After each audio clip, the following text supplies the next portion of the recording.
Charlie, come and listen. So guys, I'm here with Tatiana Aina. So I've been receiving a lot of comments that I need to link up with Tatiana, and we are currently here at Makola. Just look at Makola. So why did you bring me to Makola? Okay, so she's about to try street food, and we are going thrift shopping. We're going to buy clothes. We're going to buy phones. Okay, exactly. Guys, she's a local, typical African Ghanaian girl. Head to her channel, show her some love. She's doing amazing. What do you do on your channel? Hey, we do everything local. If you want to see something local, you can come to my channel. If you want to see something high class, you see that first class thing, you can stay on Stanley's channel. Don't mind it. We do everything, from hotels to resorts to everything. I don't have the money for hotels. Don't mind it. So guys, I'm currently here with Tatiana, and she's very beautiful, just as her videos, and we're about to go thrift shopping at Kantamanto, which is at Makola, which is one of the the biggest market in Accra. Makola. Yeah, have you been here before? Yeah, I've been here. Okay, so you guys are coming along, and let's go. Expect that the market women will tell us not to film, but then we film either way. Oh, yeah, that one. So yeah, let's go right into the video.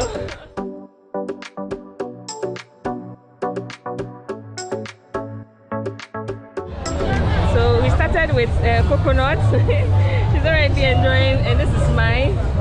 So cheers. This is so refreshing. I mean, we have a long journey ahead. So let's start with coconut. It's very windy now. I'm taking it slow. So we are approaching Kantamanto now, and one thing you should also know is Ghana is very, very hot. It's currently hot. Like, you must always have water and handkerchief with you. So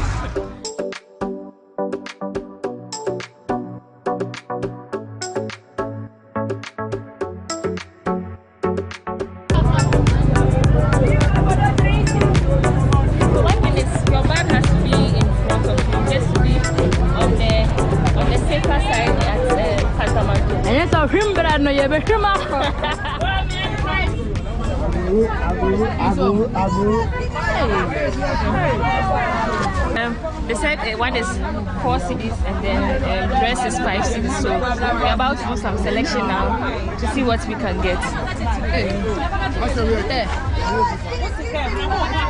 This is nice. Yeah, very nice.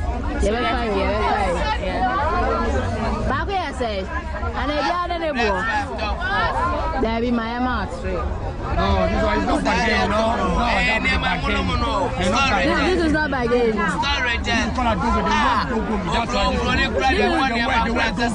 Don't go me. So no, the bargain. Let's bargain. That would be nice.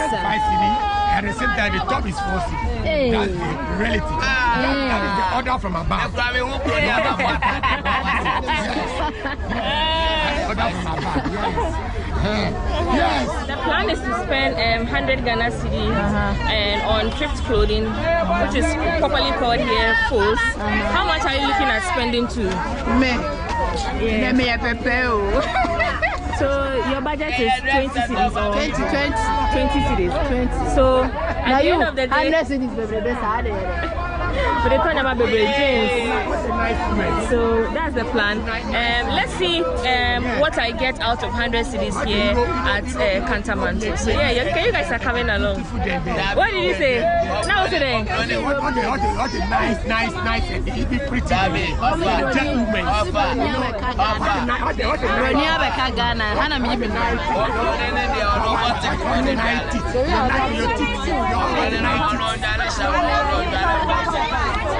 Stops.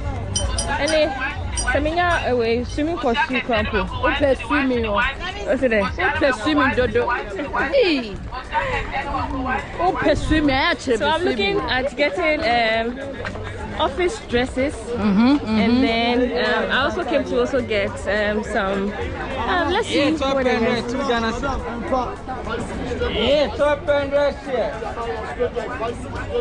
A whole YouTuber like you are buying dress for 2 cities, like really. That is the real. One thing you don't also know is when you buy new things, you also have to mix it with thrifted clothes. When you dress, people will be wondering, Stella, where do you get your clothes? And I get a lot of DMs. So you guys, if you're not following me on Instagram, please go to Instagram. This is one of the places I also shop. Sometimes, not every time. I mix it with a new thing. So you wear like a thrifted clothes with a new jeans, a new pair of jeans like this. This is a thrifted clothes. Hey, sir. Yeah. Sir, you can't say thrifted. Thrifted, yeah. Oh, okay. So this is 2 cities. 2 cities. Wow. Ah, first girl. First girl. Swimming costume ni bi wa how? Costume. And I been here. Everything. I had a mixed fraction. Mixed Look at this fraction. dress. Oh, this one is nice. This is 2 cities. Wow. Yeah, so a YouTuber. You. I've gotten a subscriber here at the Kantamanto market. So you are famous. Yeah, he's subscribing to me. Don't show me videos now. No, I like it. No, I share. Like and share. So I got this one. There be unim. I also got this one. Unim mpo. Okay, so you better wait. This will look good on me. Yeah. 5 city. Yeah, it's cool. It's nice. 5 cities. Yeah, baby, baby, come On the first said he wants to be the video. Hi. 5 city, straight dress, 5 city, straight dress, 5 city. I'm straight dress, 5 city, straight dress, 5 This one city. is not bad. Yeah, but it's Straight dress, small. 5 city, straight dress, 5 city, straight dress, Yes, 5 let's try it and city. see. Straight dress, body con dress, 8. What's the body con there? Dress.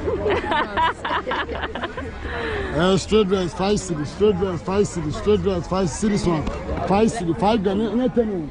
5 city, be out there, 5 city. Have I seen this in Yankoso? Mommy 15 city, come from Magic.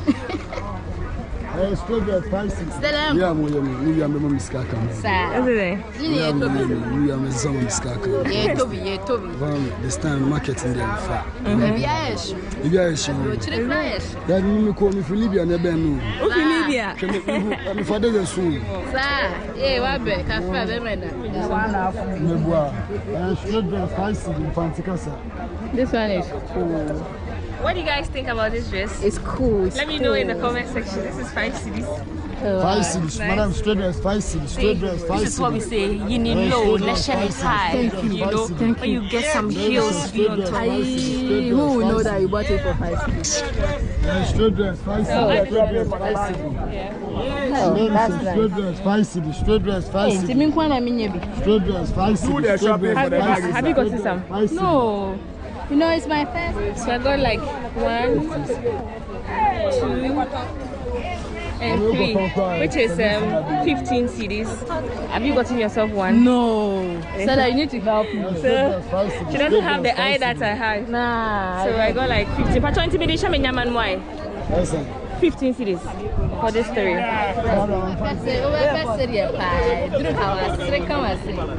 Sure, say saying.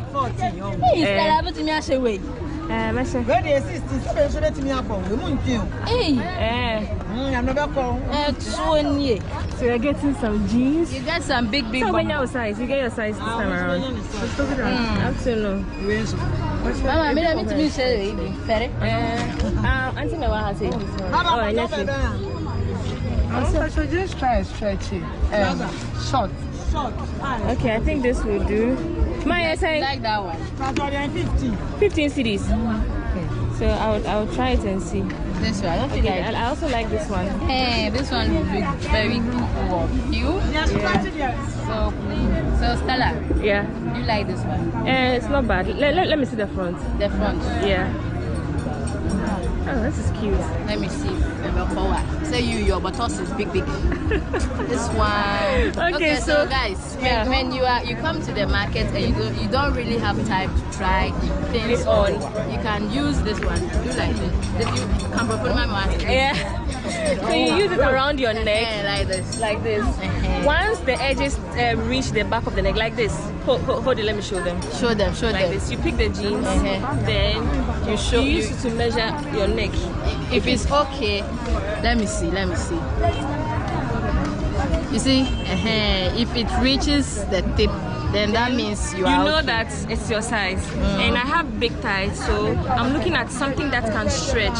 And this is stretchy. Because you don't have time, like the market is so busy, you don't have time to be wearing it. So I know for sure that this pair of jeans will fit. I can't wait to rock it for you. Try this one. Let me try this one and see. This one doesn't stretch. It's rigid, so it won't. The waist looks small. And the size is also size 8. African lady. Yeah, it's for the ones with the cute bum-bums. Like me. Mama, for black. Black. Wait, you better wait. Wait, say no. You better wait. Where's one? Hey. Guys, what do you think about these jeans? Hey, comment below, right? Comment below.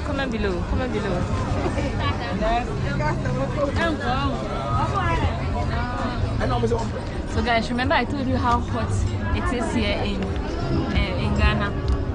I got myself some pure water. If you're a foreigner and you come to Ghana, opt for the bottled water. The pure water is, even though it's very hygienic, you have to get used to it to be able to do well with your stomach. So if you're a foreigner and you come to Ghana, please opt for the bottled water. Bottled water is usually 1 cedi, 20 pesos. This is like 30 pesos. Cheers. So guys, now I can drink this one. Yeah. So when I came to Ghana, I wasn't drinking this one because when I drink it, trust me, the whole day I have to run to the bathhouse. But now it's been like 3 months that I'm in Ghana and I'm used to it now, so I can drink it. So after going through a lot, I finally decided to buy this one. And the other one? It's 15 cedis. But That's bargain. You bargain. Whenever you're in town, you always bargain. 15 cedis. Auntie, what about my 10 cedis more? Mama, Oh, ma. So I'm bargaining so that I can get it for 10 cedis. Then I buy 2, which is 20 cedis. So I'm left to buy a pair of jeans. Then I can call it. I'm so happy with the things I've gotten. Even though I came with Tatiana, she has only been eating. Guys, if you are watching this video, please head to her channel right now. Show her some love. Tell her you came from Stella Chanel's channel to show her some. She's doing amazing. She vlogs about Ghana, a lot of videos from Ghana. So show her some love. This is the struggle behind the video. Yeah.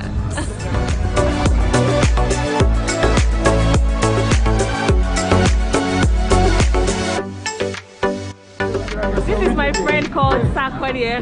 Whenever you come to Accra, come to very close here. Once you see these balls, come to Sakwadie. Sakwadie must try my jeans back right. Oh, sit down.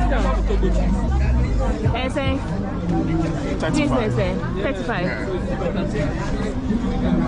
When I used to be in school, I used to come here a lot of time to buy my jeans from here. This is my boyfriend. Really? Yeah, he's a cool guy. Who find him, mama?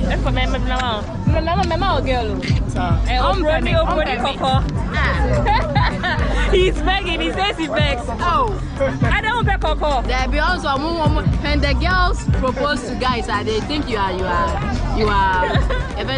making fun of them. Yeah. But it's not cool. But my high-waisted jeans, like, yeah. So I go like some vintage jeans. At least I know it will fit. Let me see. Should I wear? Yeah, this one. Okay. It's nice. And it's size, it's exactly my size, which is size 14. Okay. So I know it will fit. It will fit. And take this one. Yeah. Then he also gave me like very tight things. It's also another option. Like these are the loose jeans. So it looks like I've spent beyond my budget. I budgeted 100 cedis, but then coming here, the jeans is 35 to 40 cedis, and he's giving it to me for 30 cedis. And I'm buying two, so I've exceeded 20 Ghana cedis. And she's also here measuring her. How do you see? You have to wait and see. It looks small though. So guys, this is the things I ended up buying here. What did you buy? Jeans, just jeans. Just jeans. How much did you spend? 150 cedis.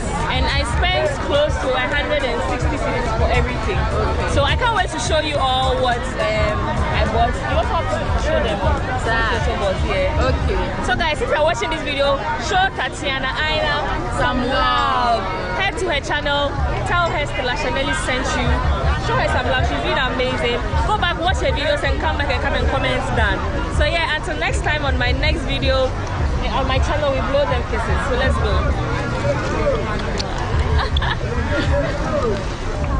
What's anything? Maybe I give 50 pesos. 50 pesos.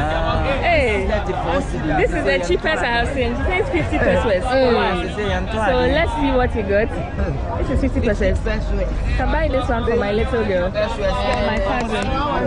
Maybe I give 50 pesos. Hey, you put me my Jeans skirts, material skirts. 50 pesos. Jeans skirts, material skirts. Blower, 50 pesos. Jeans skirts, material skirts, black. 50 pesos, black.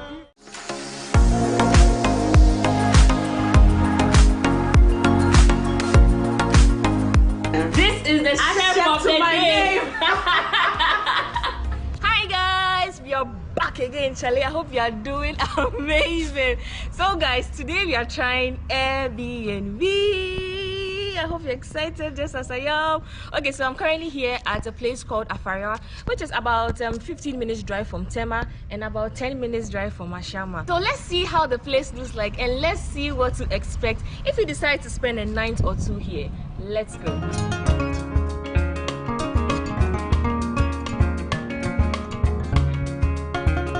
This place is a 2-bedroom full self compound. You're going to have the space to yourself, so there's nobody in your space. Here is very private. So let's see the first room. It's 2 rooms, so let's see. So I'm here with Henrietta Ajete and I'm sure she's chilling in there, so let's see. Let's go.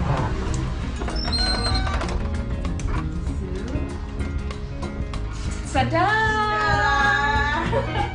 So Hetty is already chilling. Give me some juice. Cheers guys. This is to my first Airbnb vlog here in Accra, Ghana, and cheers. This is how the space looks like. It's very spacious. Then they have TV with cute chairs which you can study on. You can have breakfast, lunch if you decide not to have lunch outside the pergola. So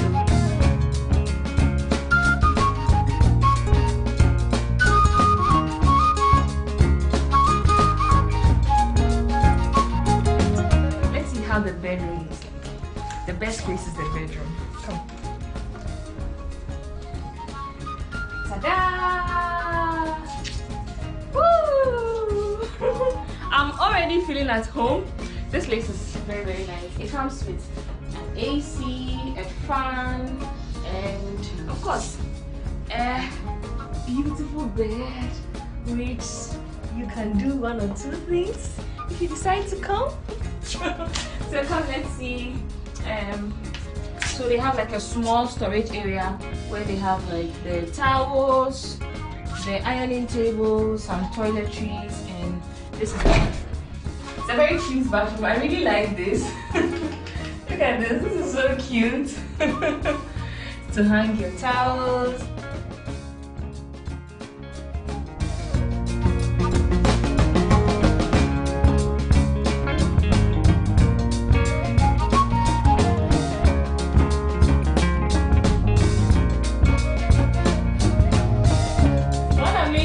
about this place is the fact that the fan, you can connect your phone with the fan. It has a Bluetooth and play all your music. So in the comfort of your hall and this space, you can just be playing music if you decide not to watch TV. So are you guys excited? So do you like the place? Let me know in the comment section if you like the place. Hetty, today actually she's having so much fun. So let's go to the kitchen. Let's see how the space looks like. I'm going to be here for the entire weekend, and of course you guys are coming along, so let's go see how the kitchen looks like.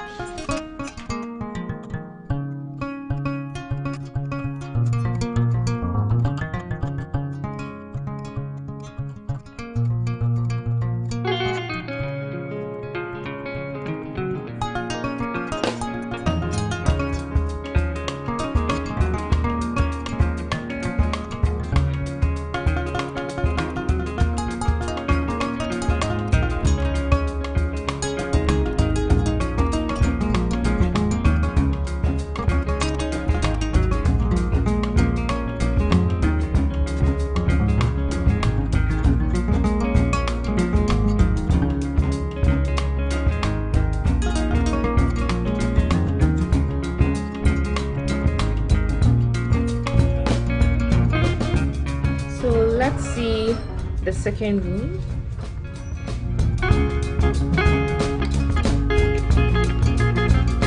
So one thing I like about the place is the fact that it's so simple and very clean, and it's a new place. So I'm sure in the next few weeks, 2 weeks, 3 weeks, there's going to be a lot of things like extra lamp, microwave, blender in the kitchen. Expect to see all other things you're not seeing now here. And so let me know in the comment section if you think here is beautiful, and yeah, in fact as beautiful as me. Yeah, so this is how the compound also looks like.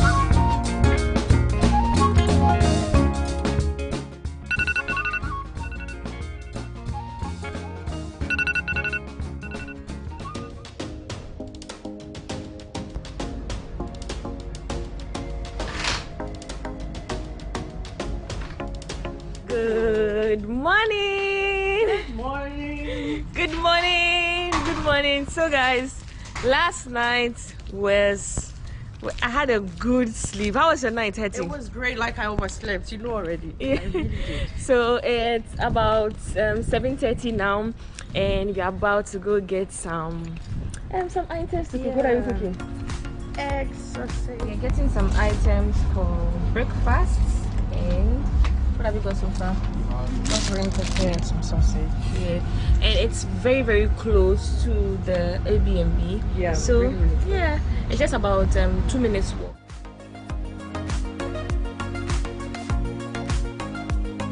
We're about to prepare breakfast. Yeah. So you're talking as you are going to do some chefy things, Biama. I know, right? The fact that we bought the grapes is what's making me so excited. Yeah. So the kitchen is a very cute and very modern kitchen. Yeah. Yes, right. Especially this. So we are making our hot water for our tea while Henrietta is. Yeah. This is the chef of the day. So one of the things I like about Airbnb is the fact that you get to cook whatever you want. And today we have decided to enjoy our breakfast. I got some bread, about to toast it. So my breakfast, in fact our breakfast is ready from Chef Special Hetty. Guys, you all are invited. Booking me. Stop booking me for your weddings parties. So you're all invited. Cheers, Hetty. This is a cold beverage. So guys, I'm fortunate to have Mommy Joyce here with us, and she's the owner of this beautiful space, and you're welcome. Thank you. In fact, you should be saying you're welcome. Yeah, to it. Yeah. Oh well, the thing is, you're making it's your place now, Yeah. so obviously At the you moment. have to welcome me. Yeah. I'm your guest, literally. Okay. But it's a beautiful space. I mean, last night, especially when we came in, like the lighting, it's just so beautiful. So beautiful. So why did you choose Ghana for your beautiful Airbnb space?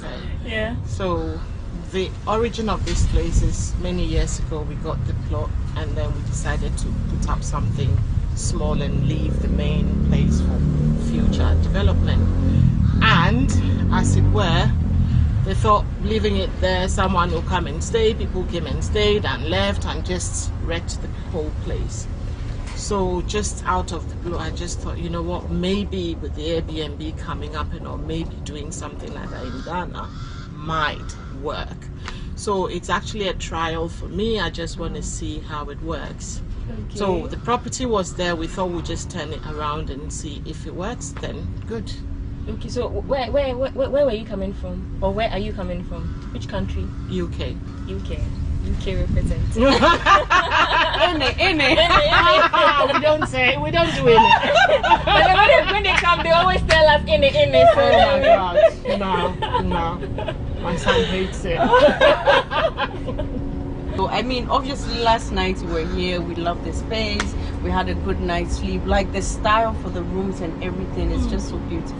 What's the inspiration behind that, or what kind of experience are you hoping guests will have once they come and live in your space? The thing is, when I decided to do it, my husband always says, oh, when I want to do anything, I go the whole hog. That's how he puts it. I don't know what he means. So for me, having a place where someone wants to stay, I want it to be like where I would want to stay. Okay. And where I know that I feel comfortable. So if I want that, then I should extend it to whoever wants to stay. That's the main thing. So it's not like I'm not the one staying, so it can be just anything. Yeah. So that is mainly what it is, that if it's good for me, then it should be good for somebody else. That's the main thing. So I didn't have anything big. It was just, I was just thinking of it as we went on and just added on things as we were going. That's really, it wasn't like planned that this is how I wanted. I just wanted a white and black gray kind of theme with it. That's it. And for me, white is clean, so and it's calm, soothing. So that's the only reason behind it, really. So is there anything you would like to share to anyone watching this video? I just want to say that well, if people want to come and spend time when they come around here, or people within the country who maybe live outside Accra or just want a different environment just to chill or while away time away from everything, I think that this place will be suitable, I believe. Yeah. So it's just like get away from all the noise and everything, come and have a quiet time to yourself with a few friends, then maybe you should think about here. Yeah, and the fact that it's close to, if you want to go to Shire Hills, if you want to go to anywhere after Akosombo, the eastern region, it's actually at a good area. The compound is very big. It is. You So can you do have your events or small parties and stuff like that. Actually, I don't mind here tomorrow. and there's mommy just say that. And she also mentioned there's more development. You mentioned you were bringing other things like we thought of hot tap, which is funny, but we hope that it will be cold tap eventually. So yeah, that should be in maybe in a couple of weeks, and we just add on things as we see, maybe a barbecue stand somewhere soon, so that few people will come, just chill, have your own thing, nobody seeing what you're doing in quotes, and have fun. Just have fun. Okay, thank you so much for having us. Thank you. Yeah, hope you enjoy your stay too. Oh, yeah. We have a day Did more you see to our go. breakfast? I mean, I'm blown away. I thought, oh my God, they're living it, they're doing it so well. That's what I want to see, you know, like you've got what you want, and then it's just like it's small enough not for you to look for things everywhere. And it was so find easy. it. We just took like a 2-minute walk outside and we were able to get Everything you we wanted. Yeah. That's good. Okay. Glad you like it so far. Thank you so much. Thank you for having me too. Who are you supporting? Me or Henrietta? Okay, let's go. I mean, we already on the game. So. Hey, why are you taking my family members too? Okay, you wait. I'll kill you soon. If I let me run away before she comes. 6, 4.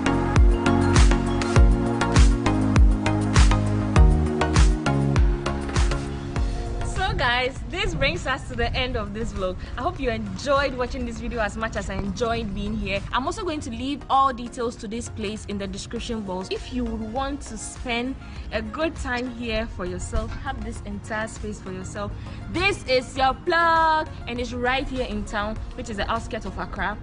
10 minutes from Tema, and it's very close to Shire Hills. It's very close to Akosombo. So yeah, until next time on my next video, I hope you enjoyed watching this video. Watching this video. Until next time, I love you all.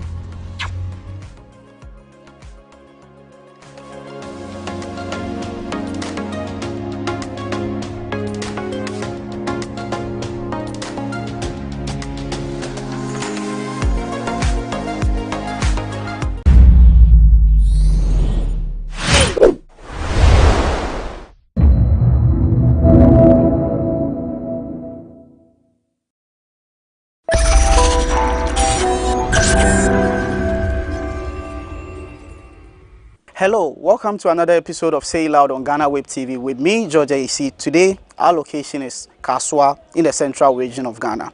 We are meeting up with a family of a final year student of Swedru Business School who was recently attacked by some of his schoolmates and has since been left traumatized.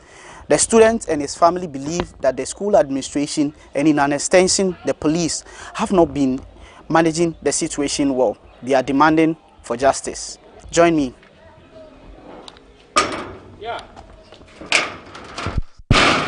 Yeah, good to see you. How's it? Cool. Yeah, you're welcome. Thank you.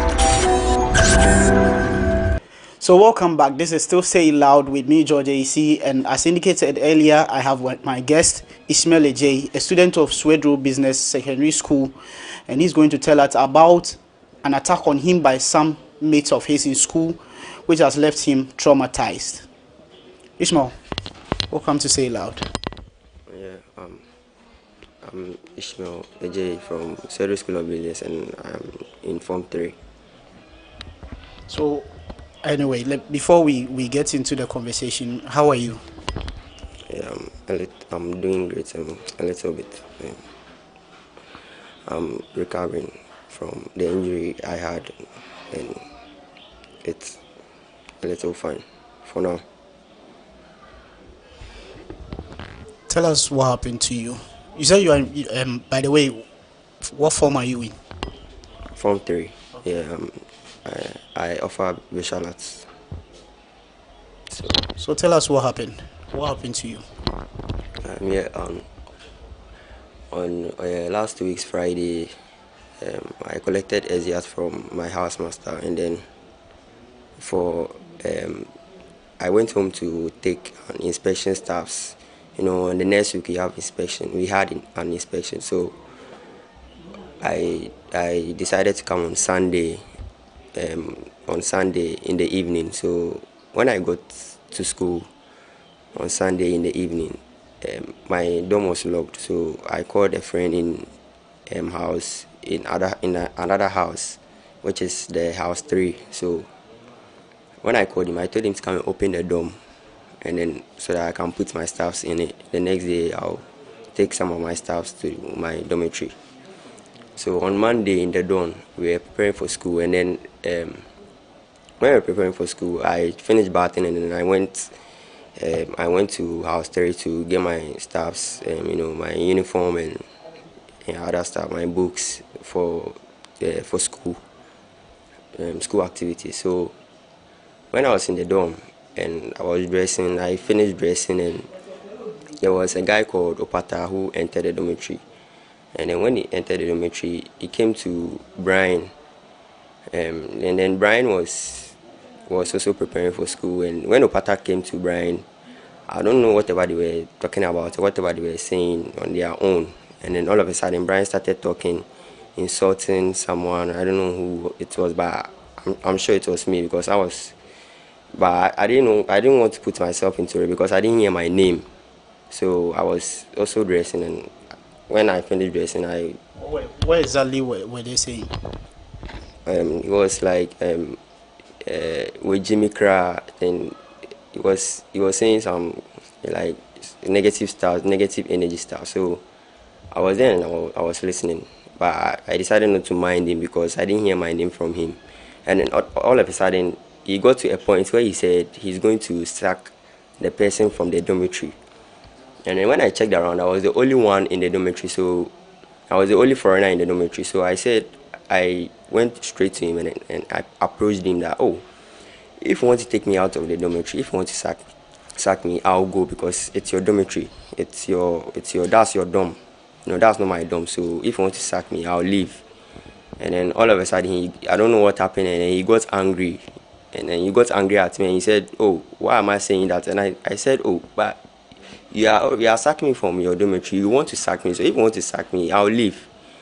So already when he was insulting me and saying stuff, I made up my mind that I'm going to leave the dormitory. When school closes, I'll just pick my stuff and then I'll not even come back there anymore because the energy I'm getting from them, it was like very negative. And he was once my friend. And they didn't value me. They didn't really respect me. So I had to cut him off. And they are some group So I cut them off, and then when I cut them off, I found peace. I was okay. I was cool. And when I'm walking around the campus, if anyone asks me, oh, why are you not working with Brian and his company? And then I'll be like, oh, then they see me John. They don't respect me, like they don't value me. That's why I tell my body. But when I take my provision come, me and them know we they share one, and it's like normal. So I learned someone went to give a false information that I was the one feeding them, or I was the one looking after them in the school or something. So someone went to tell them that. So if anyone asks them the reason why they fought with me, that's the reason. That's what they say. So that done. Brian said, why did I say that? And then he came at me. He pushed me, and I said, oh, why would you push me? Why would you touch me? Because you can't touch me. You're not supposed to do me anything. And then he went for a broom, and then he used it on my head. And then when he used it on my head, I was like, oh, so why would you do that? And he was still coming at me, so I reacted. And when I reacted, I punched him. And then a friend of his called Jerry, he also slapped me, claiming he's separating the fight. That's what he claims. So he slapped me, and I was like, oh, why did you slap me? And then he slapped me again, and I also reacted, and I slapped him because I won't allow him to cheat me. So I slapped him back, and they separated the fight. And then he didn't understand why I slapped him back. The Brian guy also didn't understand why I also touched him. I also punched him. So we went to school. The fight got separated. We went to school. I thought everything was cool, and then we went for preps. I was in the prep hall, and then a classmate of mine called Philip Ado came into my prepping room. And when he came to my prepping room, and when he came, he told me that, oh, the boys who are fighting me, they've gone to the back, so I should be careful. So he came to look after me. So when he came, when the prep closed, it was when it was closing for the prep. So we went out, and then Philip Ado's housemaster called him because he's in another house. That's house 4. His housemaster called him, and then he left me all alone. So I was the only one who was walking around. So I went to Madam's bungalow to get water. So when I was coming back, I felt really alone. I felt like if anything should happen, I wouldn't have any witness. So I saw the house prefect, that's my friend, and I went to him. When I went to him, I was like, we were having a normal conversation, not even concerning these two boys or anything. So we were talking, and then all of a sudden, Brian was approaching me. I thought he was going to buy water. Not knowing he was coming at me. So when he got to me, he threw his hand, and I held his hand. And then when I held his hand, the other Jerry guy was also approaching me. So I decided to concentrate on Jerry, leaving Brian so that I won't get hurt by anyone. So when I concentrated on Jerry, Brian decided to bite my shoulder. So there's a bite over it. So he was biting my shoulder, and then I was feeling the pain. So I hit his head, and then I punched him to the ground. And then when I did that, Brian went away a little while, and then I was talking to Jerry. Jerry said, "What would I do?" And I said, "Oh, I wouldn't do anything because I don't know what I've done. Like, but if you touch me, I'll touch you." And I asked him, "Why do you want to fight with me? What's all these reasons behind you or both of them fighting with me?" He didn't answer me. He was still saying, "What should I do?" And then he slapped me. So when he slapped me, I also reacted. I punched him, and then the fight got separated. So the people around told me to leave from there. So when I was moving backwards, I was being cautious. So in order for me not to get beaten by any of the two boys. So there was a gutter. When I was moving back, there was a gutter at the back of me, and then I missed my unbalance, and I mistakenly fell in the gutter. One of my friends helped me out of the gutter. When I got out of the gutter, Brian was coming with speed, with a knife in his hand, and then it was too late. So when I saw him, I tried blocking the knife. He was trying to stab me, so I blocked the knife with my left hand, and then so I blocked the knife with my left hand. And then he kept cutting me, and I kept blocking it. And then he stabbed me on my shoulder again. That's the place he was biting. So he stabbed me over there. And then when he got satisfied that I was bleeding and stuff, and then he was okay, and he started running away.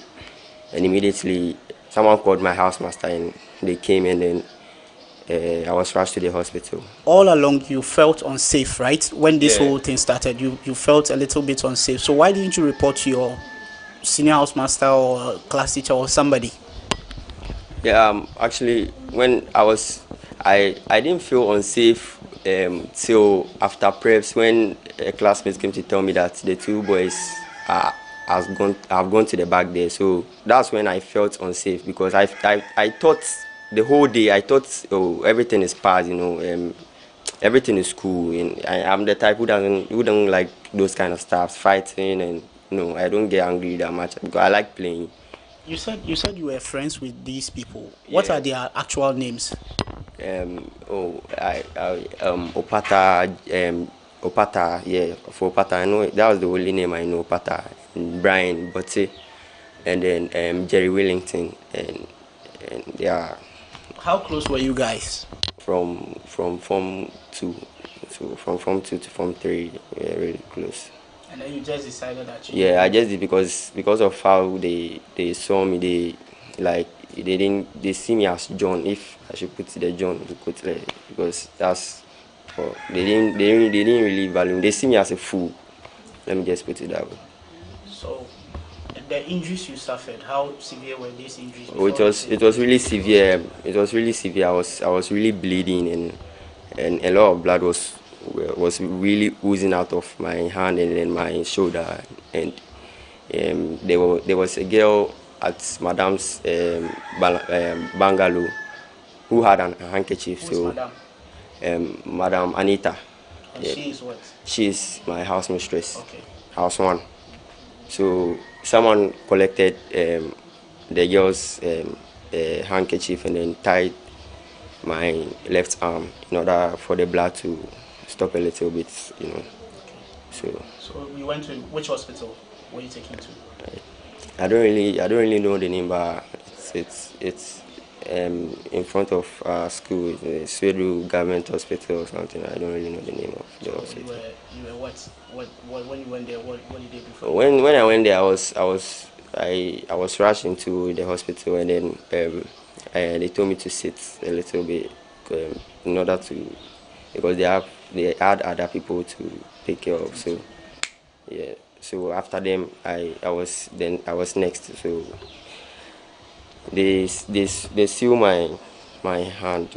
It was everywhere, every part that was cut and then stuff. Because my hand was really deep. It was really. So deep. yes. Before you go on, you said they attacked you with a knife. Where did they get the knife from? It's not the Brian guy. Brian? I don't know. Yeah, I don't know. Okay. Where did they get the knife from? What type of knife was it? Oh, it was a cutter, a trimmer. You know, you have to pull the knife out of it. So the one students. Yeah, you use for visual. Yeah. Okay. That was it. Okay, so we've been speaking to Ishmael Ejay. He was attacked by his schoolmates for some very weird reasons. He suffered some serious cuts and has been home receiving treatment since. He believes that the school administration has not been fair in dealing with this situation. We'll be right back to speak to him on how he feels about the whole attention the school administration has paid to this situation.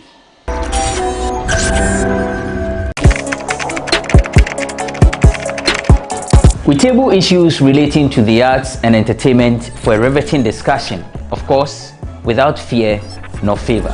The question the presenter asked them was a dumb question. You need to speak the fact and move. Varied views. We agree to disagree. So I would disagree with everything you said. I think that he's a smart guy. I think what he did. No, but I also said he's a smart guy. Yeah. I guess that I'm waiting for the what next. Yeah, I don't think that we have to wait for what next. It sometimes gets confrontational, but that's the beauty of the game. Today you funny face. It's not my brother. I don't know him. You don't know funny face. It's not my brother. You don't know funny face. It's a package. We meet, we sit, we dialogue, we learn, we progress. My name is Benefo Huabin Abrantepa, a proud blogger, and this is my forum.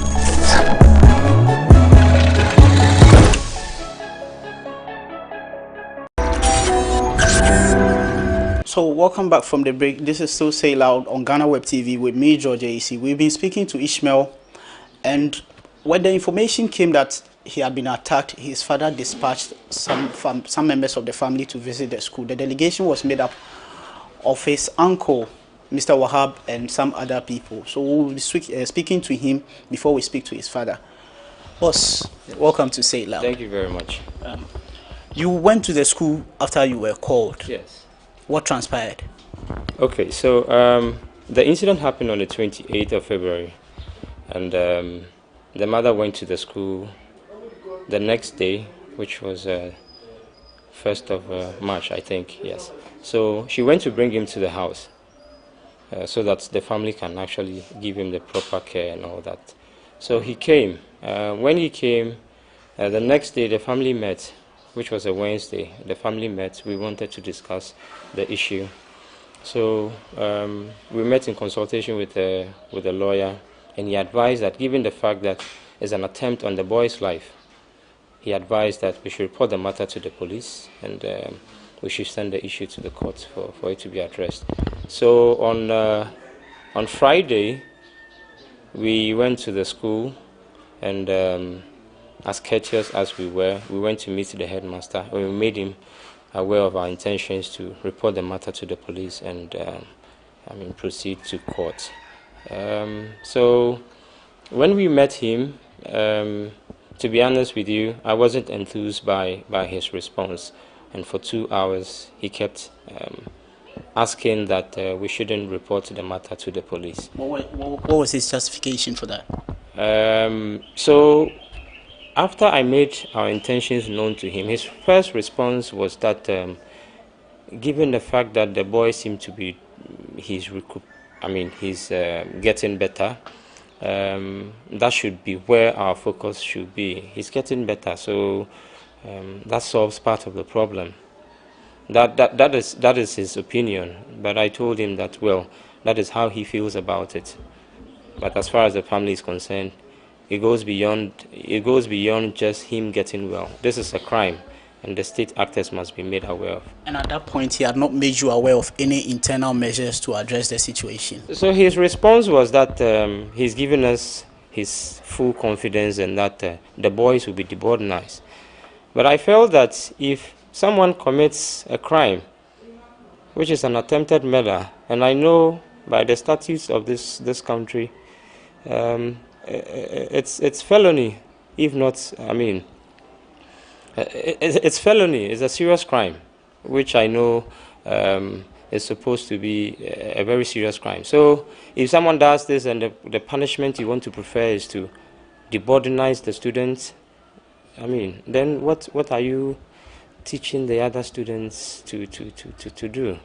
You understand? Yes, it's a no-no. So you eventually went to the police? Yes. And so eventually we went to the police. We reported the matter to the Swedru police, and we were issued a medical form. We went to the hospital to collect the medical report, which we duly returned. However, I was expecting that, given the fact that it was a murder in the process, that's, I mean, an unsuccessful murder, let me put it that way, that we were looking at, the police would have gone with us to arrest the perpetrators or some action by the police. But we were informed by the CID that she knows the headmaster of the school and that she will get in touch with him, and by Tuesday the family will hear from them. And Tuesday is gone by. Today is Wednesday, and we still haven't heard anything from the school and the police. So we intend getting in touch with the police, but we felt that given the fact that we were confident in the police, they would have gotten in touch with us. So now that we haven't heard from them, I think it's appropriate that we go back there and find out what the issue is. And since you returned, have you heard from the headmaster? Well, we went there on Friday, and we haven't heard from the headmaster. Nothing from the headmaster. And neither are you aware of any disciplinary actions taken against the boys? Apart from the statement he made in our presence that per the school's laws, the boys will be deboardinized, or whoever does a crime like that will be deboardinized. Yes, that is the only thing I know in terms of disciplinary action or any disciplinary communication from the school. Apart from that, I don't know of anything being done by the school. So what's the family's position, and what are you demanding? Yes, so currently, I mean, the family is not asking for much. All we are asking is for the issue to be prosecuted by the state actors. Yes, so we are going back. If we go back to the police, we only want to find out when the issue will be called in court, so that we can make a representation. That's all. That's all we are asking for. Yes. Yes. So that was Wahab Ishmael. He is the uncle of the student who was attacked, and he had been to the school trying to engage the authorities of the school on what measures they've been taking in addressing the situation. Of course, he explains that he doesn't feel all right with the way the school administration has handled the case as up to this point, and in extension the police as well. I'm now going to speak to the father of Ishmael to get his side of the whole story as well. This is still Say Loud on GhanaWeb TV with me, George AC. I've been speaking to a final year student of Swedru Business School, Ishmael Ejay. He was recently attacked by some of his schoolmates, and an act which has left him traumatized. He says he doesn't feel okay with the way the school administration has handled the case. Where I have joining me now his father, Mr. Ejay. Dada, Akwaba. Me pacho daben and I would say asemuya to bano. But Monday, last week Monday, that was 28th February. And the brain, the information said, maybe Ishmael Wepra, old school. And then Adiasa, the man said, I did change the tradition to them. Must one of my family, must my wife said, Uncle head, na school. And the wife acquired now. a serious case. I mean, one Yapola. Boys, as two boys, we know. I mean, one second. Our church, not my friend, our church, and that is a serious. And I admire, I saw, I don't know. Beside the headmaster and teacher, no, head teacher, no, some was the same. Your information be a Casadia on Friday and my phrase or Monco and could teach him, send a buyer, a better information be a fee, headmaster and the police for her. Try and Timasin be a Volano Coyana also a report. What am I police for? Now, one can say, you got me information. Well, as some days, police for him, police for the bed for referring, and I had my son grab referring by a try and Timothy. Tuesday, no, and then they say, shall say, a beco, yeah, my case in this nice. My final report, I would have now police for now, Yamunia, the Shanibisi. And Susanna Yamity. So far, the Monte she fee police for no homo yet, but my case or I kiss her. But Monte she neither find no cars and cover friend. But Colana Mamma, I must afraid, but now problem Uncle say, case Nanka say yet information if he police for not until I say me and film. Now, Osi Omukoy, no Osma, Momukoy, Omoni headmaster, Echo Dean in San so, and Comobo in Omoni headmaster is a D and a dena if he mobile. Okay, headmaster, I want you and can't. I say me, oh, yeah, what do you call it? When I mean, Campo, oh, yeah, a future and our encouragement. As just some answer, some crime be a. More can say, your case in the near be until as far as the boy, no, Ishmael. When Fimana Bisana, on in Yamaninka. But what buy must know. We so would Jana Sakolanco school cry. I say, you be scared. The Biano, I say, will be council. I say, Saturday, I say, I will find a baby free. She take it serious measures.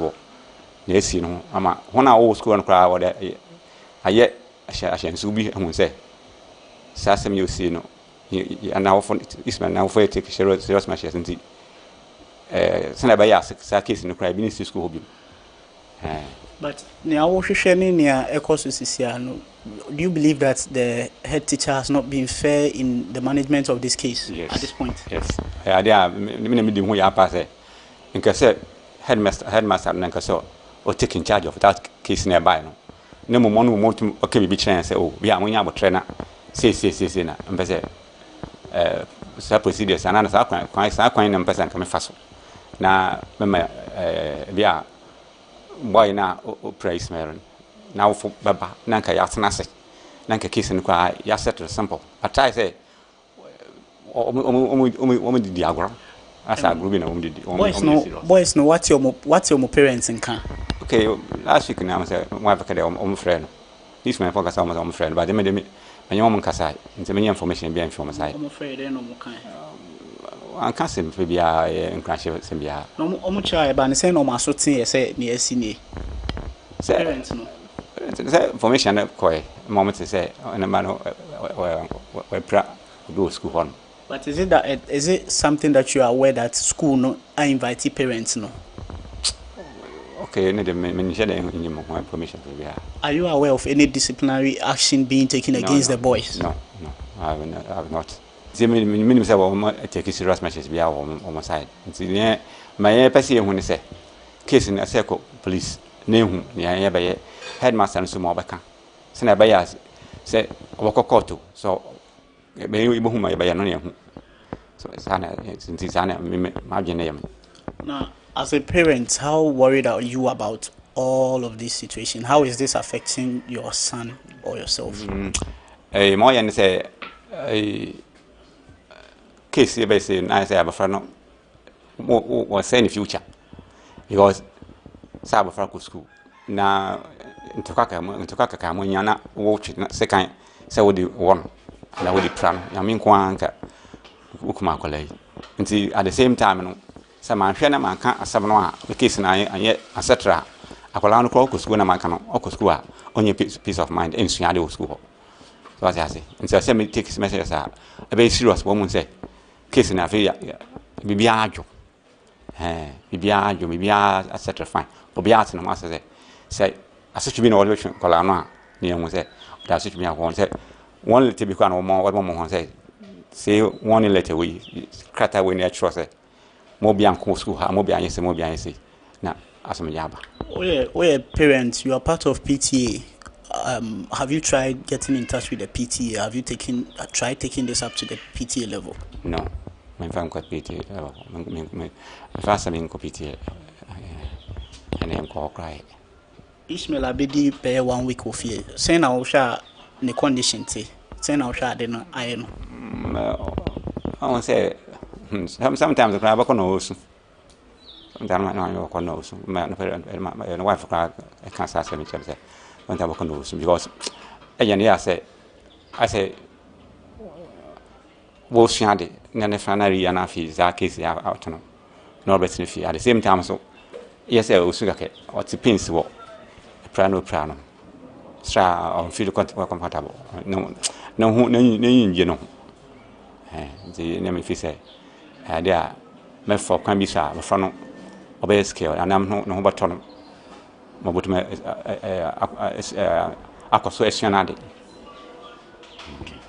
So yes, this has been Say Loud on GhanaWeb TV with me, George AC. Today we were in the home of a student of Swedro Business School, a final year student who was attacked by some of his mates. Ishmael J feels like the school administration has not been fair in handling with this situation, which has left him traumatized.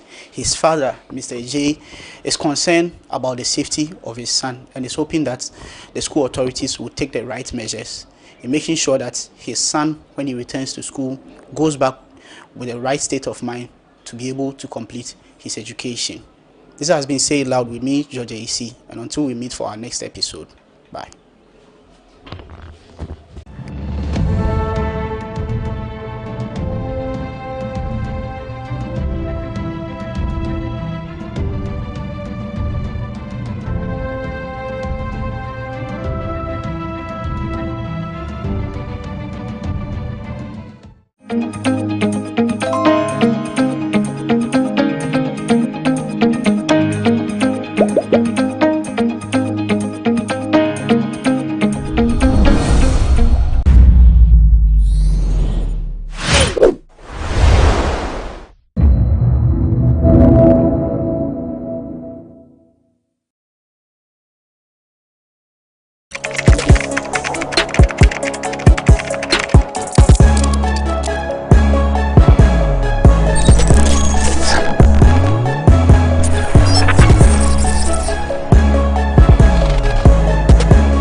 The past weekend saw some Ghanaian artists mounting international platforms to perform.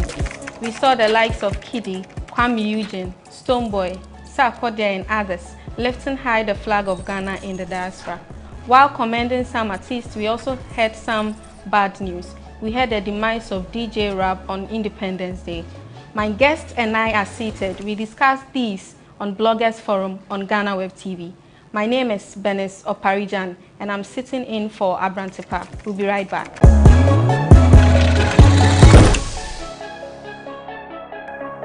Welcome back. Cheesy Pizza has all you want from...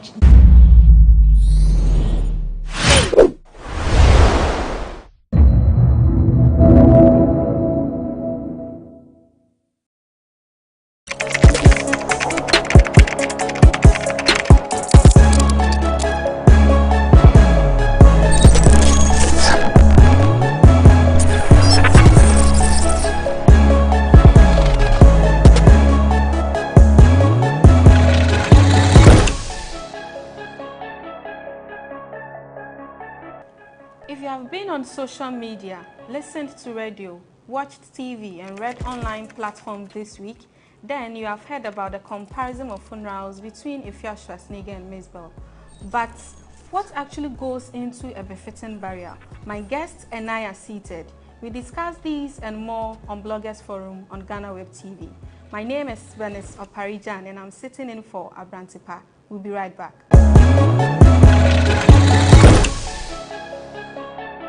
Welcome back. If you want that entertainment show that gives you deep information, everything about entertainment, then this is Bloggers Forum. And today on my show, I have this man. How many years has it been? Back from, is it 2015 or 2016? Yeah, 2014, I think. Don Capo. The history behind the word Don Capo. Mystic Mike. Oh yeah. He's a writer and then the owner for blackpepper.com, right? Yeah, I am managing editor. Next say.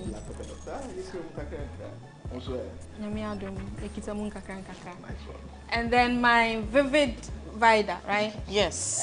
I don't know, Semika Vivid Nia. Okay, Vida Aduchumwa is a columnist.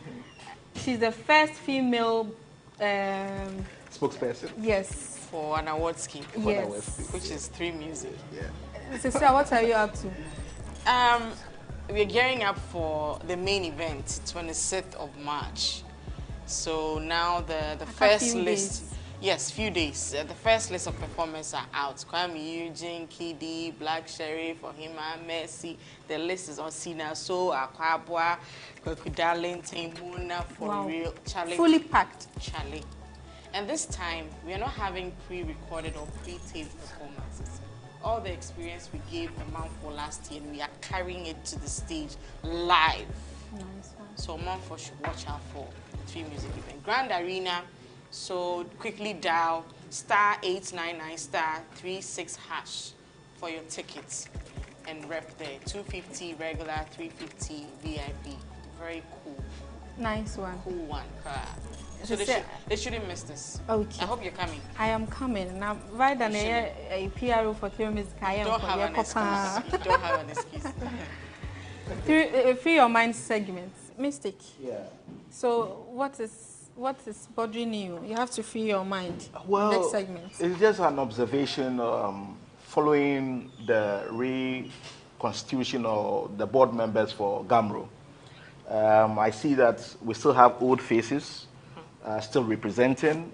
Madam Diana Hobson, Kofi Abraham, Reso Wusuma Fo Rexoma, Francis Boahin Yao Ajimambedu, Elizabeth Tego, and Francis Omari Adolfo.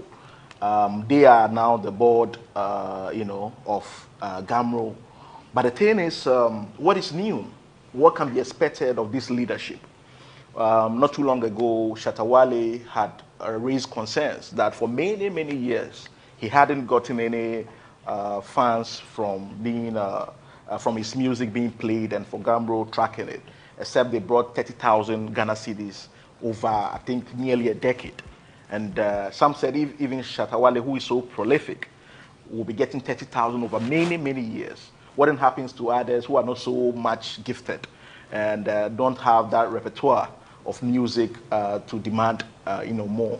And so I have observed that a lot of the well-to-do artists or whose music is breaking the barrier or the bounds, the Kiddies, the Kwame Eugenes, the King Promises, and all the others, when you go on their YouTube page and you check the details there, you will see that at the bottom of it, licensed to. There's always licensed to a UK firm, a US firm, or something. It tells you that it is where they make the bulk of their money. And I was suspecting that GAMRO being one in that business as well, the licensing, the tracking, the distribution, the monitoring, I was hoping that we would have our artists at the bottom of that list licensed to GAMRO. But you don't get to see this. And it's been a source of worry for me. Initially, when these things started, we might have had GBC and then Ghana Radio or Unique FM. So the tracking must have been much easier. And early on, when the private media started coming in, the Joy FMs, the Sunny FMs, the Choice FMs, the Vibe FMs, you could still track. It was still easy to track. But then in our current dispensation, where there is tons and hundreds of radio stations, television stations, and other platforms, GHAMRO must put in technological interventions to be able to have the muzzle and the intelligence to be able to track the music played on the various platforms of these artists. It is the only way they can truly get the revenue deserving of these artists. Other than that, anything else would be a sham. And so I would urge the leadership, Diana Hobson from Dana Akiomi, Rex Osafo Mafo, as we know as Resoma. I mean, these people we've known since growing up, since becoming teenagers.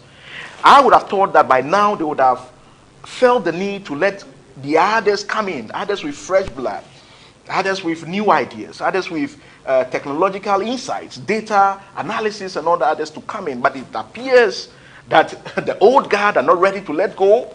And it is most it's a curious development, I would say. A curious development. Vida. Yeah. Your mind on. Quick one, 3 things. First is Kisa Beckley. Yes. I think an interview on Idile, and lots of people are talking about it, say we're denying the son and all that. I mean, she has every right to keep that side of her life private. I don't see why Uncle for bashing or for saying, say, Oniba. I don't know if that was the right response, though. Maybe I'm a but then I don't want to talk about him. But to quickly go on to the interview, deny, and then do a video, YouTube, being and baby, I say, even after the interview, she wants to get more attention. I think, say, Uncle Phone Jane how.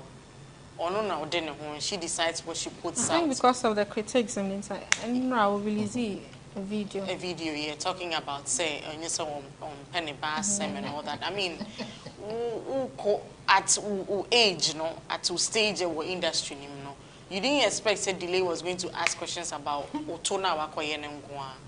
It was going to go beyond that. It's no quiet, then you know, and Delay won't call you and come and play games with you.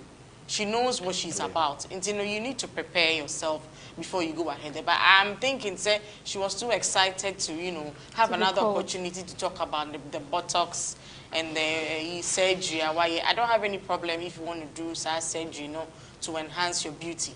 But said the already emphasis on that aspect of your life, Make sure, say, when you're doing the movies and other productive things, you draw some needed attention to it so that the young ones out there looking at you, will not limit popularity and answer achievement in the industry only to a Toby Awakoye.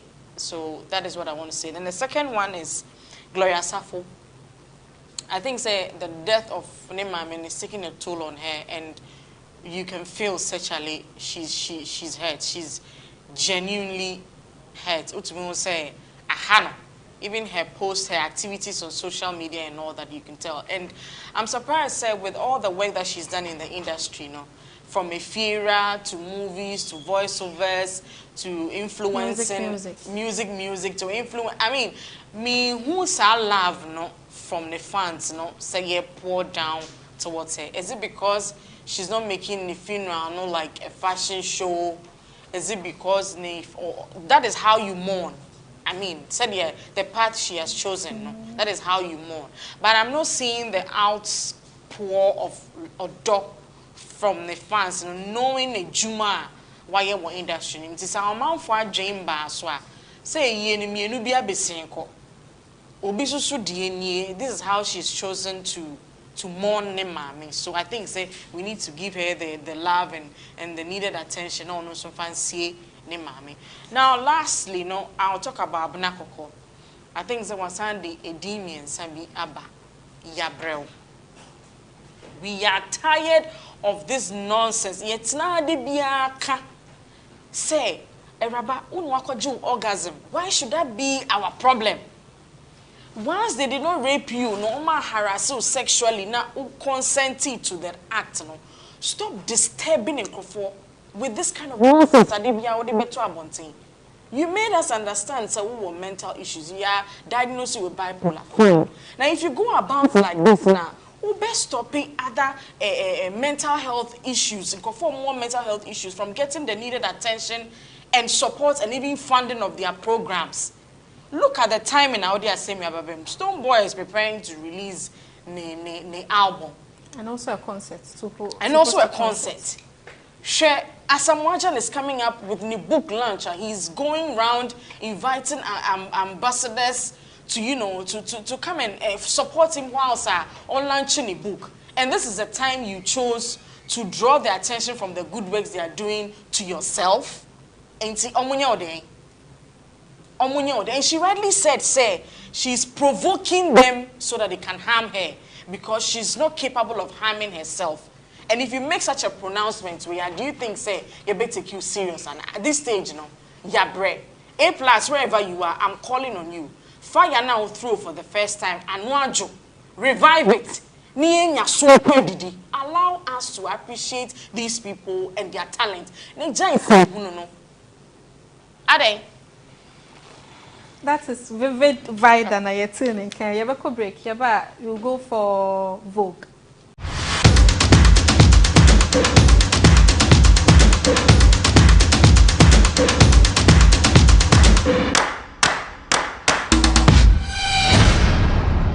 Welcome to another exciting episode of Vogue on Bloggers Forum on GhanaWeb TV. My name is Rabina Everett. We are still in Ghana month celebrating our 65th year, and I'm telling you, it is totally amazing. Today we are going to be looking at 4 times the wife of the Vice President Samira Bawumia has slayed going to the Ghana Independence Day celebration. Right after this break, I will be back. Welcome back. This is still Vogue on Bloggers Forum on GhanaWeb TV, and I am, of course, Rabina Everett. Before we went on a break, I did say we were going to be looking at 4 times Samira Bawumia has slayed at the Ghana Independence Day celebration. Taking it back to the 61st Independence Day, Samira Bawumia totally killed the look. She wore a nice, lovely, well-stitched kente, northern kente outfit. Now, this is no ordinary northern kente outfit. The outfit spoke value, it spoke class, it spoke Ghana, it spoke culture. She had on a lovely outfit. Don't know who was made by, but I loved the definitions in the outfit. It had like some mini little pink pearls on it on the shoulder side, and it had like a capey thing going on here. I don't know what this is called, but it was really, really cool. To kick everything off and to kill the look, absolutely, she had a silk pink, very soft, like you can see the fabric is real soft, scarf on her head, and that, I'm telling you, killed everything. Samira Bawumia does not go out without looking her best. When I said Samira Bawumia does not go anywhere without slaying, I was not kidding. Looking at the 62nd Independence Day celebration, Samira Bawumia totally wore and killed and slayed this well-stitched and sewed pistis outfit. It was a white fabric with some red and turquoise plus blue embroidery on the top of the outfit, and she had a mayafi, a beautiful white mayafi, to complement the whole outfit. Samira Bawumia does it for me and all of us every time. Check out the outfit. Now let's look at the 3rd time Samira Bawumia totally killed it at the Independence Day celebration. I'm talking about our 63rd Independence Day celebration. She wore a pink kaba and slits. Now this is no ordinary kaba and slits. I'm talking angles on the neck, angles on the sleeves, angles on the kaba. Like, everything was totally on point. And what killed me was the well-coiffed scarf on her head, and her makeup put and blended the whole outfit together. Samira Bawumia, you are my style icon, and you are a style icon to a lot of people out there. Keep slaying on us, but you need to connect us to your designer because he or she is the bomb. Finally, coming to the 65th Independence Day celebration, Samira Bawumia does not play with her kente, and she definitely does not play with repping Africa all day, every day. She reps the culture, and she makes us proud. She wore a lovely multicolored kente, you know, on the sleek side of life, and it had like a beautiful shaba. She killed it with some cream shoes and a green blouse which had extra fabric on the shoulders, forming like some round circles. She looked like, you know, yes, military, but she looked totally good with a kente scarf. I don't want to talk too much. Just check out the image and let me know what you think. You have seen it for yourself, my lovely people. Samira Baumia slays all day, every day. She is the queen of repping the kente fabric. If you ask me, she rocks it left, right, front, back, center. Yes, my lovely people, I will be back again with some more lifestyle tips and celeb profiling.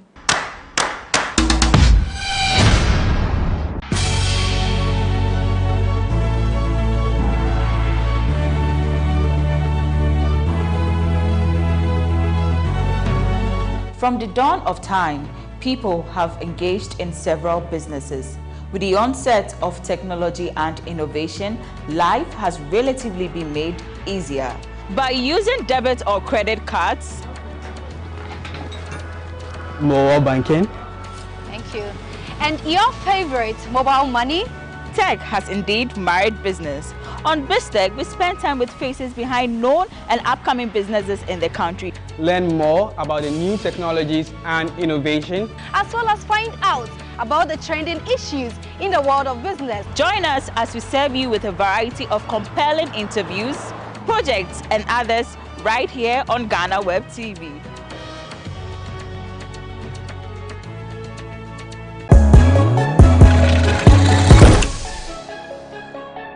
Thank you, Erabna Everett, for this week's presentation of Vote. We are going straight into this week's discussion. For the purposes of our readers, let me give a background to the funeral, which has now turned into a bit of competition. Ms. Bell organized a 40 days prayer event to honor her late father on March 5th. And then present at the event, we had Mr. Kofi Amoaben, PSCS star DKB, Carson Senari, Asamoah Jan, Tonado, Big Aquace, Sally Gali and her husband, Ina Party, and so many other people. Just last weekend, Ifya Schwarzenegger also held her final funeral rites for her late father on March 12th and 13th in Kumasi. Also present at the funeral were Chairman Wuntumi, Prophet Adakwa, Brother Same, the Ifya gang, Tracy Boache, Diamond Apia, and ne Omo Kahunina. And Kase, ye funeral, that's the final last respecter. You pay to your fathers or your late father. But how come all of a sudden, as funerals have become a competition? If one is being described as an our-day funeral, and the other, so it is being described as an expensive one because it was worth 2 billion. Even though if Schwarzenegger didn't state, say, old Ghana cedis and a new currency. That's a nice Vida, what do you make of these funeral tent competition? Well, where I come from, you can't a yini in our boom na yen back. So if we have like 10 funerals in the vicinity, you have to wait until the day our hinena can say yembra together. So we have a big park after we all sit there's nothing like a jamboree or a competition, as simple as it was a then we bid farewell. So be money pana, you drop it in the bowl, or be yama or yako, until baby. Now this particular funeral need I am be saying Yankopon said, but say no ma the dads of these two ladies around the same time. Because ana etwetwe maso kakra, but on Yankopon no nim ne oye. Until no penna e course. Now for Miss Bell dear, I think say ni papa free mono. Na wa comporte ne ho. Kopem say me te say coded of 4x4 fame. Ayenyumbia ye friend dada tamwase. And I saw Miss Bell kind of jamming to the song. And if you watch the body language now, it was not only jamming to the song, it was as a boy could see be as teasing. and it looked as if say that Adama says as a result of Obi AUC ne papa ye and they are soliciting for funds now or they are yedi on one kasa person or yet as or the ye no stress radie o sunsu ni suene chino or the GBB. And to me who and I was like, why would you do that? Because Adama say phrase we a phrase that Obi enim say if you short nigga ho na yeden e buy. Enti sa and semni Korea you know. I saw Miss Bell in a video trying to explain herself, say she might not have a big funeral for ne papa because of ne papa religious background. And ne papa crash titi say on per funeral. And ebusiafo na tena now they are deciding say even though can say on peno on be ye amanana. Now I found sa explanation not unnecessary because we now don't do papa.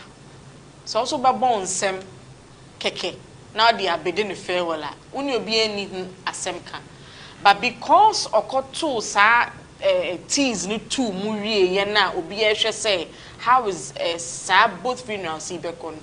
I felt to say she felt the need to come and explain to us say if you don't see me doing something huge just know say it is something that is coming from me papa and the family have decided.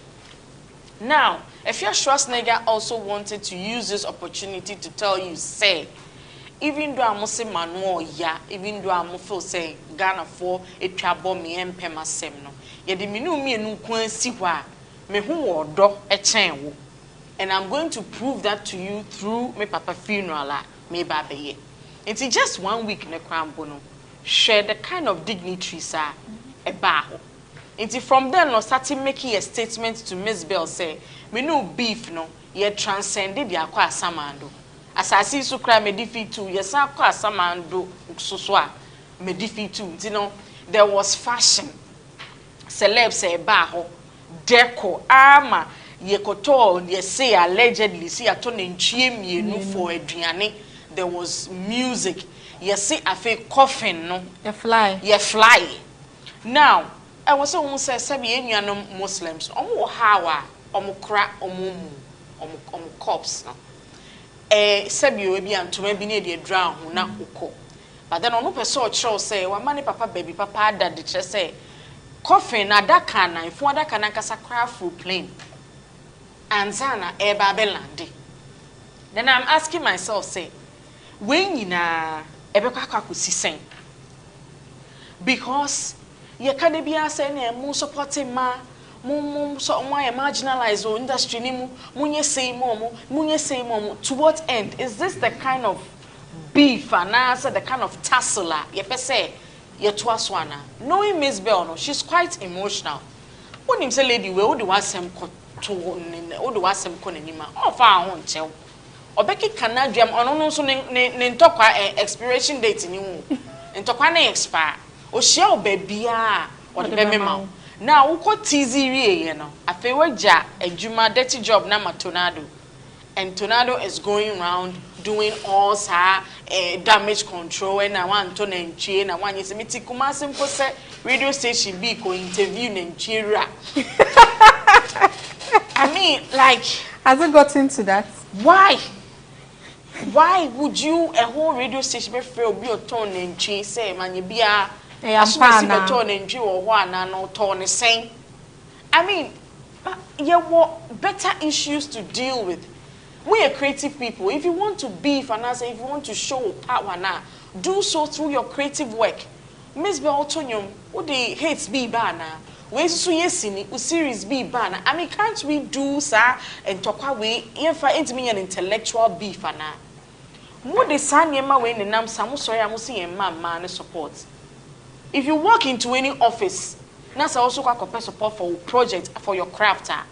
You Google would think a the kind of story that's so pop up.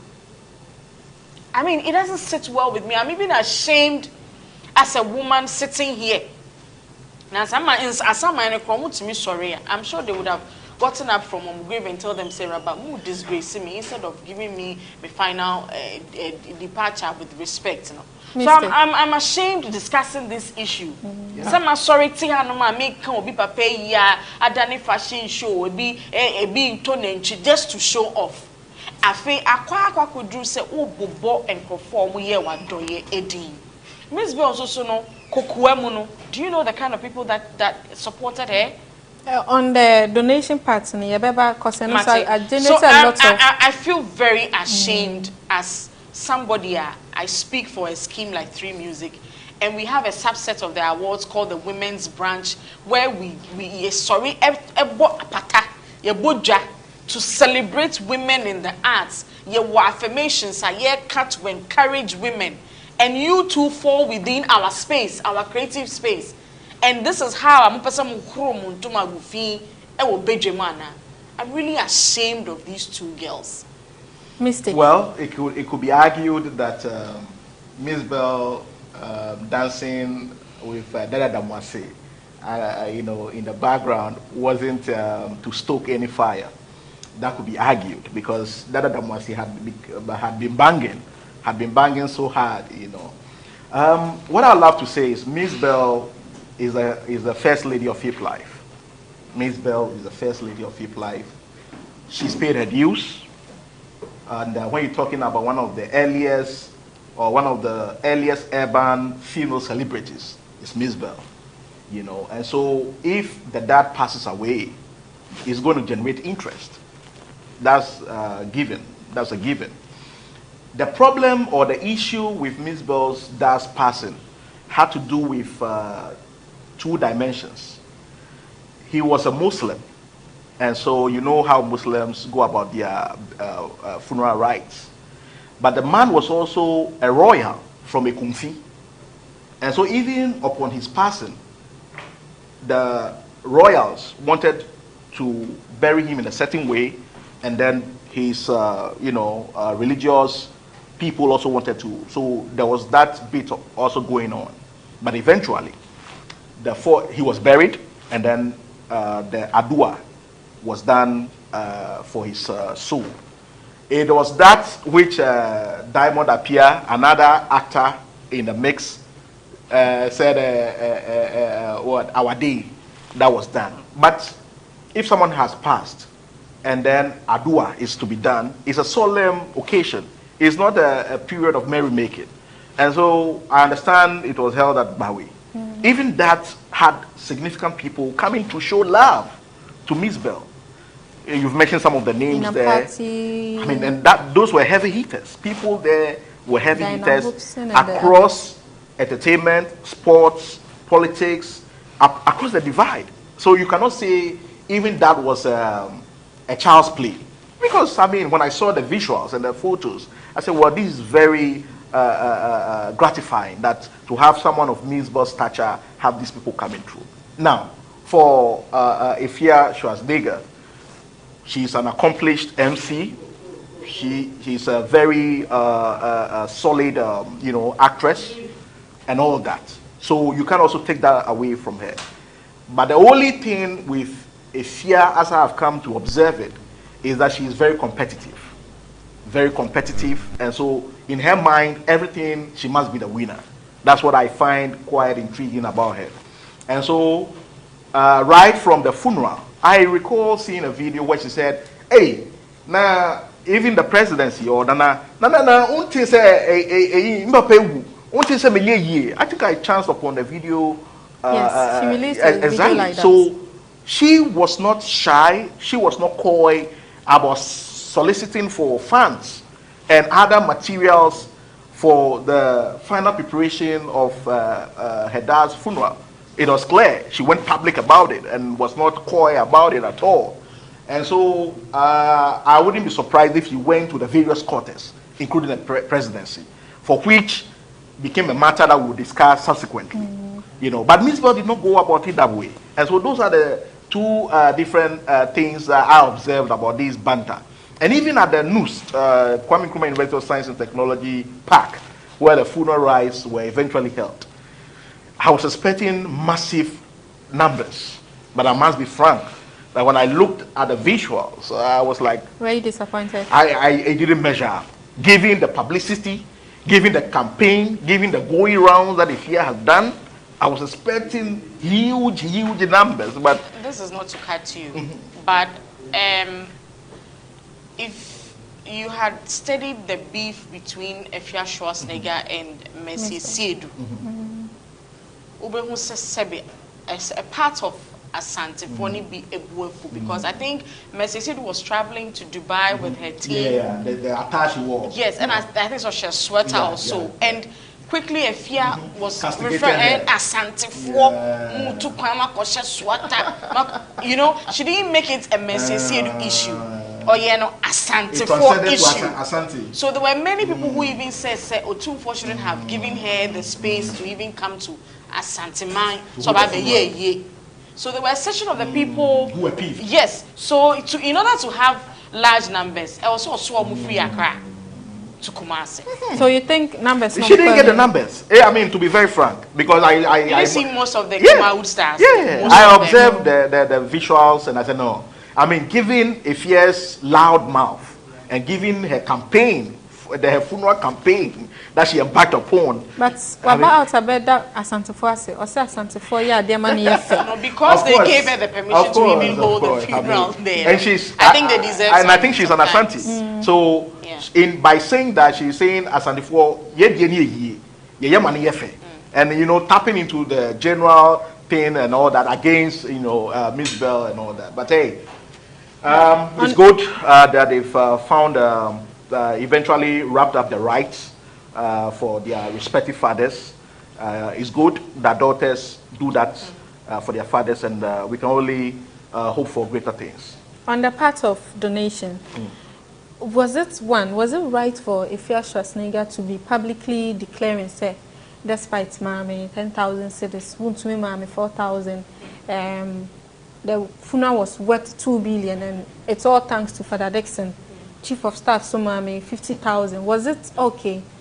I know one, and the second one is because public declarations, there are some calls for GRA to probe for tax.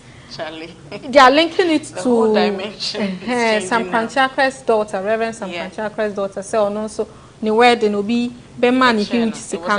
invited her for. It was a faith check. That was after. That's beating a retreat. These your people. When I say, they say, hey. Who are my people? So they want GRA to probe. I don't hear Bonsamana. How can you say my people? I suffer for now. Who are Bonsambana? Who are Bonsambana? Me defending why?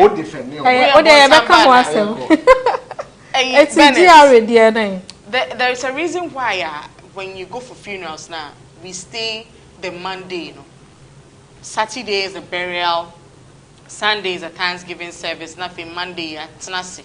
You see a free be say ye bu a yasika. And ye fear Schwarzenegger and come in name say Saturday now if you are sorry by at the end Monday yasika. Why the web can cry that who profit awenya. I mean, she reserves the right to publicly announce it or not. And I don't think Senkofono Echen is can signing undertaking which say don't mention my name.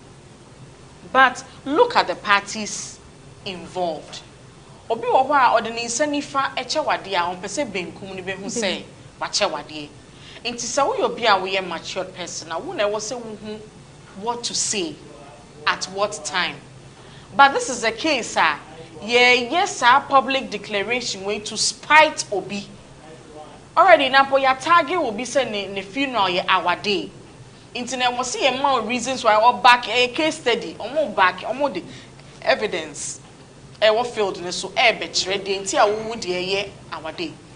And mind you, Miss Bell, a week before the Dada Damwase funeral, no, it's not TV so, and the people that she was interviewing, she practically asked everyone, I don't know wamba me yase, I don't know wamba me yase, I don't know wamba me yase, and they were giving her reasons why. That is to tell you, say, a part of her wanted to have all those dignitaries at her funeral so she can also make a case. Is it the case says Sankrofona am baninti na also so yenton kasa we loud and nah? These are genuine questions, sir. Maybe, sir.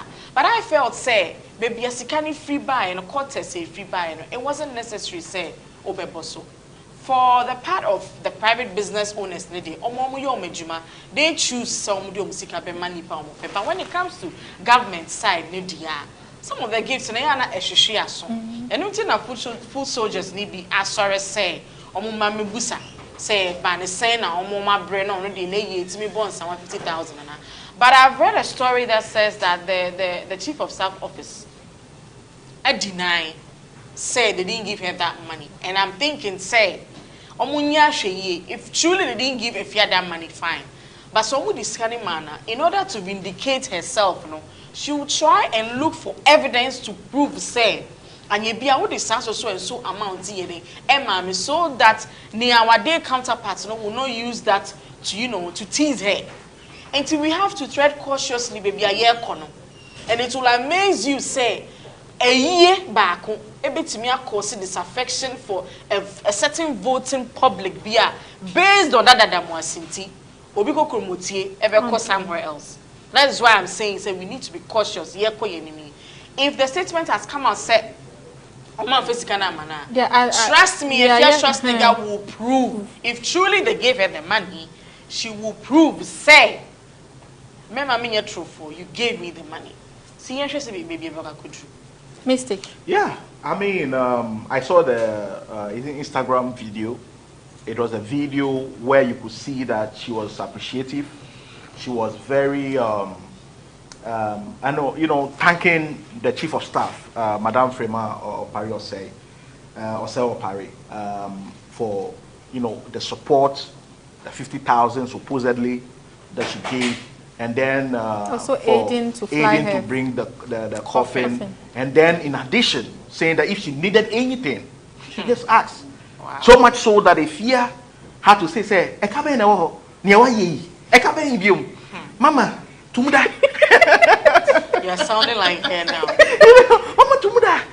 So the question is, Madame Frema, as the first female chief of staff, has she so far discharged her duties, said that she will make a case for other females to be chosen ahead of their male counterparts when it comes to the chief of staff office?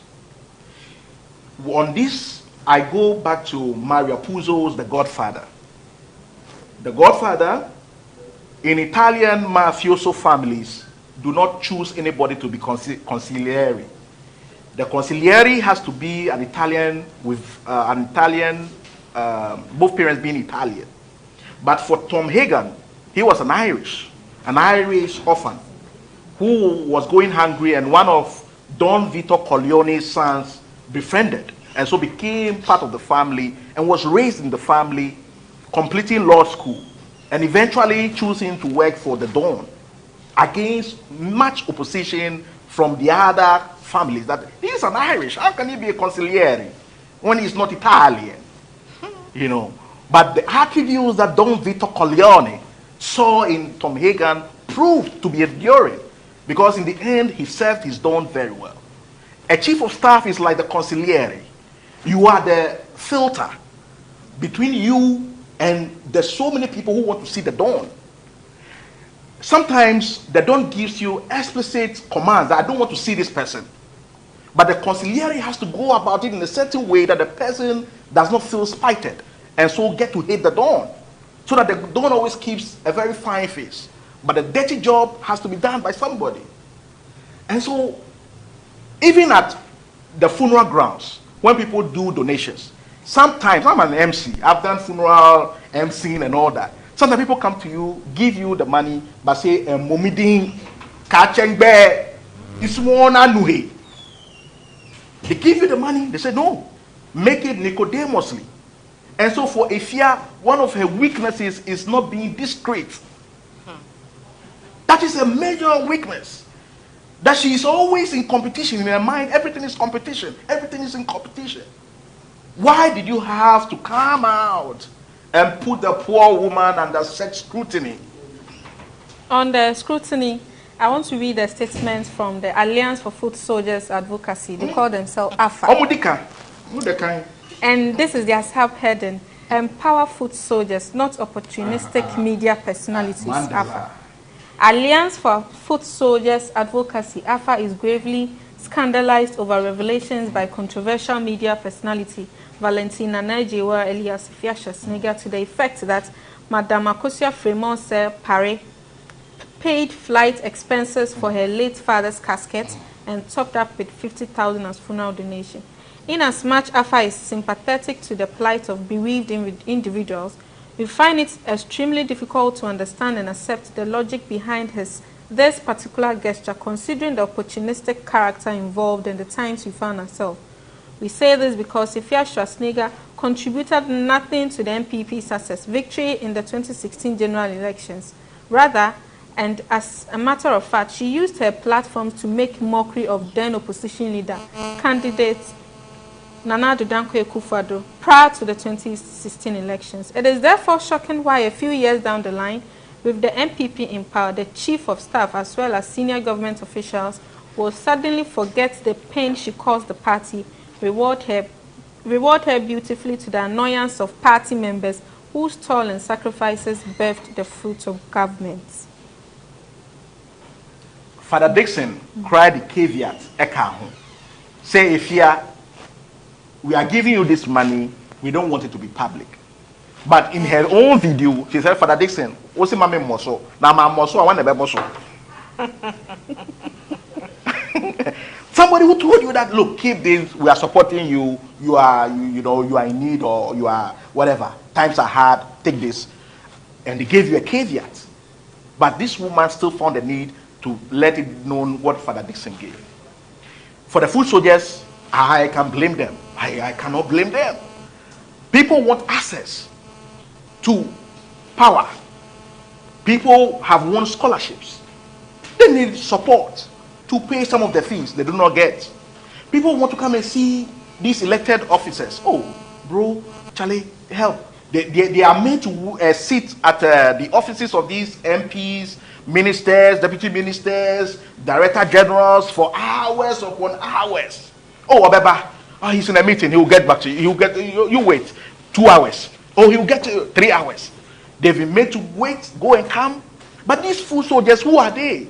They are the ones who throng the markets. They are the one who goes to the churches. They are the one who goes to the rural areas, the homes. They visit farmers on their farms. They risk limbs by traveling long kilometers, distances, to campaign preaching the message of the party. But how is it then that someone who supported John Mahama and the NDC, and then after some time said, who said there's a new place, that there's a new source of soup boiling. I can hear the flavor of this soup. Quickly turned and came back to the MPP. This person owes no allegiance, owes no loyalty to anybody but themselves. It is to themselves and only they. And so when I hear people agitated and are very downhearted, that if someone like this, who owes no allegiance to anyone, is even getting access, and then gets 50,000, and then gets a carte blanche that anything you need, if you need more, come back to me. On the heels of giving 120,000, that Kennedy Japan made us know. It's very worrying, Benis. It's very worrying, especially when we are being pummeled for the e-levy, that we do not have money. It does appear that the state has no money, but there's enough in individual pockets. Anybody that says that Ifya Schwarzenegger didn't contribute anything to the MPP, they know you're truthful. Because if you know politics very well, these deflections, it play a very important role in the voting public. So, especially floating voters, stands, it plays a role. Mind you, look at her following on social media. Regardless of how our official may be to Enkoyima, she may have die-hard fans.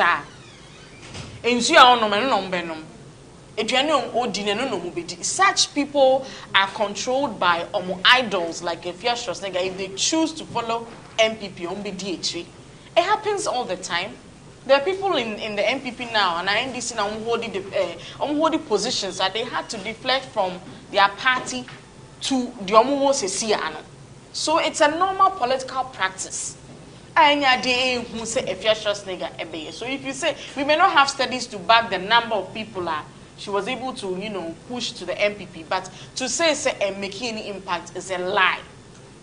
Because she has following, and that is why some of the politicians want to tap into some following until Drew December near Kotuaba.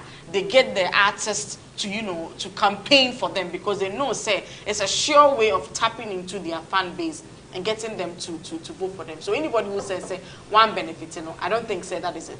But I feel the pain of the foot soldiers. But then again, you should know say anti-frema you'll be a sebio or tiwe or wonisika. Anti 50,000 is not something that is so big, so huge, extraordinary for her. Say on to me fan chardy. That is not what we are saying. She can. Or will it be another macram pad? Then maybe to me back together and get that money for her to do near oil. But Neria Ababa way the Gina Abontia or do who be because a commodore. No, do any crime na me Gina when him na me to trade you any good for ma. I don't think say you're going to be happy with me. That is where I think problem no ewo. But as to whether she did something, contributed something for the party, I think she did. On the part of whether Sikani is coming from Chief of Staff packets or not, no. ASEPA is calling for a probe into it. They want to know whether she donated on behalf of the government or from the coffers of the government or her own packets. Do you think the calls for the probe is in the right direction? It's in the right direction, but I don't assume from even before probe Nebeshasi, because there's a statement coming from the office denying, say the chief of I stand to be corrected, say no crazy free on there's a denial, say no payments of that nature has been made. Until say if your Schwarzenegger will come and prove no say if you me check, if you send me momo, if you send me say no. That probe I don't assume even on deniability is a snack of politicians. Denying things. That's their snack. No, but if you have proof, why don't you? That's their snack. It is why there are leaks, even in government systems and machinery. When someone is pissed off and say you are denying this in the public and they leak it to a media house or a media person. It is why we have neutral agencies, state agencies. No, but this is a probe. We should set up a commission. It's why you cannot come and defend your case by saying it's a leak. You need evidence to back it. That's what I'm saying. It is. That's one arm of it. Another arm of it is why we have state agencies whose remit is to probe into these things. The special prosecutor should not only be targeting NDC officials. These are clear matters that it can also, shine its light. The EOCO can also take it upon itself, come in, Shraj is there. Yeah. This is why you go and draw salaries. But Nipa na oko probe, no seem interest. Yeah, but of course, so what are you going to prove? They will deny. So if you are denying, the person, the supposed recipient, so they can check her account so you, to see the if third party, will such come amounts hit the account on what day, and I mean, you come in and these are some of the things. And this whole mess, because Bernice, the times we live in are very perilous times, very difficult times for individuals, for families. People are parking their vehicles to now join commercial transport. People cannot fuel their vehicles any longer. People cannot afford 3 square meals a day in this country. People are working 4 a.m., coming back at home 10 p.m., and are earning 1,500, earning 2,000, and have 2 kids whose school fees they have to pay, whose meals are on them, whose medical bills are on them, whose rent, utilities, and all the others are on them. This country is in a state that must not tolerate and look easy on wastage. On this same foot soldiers release, if Schwarzenegger has come out to kind of respond to them or say, "Oh no, na papa na onya donations." And if you also want to receive donations, then you can kill your father. Imagine. Do you think her response was in the right direction? It's a reckless. Imagine this, Benny. It's a reckless statement, Charlie. You cannot. You are putting pepper in people's eyes. The reason why they are calling for a probe is Oman will say you've gotten donations, not even in excess. to the point say I say Adani Agro, I wouldn't perform fail. So to tell me say if you want such donations, go and kill your father, no. I mean, she should retract that statement. It doesn't speak well of it. But then again, no, court scrapper, she can back her case up and say, "Maybe a comedian." Until you be na meka, it was all fun, serious. That is who's in the state in the social media. Because a comedian or the NE so and you be na was say fun, serious. Because most comedians pick serious issues on my lightweight with their comics near the end. You know, she can defend herself with that, but it doesn't sound well to me. Ifya is one interesting character, I got to say, or one interesting character. But she has friends in high places. That's the thing also. Because other than that, some want even to sniff the air around these people of power. They do not get. But here she is. Access to despite, access to Otin, access to this, access to this. What is left is just to be discreet and mind your business and not try to always spite people. If she hadn't gone on this exercise of spiting Miss Bell, all of these wouldn't have been an issue. As Vivacious mentioned, you know, Madame Frema has worked with the UN. She has been a lecturer. She has served as a deputy minister under John Kufuor. And today she's a chief of staff. So, Wabobra, she has made some money. At least $100. So 50,000 might not be, you know, an issue. But for the office she occupies now, the public office that she is in now, and by extension, anything she does is an extension mirrored on Nana Akufo-Addo. That is the mirroring that people are getting. That if you say this state is in dire needs, and NPP politicians have gone around saying that if we do not pass the e-levy, we will not have money to pay workers, we will not have money to even finance our obligations, and yet there's so much enough in private pockets to dole out and do all these things. It is that which generates the mistrust among the citizenry and the leadership. A mistake. This is a serious problem, but the way you are presenting it, you're making it sound so nice that we will not see that it's actually a problem.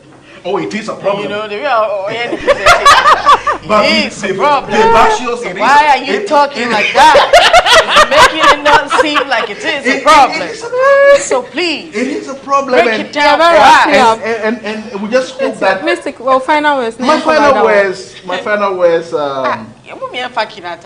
Well, Kinata has won songwriter, I think 3 times or 4 times in a row consecutive at the VGMA. So his penmanship is so excellent. You can take it away from the boy or the guy.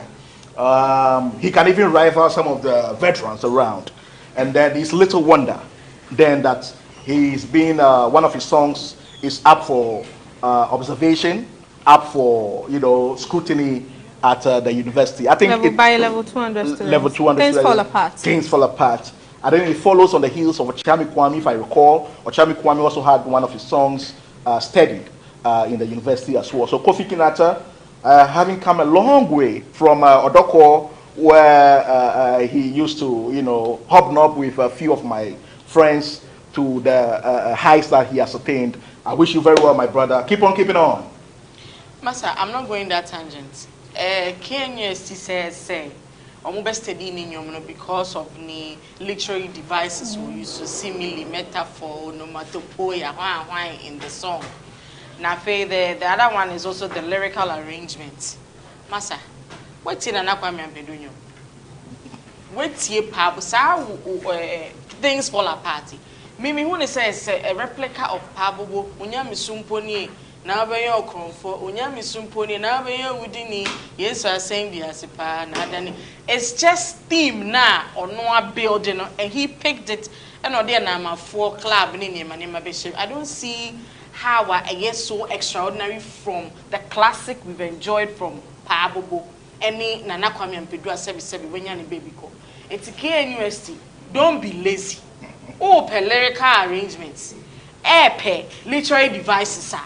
Munko mochi. Black Chinese mo.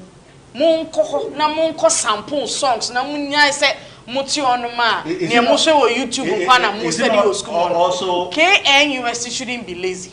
It's a literary devices and quani lyrical arrangements there. To Kwame Pedunyo. To Pabu. Black Chinese. Even a match today. What's the dinner? Massa. I don't know final words. I don't know if final words. They are being lazy. Couldn't it be that lazy resonates more with the urban students? The urban class. If you don't study where you are coming from, you can't just jump from the back and get into urban. You're free baby musically. And you have a bit drew sage anyway. So me, I would prefer Pabobo because I don't know mommy say when you sumpuni. It's a theme that you can sing about. So no be any things fall apart. And they shouldn't be lazy. We are coming from somewhere musically, moon tracing from the roots and understand how these guys are doing what they do now. By the Duchumwa, she's a columnist. I don't know how to say in Cassisiano. And Mystic Mike. He writes for blackpepper.com. Mystic Mike. He writes for Black Pepper. That is how you have to end. Vivacious. Easy now. Easy now, Vivacious. He speaks like one of the big six. Easy now, baby. Easy now. Mekai will say, if you go on GhanaWeb TV or YouTube, we have released some new or latest of our programs. Eche Asisu, a release new one on Untold. George AEC release another one on Say It's Loud. Mons and Cuddles by Ama Brunion also release another one. If you have time, just go on our YouTube platform and then you get all of these full programs on our YouTube platform. Efreme Beneso Parijan and I sat in for Benefo Boaben Abrantepa. See you another time.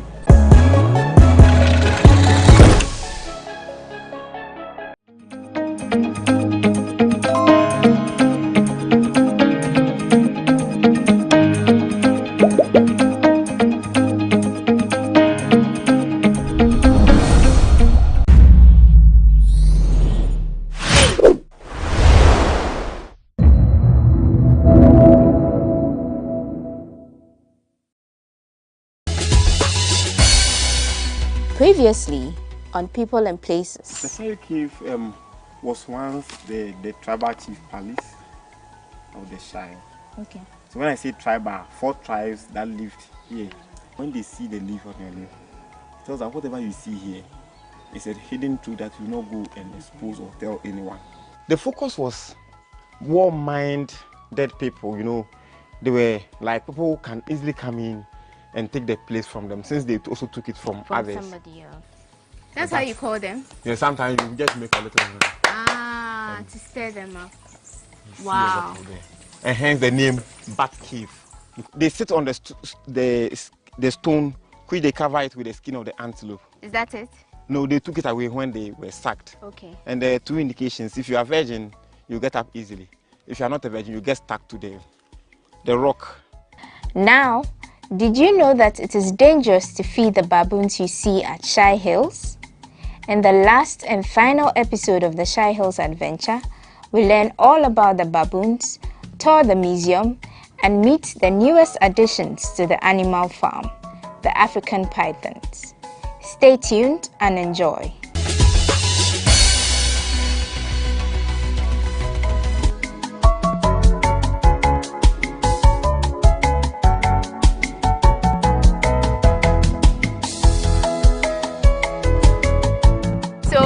Heading towards the animal farm, like I said before, but we made a stop by our friends, the baboons, right? And we are going to have a little talk about them. You usually would see people feeding them as they pass by. Is that something we are supposed to do? Yeah, so we don't encourage people to feed them. We do community education to, educate the people around that they are wild and they must find food for themselves. They are wild? And then hence they must find food for themselves. In feeding them, they tend to forget the wild part and then they go to the nearby villages, towns, and steal food. Sometimes there are issues with animal-wildlife conflicts. That is, they go there, tend to steal their food. Sometimes when they drive them, these baboons will scratch on them or bite them, and they can give them infections. Oh, okay. There are so many cases that we have encountered. So in order for us to avoid these issues, we are trying to educate them because they are wild and hence they must find food for themselves. Okay, I'm trying to break it down. When you say they are wild, what exactly do you mean? Undomesticated, free-ranging species of animals. So since they are not domesticated, they must find food for themselves. Okay. Okay. Are they originally called baboons? Yeah, so these are baboons. These are olive baboons. In the world, we have about 6 species of baboons. But these ones are mostly the ones that are in Ghana, olive baboons. Okay. With the fur being olive fur, and hence the name olive baboons. How many of them do we have here at So your place? we have about 24 to 25 troops, and each troop, and each troop is about 35. Oh, okay. So wow. you can, multiply 20. That's a at lot least of them. 25. By And they keep 35. multiplying. They keep on creating new troops, and each troop dominate within 1 to 2 kilometers around their sleeping headquarters. As I earlier on said, they are omnivorous. They are omnivorous. That is, they feed on both flesh and plant residue. So what they do is that after creating a territory, they try to protect it, and they don't allow any of the baboons to. Even if you are not part of them, but you are still baboon, you cannot enter the territory. Any territory is dominated by an alpha male who serves as the boss of the group.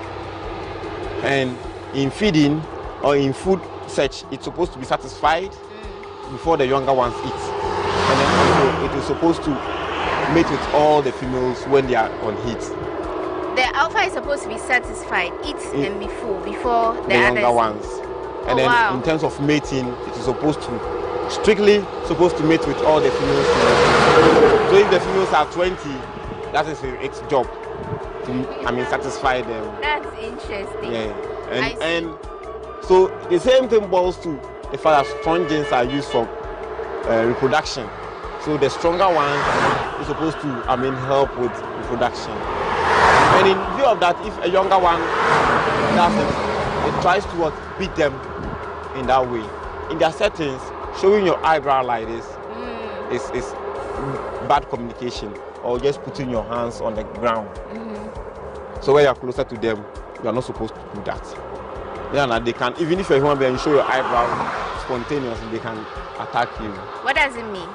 It's a sign when the older one wants to, punish the younger one. They do that. Oh, okay. So in that way, they feel like you want to, cause threats or harm them, so they can attack you.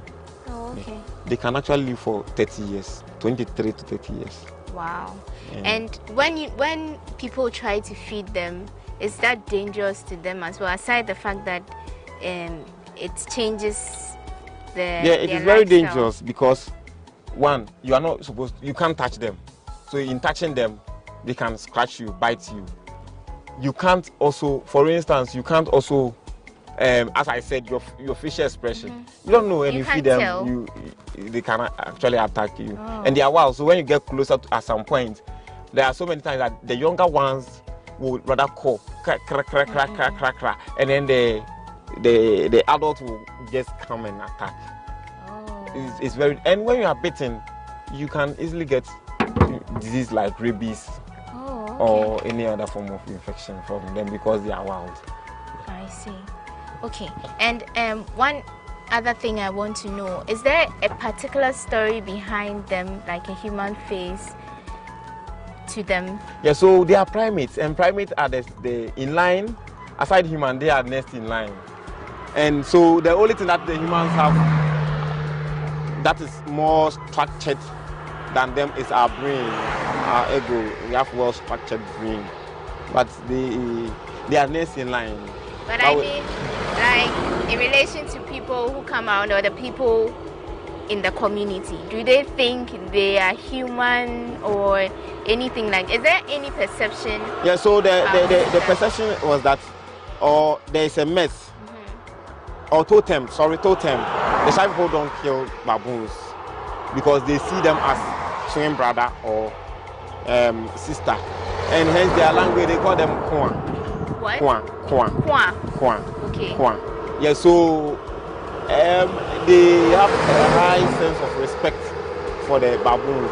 That is why they are the most successful species of animals in the park.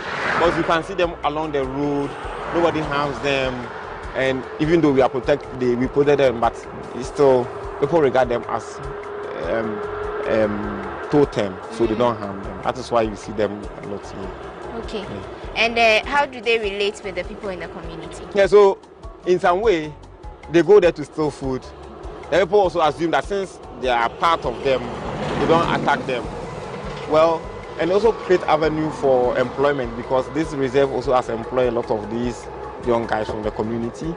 Indirectly to people who sell along the road, they get income a little from the tourists. So there was a survey I asked. So the people were complaining about the animal. I said also, do you think we should take them? I said no. A lot of them said no because it serves them as amusement, and others also said they get a lot of some sort of income when people come in, they buy from them. So it's a two-way affair. Those who are not from this enclave believe that the animals worry them.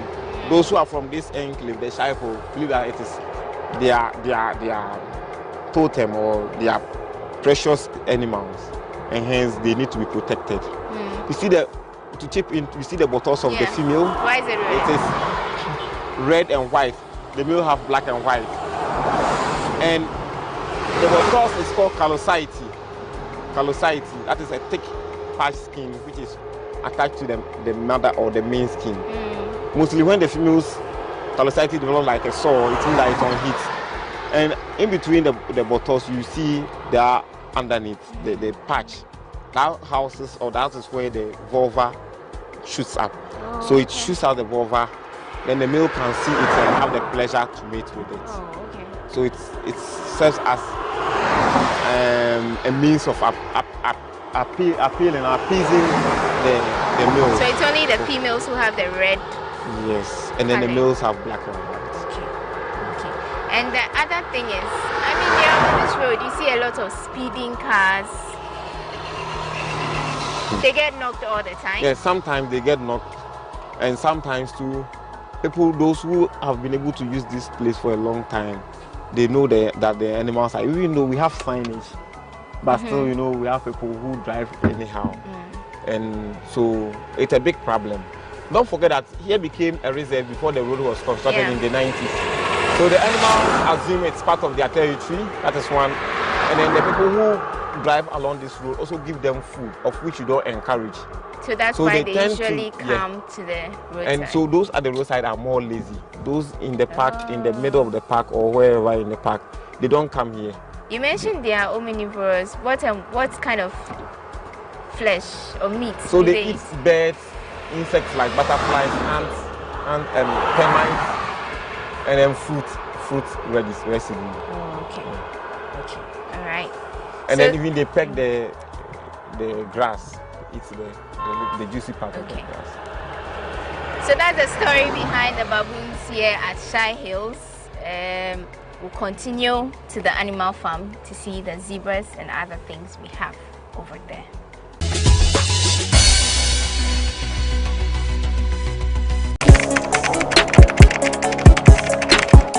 We table issues relating to the arts and entertainment for a riveting discussion, of course, without fear nor favor. The question the presenter asked them was a dumb question. You need to speak the fact and move. Varied views. We agree to disagree. So I would disagree with everything you said. I think that he's a smart guy. I think what he did. No, but I also said he's a smart guy. Yeah. I guess that I'm waiting for the what next. Yeah, I don't think that we have to wait for what next. It sometimes gets confrontational, but that's the beauty of the game. Today you're funny face. It's not my brother. Funny face. I don't know him. You don't know funny face. It's not my brother. You don't know funny face. It's a package. We meet, we sit, we dialogue, we learn, we progress. My name is Benefo Huabin Abrantepa, a proud blogger, and this is my forum.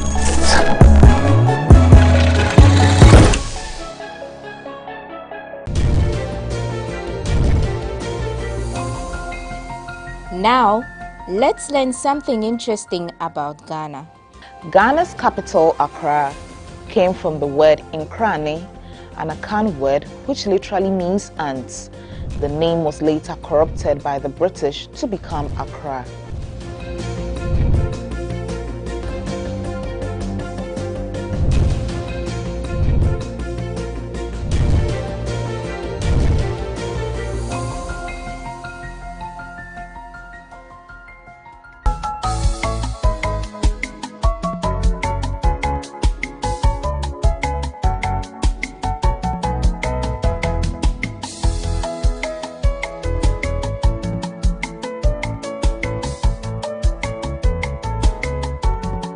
So the natural aspect talks about the various fauna and then the flora that we have here and preservation of them, but mostly from the fauna species, that is the animals, and then the cultural aspect talks about the various artifacts and relics that has been on earth, and hence are here for tourists to also come and see.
So this is the animal farm. We are starting with, you can see some zebras in the background. Ishmael, how long have they been here? So for the past, I think 4 years, the zebra have been here, imported from South Africa. Okay, okay. And how big is their place? How many are they? So we have divided them into two. The first so the fence are 3. Okay. The first one houses the ostrich. The second was housing about 3 zebra, and now they've given birth. So we have 2 young ones added to so that's 5. And then the third one houses 4 zebra. Okay. They are yet to also, the male is yet to also show his power. But why the separation between because these of the ones? males. Okay. 2 males, if you put them at the same place, they fight to dominate. So then you need to separate them. So there's a male here and there's prevail. another male in the other one, and the rest are females. The rest are female. But the younger one is also a male. A male. So as time goes on, it can be taken out from the group. Okay, and what do they eat? So they are herbivores. Okay. Yeah. So they eat grass and we supplement their food with rice meal. So we go to estuary and other places to get the chaff. We supplement them. Okay. This species of zebra are called the plain zebra. So you can see the patchy brown color. It's not dirty color. Oh, it's that's natural. not dirt. That's how they actually look. Yeah, this is not dirt. That's how they look like. And their lifespan is 40 years. 40 years for the zebra. Okay. Mostly, the most fascinating part of the zebra is the stripes on their body. Each has unique pattern. So even if they are 1,000, the patterns are different. And then from mother to offspring too, the patterns are unique and different. And in that way, they use those patterns to, avoid their predators. Focusing on one and catching them. So it serves as camouflage. Okay. For predators. So every zebra has a different pattern. No matter whether it's born a male from mother to offspring, different, male, female, different, 1,000. Okay. Different. So it's just like the fingerprints. Yeah, that is it. Nice. And mostly scientists has also unearthed that they are black skin with white stripes, believing that their skin, a lot of the skin patches produces melanin, and blacks, produce melanin. So to set the record straight, whether they are black skin with white stripes or white stripes with white skin with black stripes. Now they are black skin because of the production of melanin. Okay. So they are originally black skin, but they have white stripes. So yes, so originally when you kill them, or the skin is white, but the production of melanin makes it black because it is only black that produces melanin. Okay. And they are also regarded as African horses, but you cannot ride on them, or you cannot use them for heavy load. Is there anything peculiar about zebras we should know? Well, the peculiar thing is about the stripes and then the skin. Okay. And how long does a zebra, for instance, take to get pregnant? I think in a whole, if you give birth and you want it to give, the next birth will take about 3 years. So every 3 years once, every 3 years once. And the gestation period is? I think gestation period is about 132 days or so. I see. Okay, cool. So now we can move to the ostrich. How old is the ostrich? The ostrich has been here for the past 10 years. Well, they were about 7. Some fought and died. Some also, the males were together, so they fought each other, killed. Some were also bitten by snake, and some also got fractured, like as in they couldn't walk again. So in any case, we take them to Accra Zoo or for autopsy in Accra, whatever happens to them. So the only one that is left with the female common ostrich. This type are called common ostrich. The biggest bird in the world is the ostrich. Okay, so how many did you, how many species did you have? So only one species. These are the common ostrich. The common ostrich. Okay. And then we used to have 7, but left with 1. So maybe management will do well as time goes on to bring in new ones. More. Okay, so this one has been here for 10 years, but do you know how old it is? No. How old do they live for? For 45 years. Okay. As I said, the biggest bird in the world, their weight is about 145 kilos. So they cannot fly at all, but they can run 70 kilometers per hour. Oh, wow. Mostly they are very aggressive and they can tend to attack. And why? Like that's their natural tendency? Yes, they are natural. They are defensive? Very defensive, especially the males. When is this a male? This is a female. Oh, when you see the males are black and white, the females are grayish and whitish in feathers. Oh yeah, the feathers you showed. Okay. All right. And also they eat grass, but we supplement it with wheat bran and layer mash. Okay. Then we add the oyster shell. Okay. Okay. Does it have a name? No. Just the ostrich. I think you should name it since it's the last man standing. Well? I'll give it a name before I leave. So I'll call it Shelly. Well, you can see Shelly. She Shelly survived amongst 7. And she's still doing well. And she's still doing well. She's enjoying herself, as you can see, having lunch. And so you can come here to have a view and say hello to her sometime. Okay, so that is from the animal farm, Yes. right? Okay, so now our last bit, the royal python. It's not one of my very favorite animals. I don't really like snakes, but let's see how we can introduce her to you guys. It's all about what you want, so let's get going.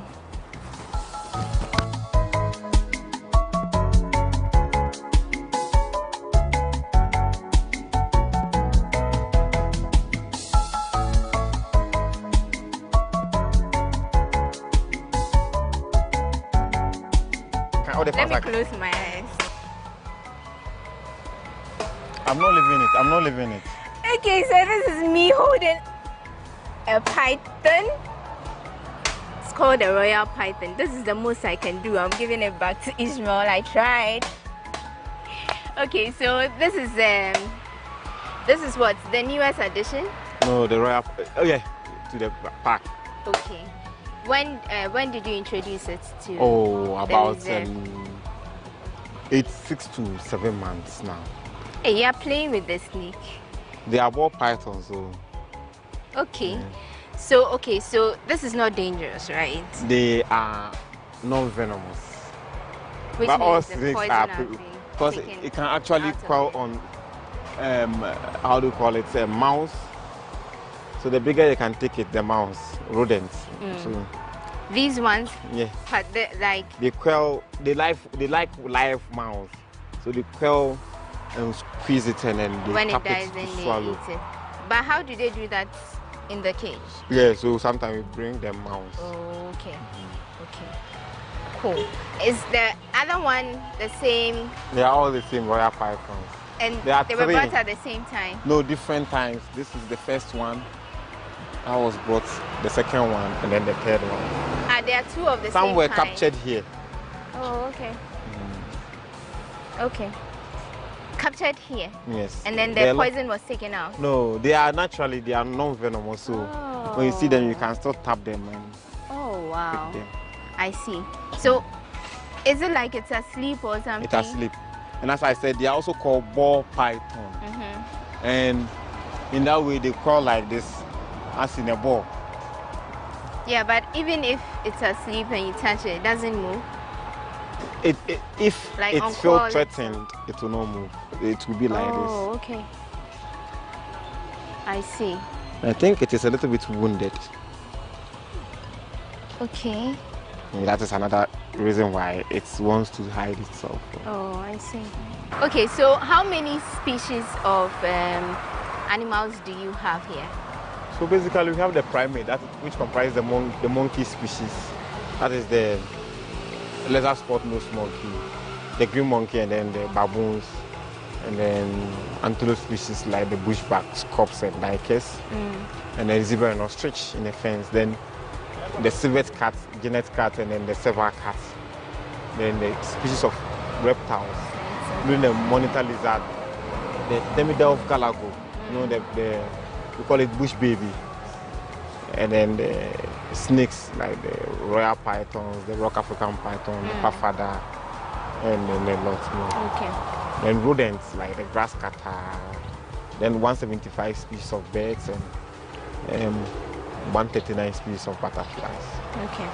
Would you know which animal is the oldest here? I think with the oldest, it could be the baboons. Okay. And then.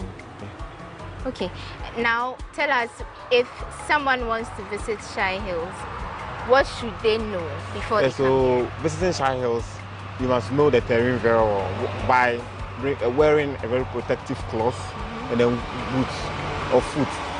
It's not advisable to come with slippers or skirts as with the ladies. Because of the movement. Because of the rocks and then the movement, climbing. Okay, now our very last question before we bring the show to an end. Is there anything intriguing or interesting about Shy Hills that people don't know about? Well, so what is interesting about Shy Hills is the location itself, because it is the only reserve in now Greater Accra and Eastern region, and hence very fascinating for people to come in and see. And then the only reserve with hills in the middle, and then the hills serves as an attraction. Yeah, so these are very interesting. And then the new friends, zebra, in the whole of the country. The new babies. The new babies. So we encourage and we want a lot of tourists to come in to see what we also have. Thank you so much, Ishmael, for doing this with us. We are very grateful for your time. And thanks very much for your presence and coming in. And we hope that your coming in will create new avenue for tourists to also come and visit. Hopefully, we are quite sure that will happen. So that's how we bring the curtains down on today's show. This is the very first edition of the all-new season of People and Places right here on GhanaWeb TV. I'm so glad you could join us to do this. So join us for our next edition of People and Places. We look forward to something really great and exciting. I had an adventure of my life, and I'm happy you could join us to do that. My name is Wanda Ami Hagan. See you next time. Take care and stay safe.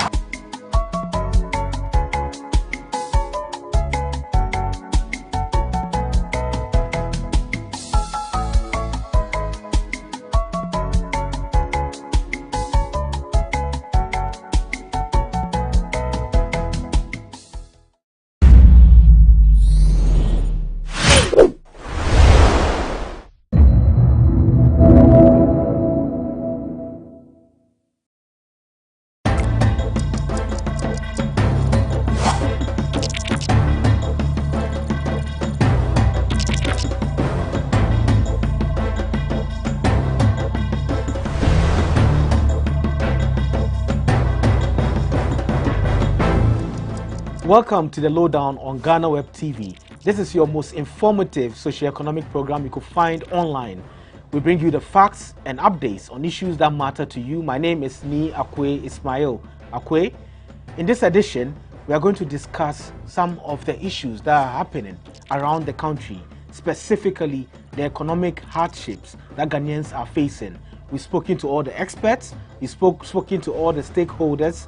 However, we are yet to speak with Ghanaians, ordinary Ghanaians in various sectors of the country to tell us how they experience some of these decisions that have been taken by stakeholders and also those in leadership. Fuel prices are up. You can buy a liter of fuel between 8 cedis and 9 cedis. The dollar rate is really high. Dollar is selling at 7 cedis, 30 pesos. And there's more to it, and we would discuss this with people who are like you and myself, common Ghanaians who purchase stuff, don't get per diems, and also work so hard to make ends meet. We'll be right back after this break.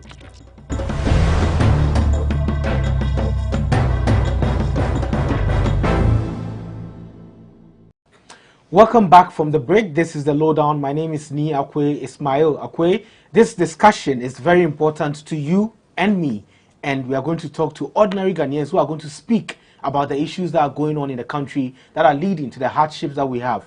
We have a number of them here in the studio. We are using a table, which is a bit unusual for this program. However, we have 3 people here. One of our guests is in IT, the other is in sales, and then the other is in the media. Let me start introducing our guest for today.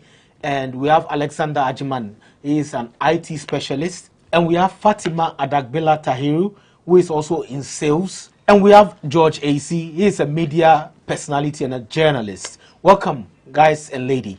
Thank you. Let me start with Alex. Have you eaten today, this morning? Yes. What did you eat, if I may ask? I drank porridge and bread. Is that your typical breakfast? Oh, usually I would go with a croissant and then coffee. But then the way the economy is standing upside down, these days you have to cut costs. So cocoa is a bit cheaper than your regular croissant and your coffee. Yes. Okay. What about you, Fatima? Oh, I drank Lipton, plain Lipton, and then bread. is the economic situation of the country Yeah, a direct influence to the Lipton that you drank? Yes, because on a regular, probably I might do red, but now red is now expensive.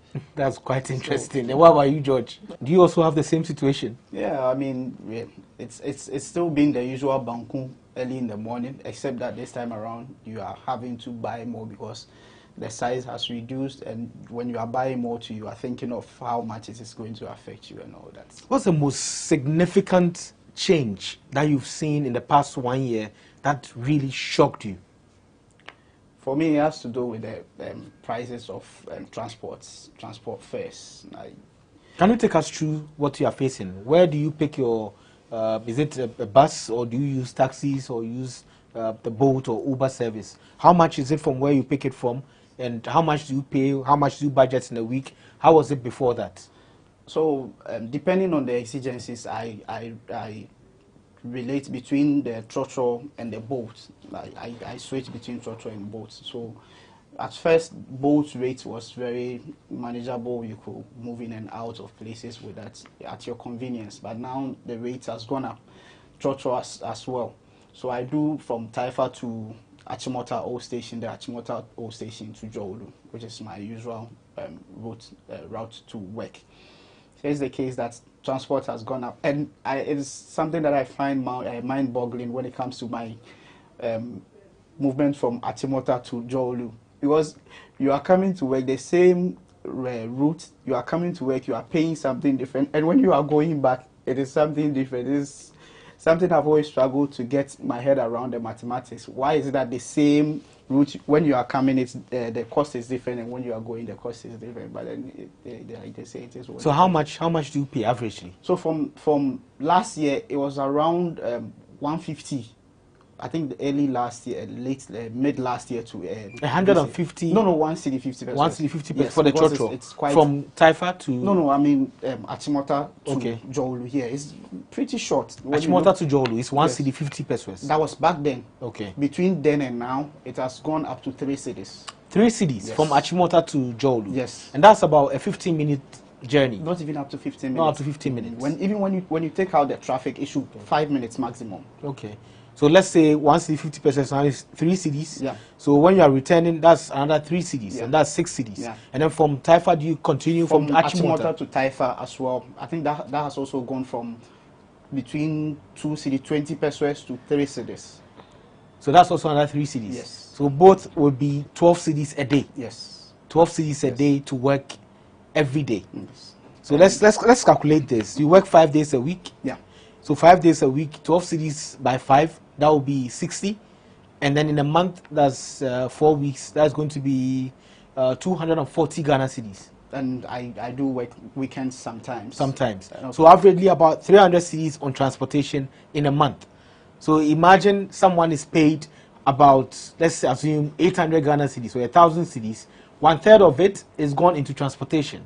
So Fatima, is it the same situation for you? Are you also facing the same transportation issues and seeing the changes like George is seeing? Absolutely. I had the same experience even this morning of an increment that I wasn't aware of. So I live at Spinters. So in the morning from my house to the junction, I have to pick a car. So it used to be 2 cedis, and with the last increment of 4, they moved to 2 cedis 50 pesos. Then from the junction that I get off from the taxi, I pick the trotro to Fiesta Royal. It was 4 cedis, and it's now 4 cedis 50 pesos. But when I'm going back home, I have to pick 3 cars. So from Fiesta Royal, I pick a car, 2 cedis. From Fiesta Royal to Accra Mall, actually, it's not far, but it's 2 cedis now. Then from Accra Mall to the junction of my house is 4 cedis now. Yes, then I'll pick another car, taxi, that will take me to my house junction, which is 3 cedis 50 pesos. That's so in a day, yes, it's even more than 10 cedis, because in a day I think I spend like 17 cedis on transportation alone. Daily. Wow. So if I should multiply that by the number of times I come to work, so let me just take Saturday and Sunday out. The 5 times I come to work, if I should multiply it, I should be heading towards 400 or something in a month. So that's exempted for work. Then ask myself that, okay, what if I'm going to the market on Saturday, right? How much am I going to spend to go to the market. And afterwards, if I have other things that I have to do, I have to pick transportation. So if, as you said, somebody earning 800 cedis, so let's say I'm the one earning the 800 cedis, and at the end of the month, I spend almost 600 on transportation. What do I use the 200 for? We are not even talking about foodstuffs. This is just transportation. So it's a big deal for me. That's quite a huge blow to a lot of people who are earning below 1,000 cedis. And I know even those who earn more than 1,000 cedis who face the same situation. And Alex, I understand you drive. Yes. Is it the same situation for you? Fuel prices, are they going up? Everybody's crying about that. The fuel increment is a lot. I think government has to do something about it. A month ago, around February 16th, fuel was 7.90 per liter. And then just this Tuesday, it was 8.220. Yesterday, it was 9.60. A week, I buy, initially, that's February, I was buying 300 cedis a week because I do Tema trips. I live in Tema, so I do it 5 times in a week. So, and I started buying, after the 8.22, the Tuesday increment, before yesterday's increment, that was Tuesday, I was buying 350 a liter. And then I'm yet to calculate the new one, that is 9.60. It's a lot. Like, I'm heading like 1,600, spending that just on fuel. For a month? Yes, for a month. So is it better to drive, or is better to get onto the 300 CD or 400 CD range?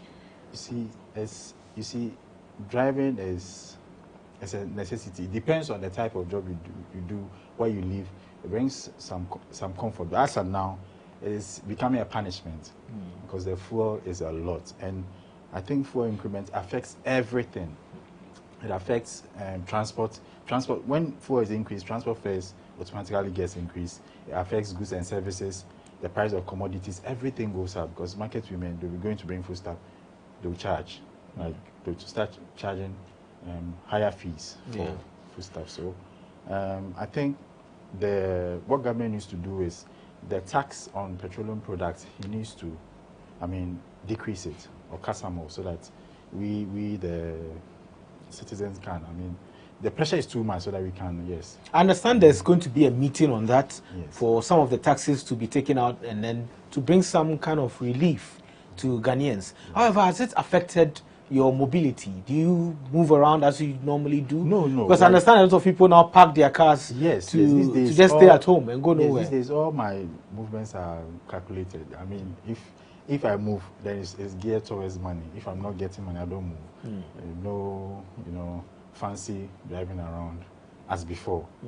So there's hardship. It's not a joke. Yeah. Yes, it's not a joke. So as an IT person, I know the industry is quite an expensive one because when you want to buy equipment, most of the equipment are imported into the country, and they use foreign currency to buy all of these things. And with the dollar going high and being above 7 cedis and all of that, do you see the effect as well in your industry? Yes, I see the effect. Like last month, I purchased, so I do purchasing from my company. Last month we purchased an external drive.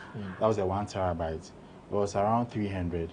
And then yesterday I called to ask the new price. It was 350 something. The dollar had moved to 8.2. So it affects us. Like you see it. It's not even a joke. It's the effect is on the dollar, and the fuel increment is visible. You can, and also GRA brought a new tax directive, which was 19.25. So as of now, if you are purchasing goods worth maybe 10,000 or 12,000 cedis, you're going to pay an extra 2,300 and something, which is going to government. It makes businesses, people who are in the IT business or people who sell, like generally, it makes businesses hard. Like they find it tough because if I'm going to buy maybe 5 computers, because I'm going to pay this tax, then I'll say, okay, let me forgo the 2, let me just buy 3. You understand? So they lose. People running. So we see it. It's visible. Yeah. And Fatima, you are in sales. Yeah. You meet a lot of clients. You go out every day. What are they telling you? Are they giving you the money? Are they buying art spaces? Interestingly, you need to sell, right? But the clients coming to you to advertise their product, they're advertising it so that people will see and they can afford their product or come and buy their product. But here is a case whereby there's increment in prices of goods and services. So I see your ad, I want to purchase, but I don't have the money to purchase your product. So how would the client even want to come and advertise if he's not making sales at the first place? As a sales personnel, the same problem that I'm facing. We have clients who give us high budgets within the year, but now they're cutting down costs. And others too are saying that, okay, this time we want to go low. Maybe we want to do guerrilla marketing. Maybe we don't want to do above the line, so it's either above the line or below the line. So they are trying to cut down costs. So people try to turn away from, you know, doing the regular banner ads that they would regularly do on our platform. But funny enough, we've been able to build a clientele that have trust in us, right? But my issue is, most of the regular Ghanaian, just somebody who has a small business and they know that, okay, this platform is a good platform for me to advertise my product because of the audience that they will meet at the end of the day, right?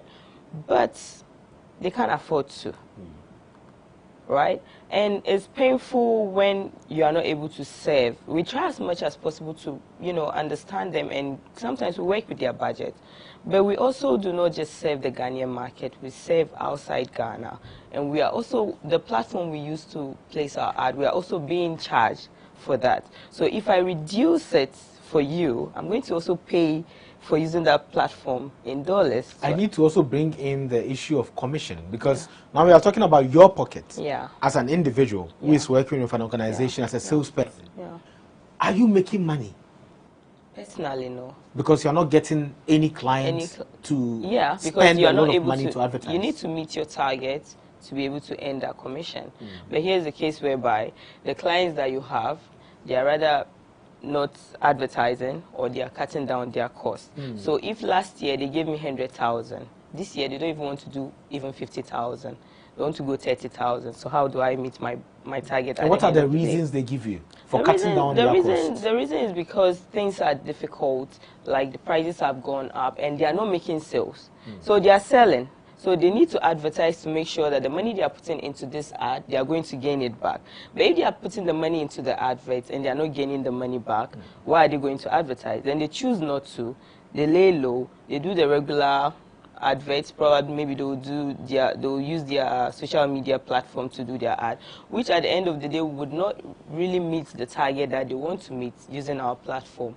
So that's some of the challenges that we do face.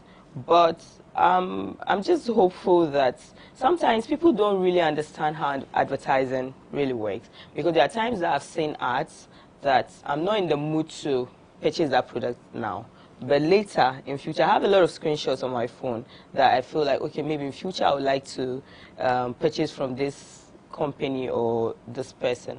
So most of the time people want instant cash. They want to put in and then receive at the same time. But if they are putting in and they are not receiving, definitely they won't advertise. So so the hardship has also affected the behavior of consumers. And now when they see even ads, they don't really purchase because they are not going to get a return on their investment. And then George, you are in the media. I mean, you meet a lot of people who grant you interviews and things like this.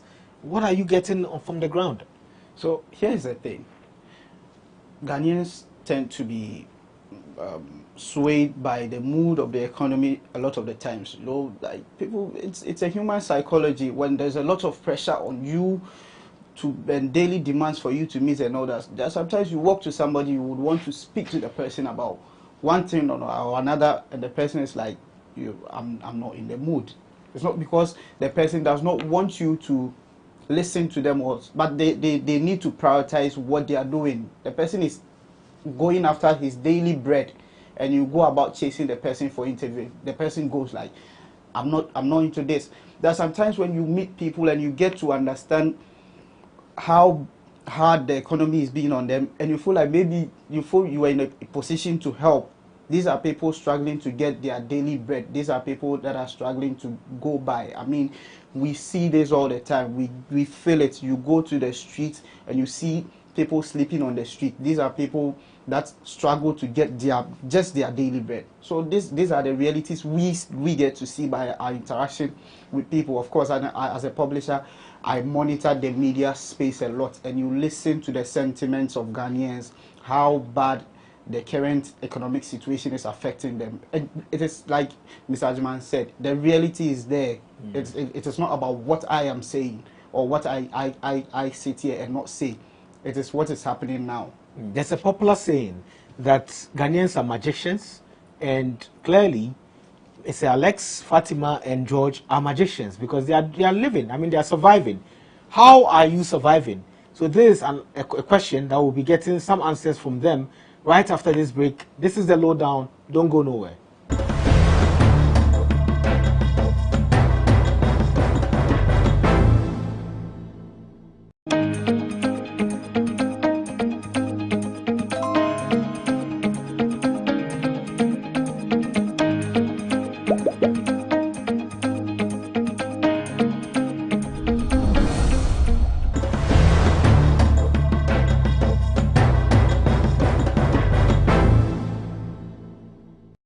Welcome back from the break. This is the lowdown. My name is Ismail Akwe, and we are discussing the hardships Ghanaians are facing, this time from the perspective of ordinary Ghanaians who are working in various sectors of the economy.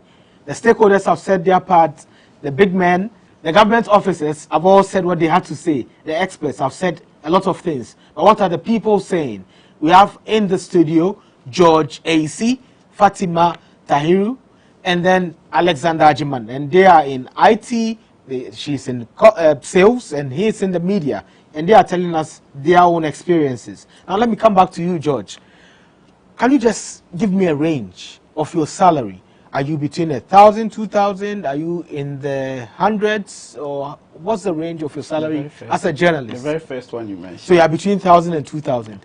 And you spend almost 400 cedis a month on transportation. On transport alone. So let's assume, let's take the middle part of it. Let's say 1,005, and you spend about 400 on transport alone.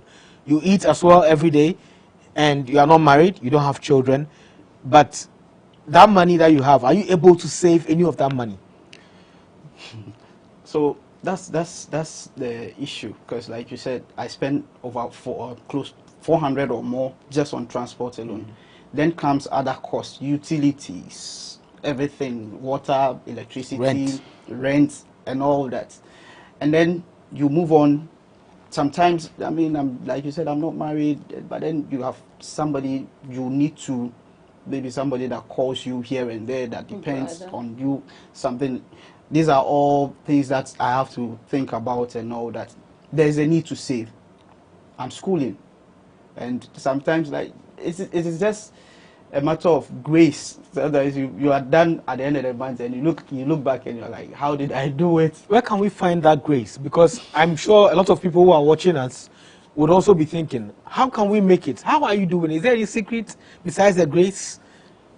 You just need to be measured in your expenditure. Okay. That is how you get by. And if there's the possibility for you to get into something by the side, a business or whatever it is, then yeah, you do. So is that what you are doing? Do you have a business on the side, or you stop partying with the big boys, as they say? I've been trying to get a business on the side. That is still in the balance, but hopefully, and that is one of the downsides, because it takes money to make money.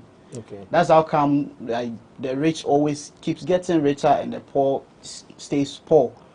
So even if depending on how big you are able to invest, it determines how much you can recoup. So those are all the things that sometimes you look at and you feel like you are cornered, because even though you are willing to make some investments to at least sustain you on the side, you look at how much you have and what the business world is out there, and you see that it will be hard, because setting up a business in this country is not easy. It comes with a lot of constraints. Of course, people will say these days there's social media for you to like try and sell to people on the side and all that, but it's not that easy. It's not that easy. When you want to go big, there's a lot of constraints. Even when you are doing it small, the cost of the things even when you are into production, the cost of input materials. When you are so I tried doing some little importing on the side, like buying clothes and other stuff from outside the country, China to be precise, and then moving them. But then you ship, say 1 month ago, and sometimes let's say when you are doing pay on delivery, you ship the goods and you are calculated and told that, oh, the CD or the dollar rate is at X, and so when the goods arrive, you are expecting to pay this. The goods arrive in a month's time, and you go to the warehouse and they tell you, look, we can't do that anymore. The rate has gone up, so you need to add up. Maybe you have already planned, you have already made your budget allocations and all that. Here comes the case that when you go to take the goods, it means that you have to transfer the extra cost to the consumer.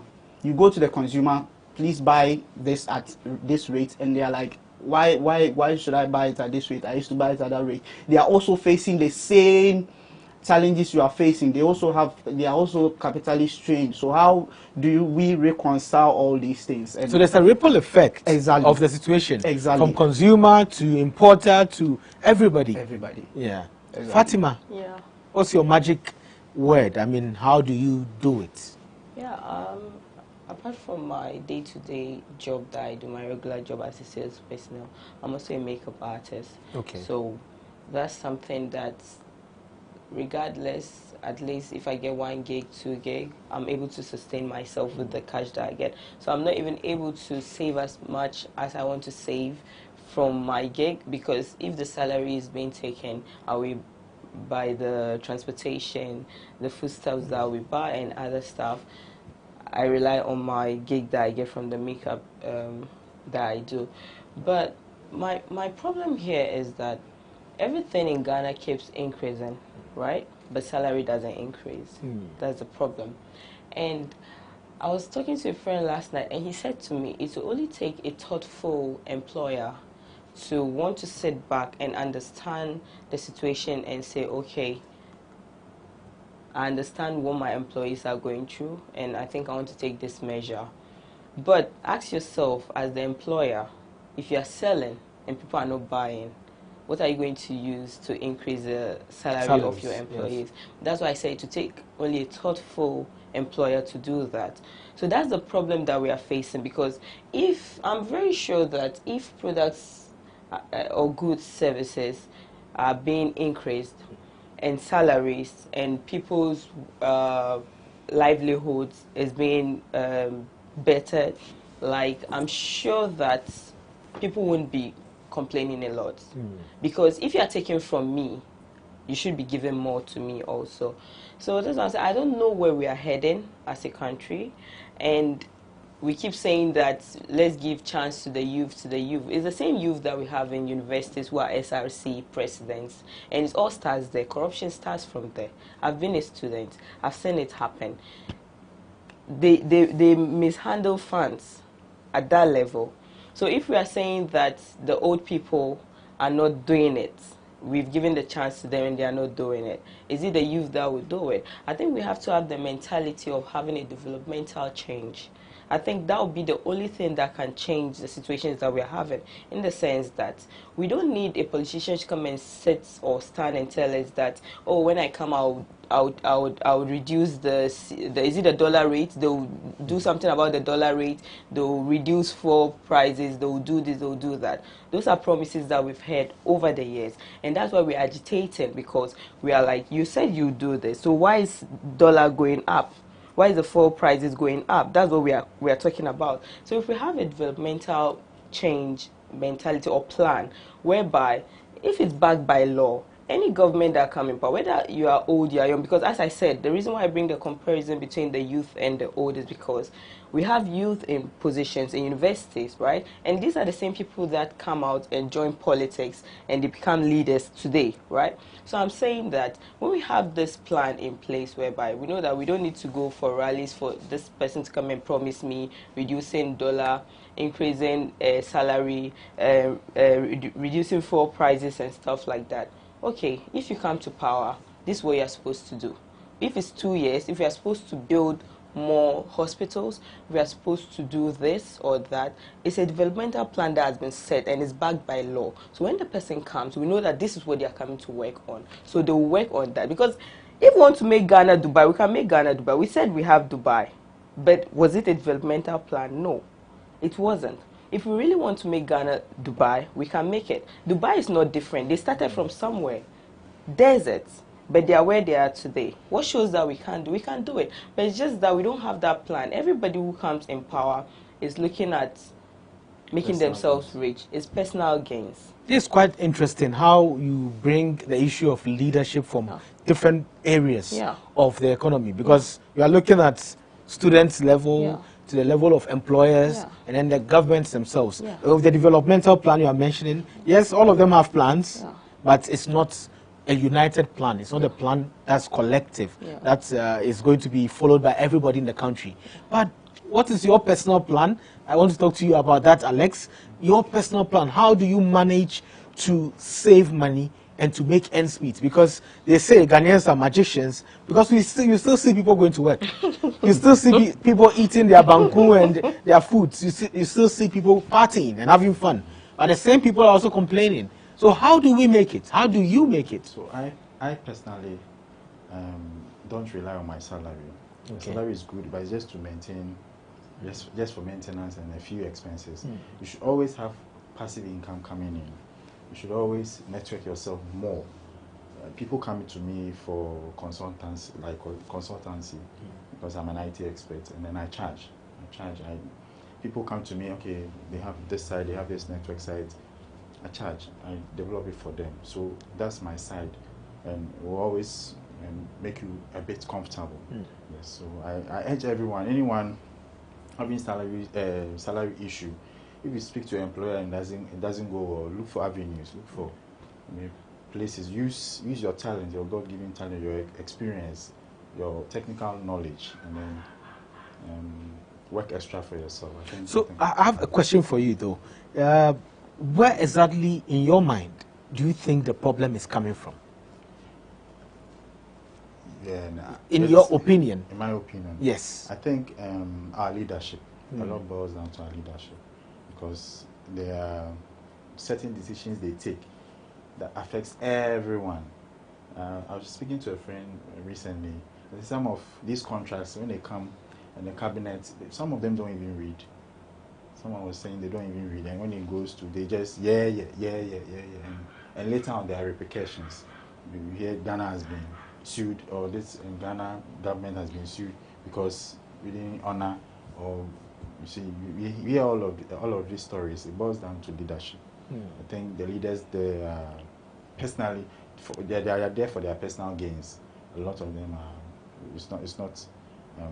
They don't think about the ordinary Ghanaian. Yes, because I'm saying this because recently there's e-levy talk, and then you can see most of the leaders are, e-levy, but the Ghanaians want to understand the rationale behind it, the reasons why e-levy should be implemented. There's not so much education, so we want to know why. Because when VAT came, I remember it was the same, but then it was explained well. We understood. Okay, so this is VAT will help, build, more infrastructure. The economy will. So Ghanaians, okay, then let's accept it. So similar with e-levy, we want to know what the Ghanaian is paying for. You see what the Ghanaian is, so that so that's basically. So for you, it's leadership. It's leadership. It's leadership. How about you, George? Where do you think the problem is coming from? Is it from the Ukraine-Russian war? Our politicians would want us to believe such, but let's look at it. We live in a country where those who make a lot of these decisions that have this rippling effects on us are not necessarily affected by the decisions. You look at the fuel. We all know that those in leadership do not necessarily buy fuel, right? They go to their institutions and they are giving coupons for their high consuming V8s, and they are gone, they are good to go. Recently, the government announced that it is taking 10% of every teacher occupying a government accommodation as rent. How many of these The president is not paying rent. His ministers are not paying rent. They occupy government accommodations for free. So if we are talking about how rent is affecting a young person like me, who is at this point in my life looking forward to beginning something, like establishing something reasonable for myself, I need to start a family, I need to do this, it all takes money. And I go, my landlord calls me at the end of the year and tells me that I am increasing rent because cement prices have gone up and all that. These people don't get those calls, so they don't understand what it means for my landlord to talk about cement price increases. The teachers are paying rent now, they don't pay. So how do these people understand the repercussions of their decisions? When Ghanaians are saying that we want e-levy or we don't want e-levy, what forms the basis for the average Ghanaians to resist their e-levy?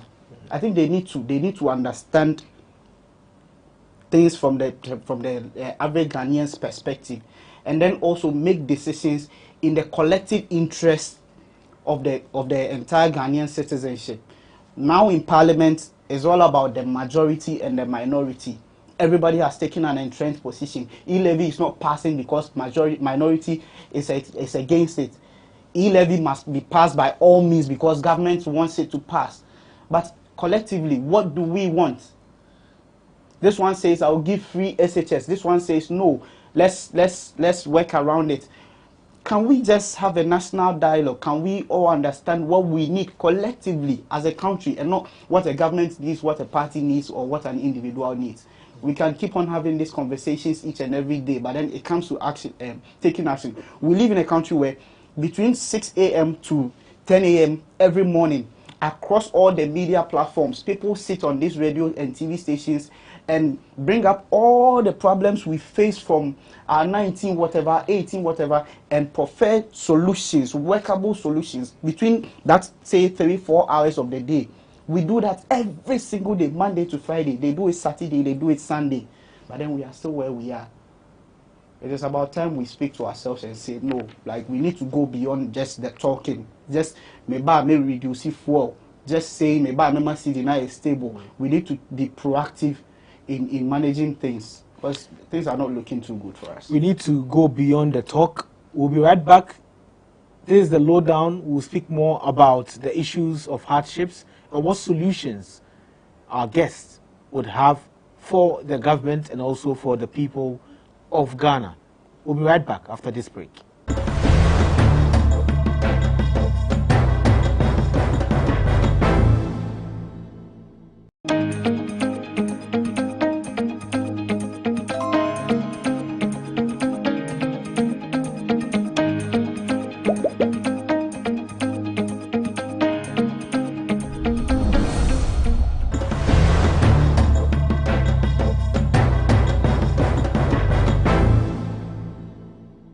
Welcome back from the break. This is the lowdown. My name is Ni Akwe Ismail Okwe. We are talking to some Ghanaians, ordinary Ghanaians who are working in various sectors, and they are telling us their situation in this hard economy where everybody is complaining, from fuel prices to the dollar exchange rate and everything. And now we are at the solutions. So, Alex, what solutions or advice would you have for the government? Because I know definitely you have some things you think could be done differently than what is being done now. So what do you have in your mind? Yes, I think leadership is by example. As a leader, you need to sacrifice. So let me bring back the e-levy. You know, government needs money. You can see there's no funds because currently, even national service personnel, some haven't been paid in the last 3 months. And I think the government expenditure is high. The volume is so high. So I think government, first of all, need to cut down their salaries at 30% or even 25%. That's those working in the government sector, or you mean ministers? Oh, the ministers. Appointees. They need to cut down their salaries. They need to pack their V8s. You know, and a lot of V8s. Like anytime you are driving, you see the V8s with their lights just passing, and it's a whole convoy. They can just pack it, use their private cars, their salon. They only pick it up when they have when they are traveling. And I think that will also save costs. As Ace was saying, the fuel coupons should be stopped, should be halted. They should use their personal money to buy fuel. Then they will feel it. If you are riding your own personal car and it breaks down and you are maintaining it, and it's all coming from your salary, then you will begin to feel what the ordinary Ghanaian is feeling. You know, experience is lived. So if you don't live the experience, you actually, no matter what you do, you can actually feel what the ordinary Ghanaian is. So for you, it's about the feeling. So when they feel, do you think that will bring solutions to the problems of the country? Because then they'll be just like, they'll think like us. They'll be like, okay, it's true. These days, my expenses, since I packed this V8, my fuel, since these fuel coupons were stopped, now I'm buying fuel maybe 2,000 or 3,000, so I need to cut costs. Then they will understand the plight the ordinary Ghanaian is going through. Because definitely they are the ones who put together the policies. Yes. And if they really understand and they can look for solutions however they can, I think, yes, that will change some of the situations of the poor Ghanaians, especially, who can't afford anything. Fatima, do you have any advice, any solutions in mind? Well, I think with my solution would be my earlier submission that I said that we should go back to having a developmental plan backed by law. That's what I was trying to say, backed by law, so that if the government comes in, there's a plan. This is what we are doing. It goes that way. If you don't go according to it, then the law should hold you. But what's a plan without a will to get it done? There could be a plan. Yeah. Because Ghana has always had a plan. Yeah. But the law, it never happens. Yeah, because this is a situation whereby we have different parties coming into power, and we neglect old projects that are going on, and we start new ones because we want to show that when we came into power, we did this, we did that. And I'm saying, when we have projects that are ongoing, let's stick to those projects, complete them. It doesn't matter who started it or who ended it. Currently, there's no money in the country, and that's why the taxes are coming in. That's why the decision to go to IMF or bring e-levy is still live. rife. Accountable for all the taxes that are being taken from us. Let's see what the taxes are being used for. I feel like we don't hold these leaders accountable for things that they do, because most of the time we come and talk and say give solutions and say, and it ends there. We don't hold them accountable. We are demonstrating and we are saying all the demonstrations that we've had, right? Fix the country, and doom so and so. And I'm saying, are we holding them accountable for the promises that they gave before we voted them in power? We are not. We are talking about it, but we need to hold them accountable. Let them understand that you promised us this, and this is what we want to see. We can demonstrate. What I've realized is that you can demonstrate, you can do whatever you want to do, but their ears are locked. Whatever they want to do is what they want to do. So that's what I was saying. Even if we want to change, we want to bring the youth to lead, is it going to be different? My question, personally, I feel no. That's what I'm saying. It starts from university, SRC presidents. I've seen it. I've witnessed it. What they do in there. Corruption, it starts from there. And they're the same people who come up because they are affiliated to these political parties. So you can imagine if a corrupt SRC president belongs to any of this political party, he comes out, he joins underground, comes up, becomes organizer, goes like that gradually. That's how it goes in. At the end of the day, they are looking at benefiting themselves, like not any other person. So all I'm saying is that we just need to hold our leaders accountable. Leadership, and it's going to go a long way. Personally, I don't see it happening now because these are things that has happened before and we've spoken about it. And it's, instead of it reducing, it's increasing. Unless maybe we are going to have a market whereby we have market for government workers, that their foodstuffs are expensive, and we have market for regular Ghanaians, that the foodstuffs are cheap. Then we have transportations for regular Ghanaians that is cheap. We have like everything, rents for regular Ghanaians is different. Then we know that yes, they are feeling it. But if we are all going to the same markets, buying the same foodstuff, at the same rate, at the same price, no. Segregation. No. That's well said. No. So George, what are your solutions to government or advice, if you have any? So here's the thing for me. I feel like the laxity in Ghanaians being too comfortable with whatever happens to us is too much. Kamayami. Like we are too much like that. We just because like you said, our magic, the magic we are able, because of how we are able to survive it all the time.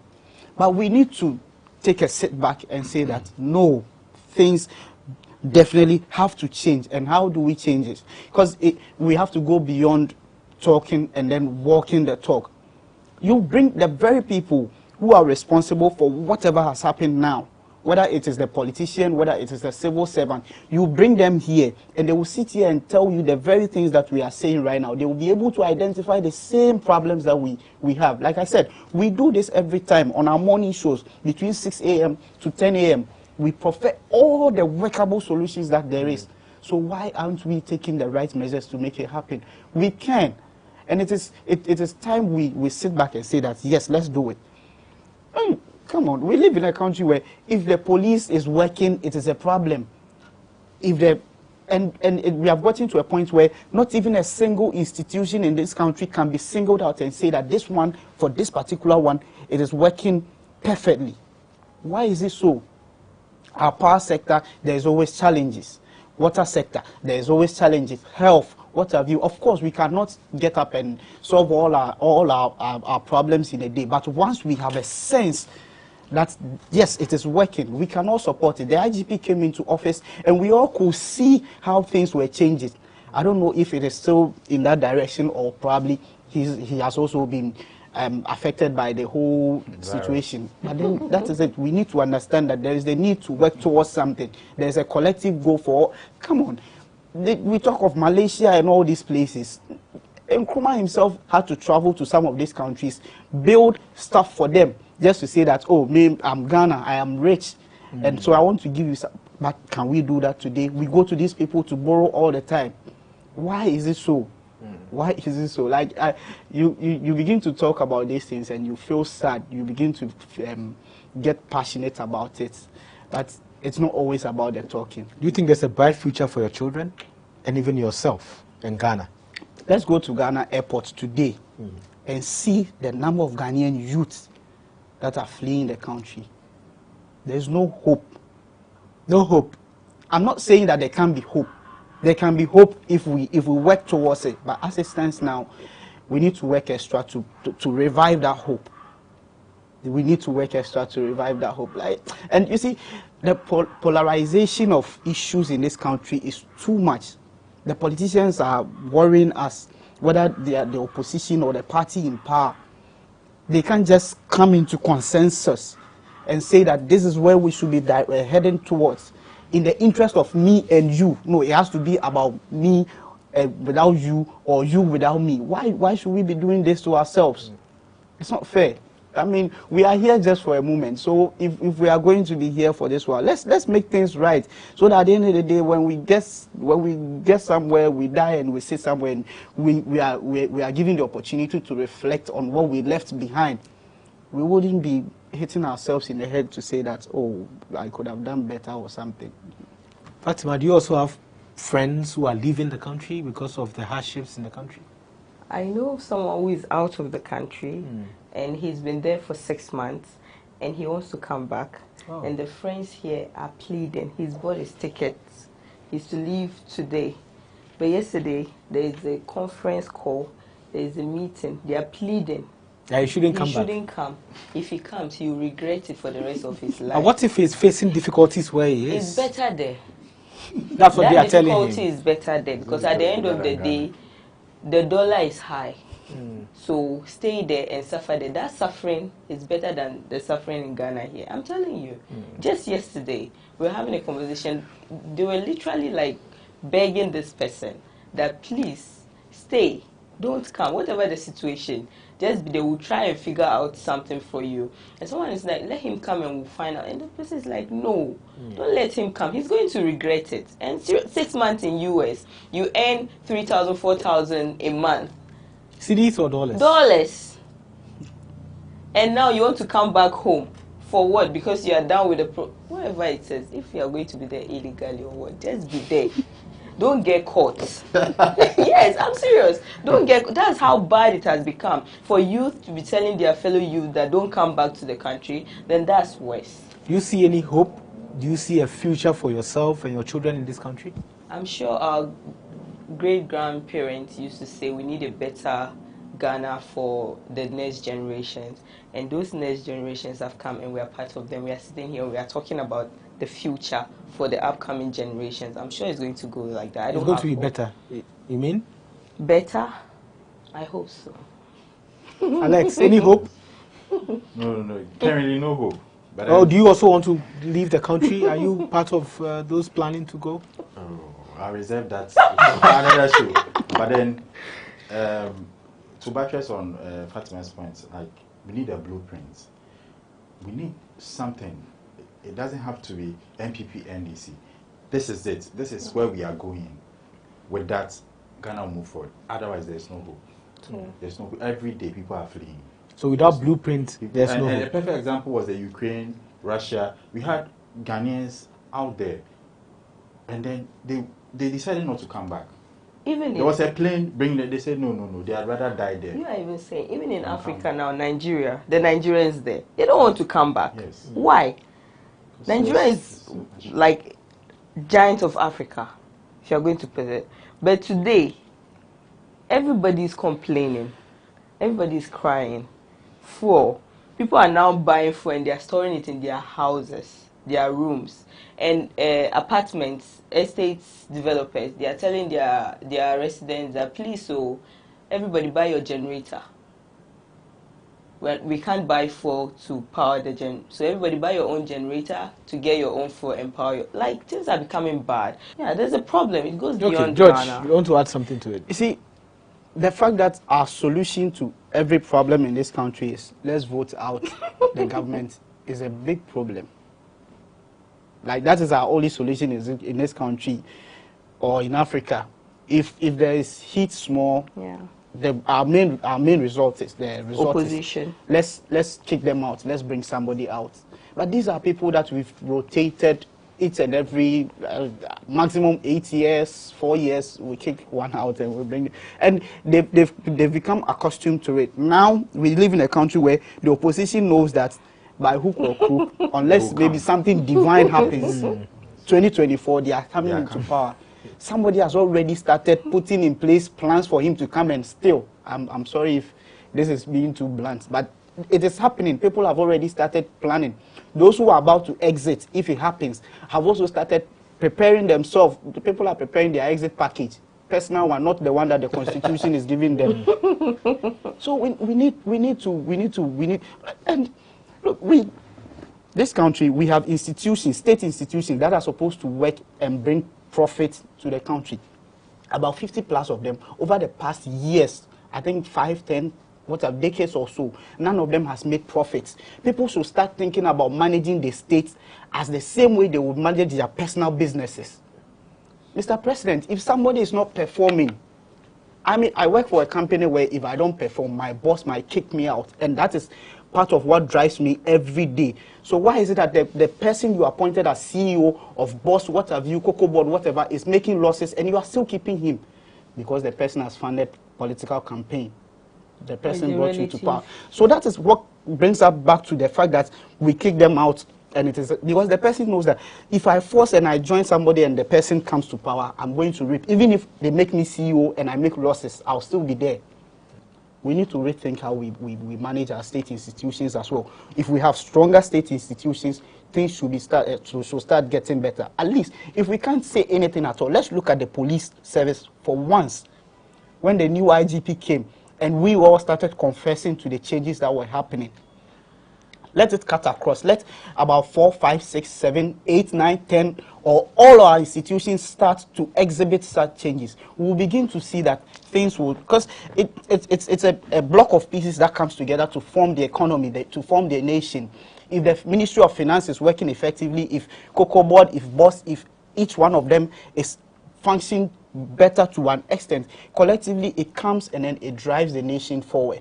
So we should look at all these things, and hopefully then the hope we are all praying for will come. So strong state institutions, drive the nation forward. And these are the words of George A.C. Our guest is a media professional. Thank you very much for coming. Fatima Adagbila Tahiru.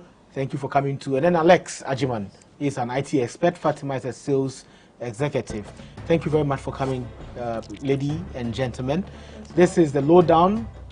Watch us every Monday on GhanaWeb TV and on all of GhanaWeb's digital channels. My name is Ni Akwe Ismail Akwe. Stay safe.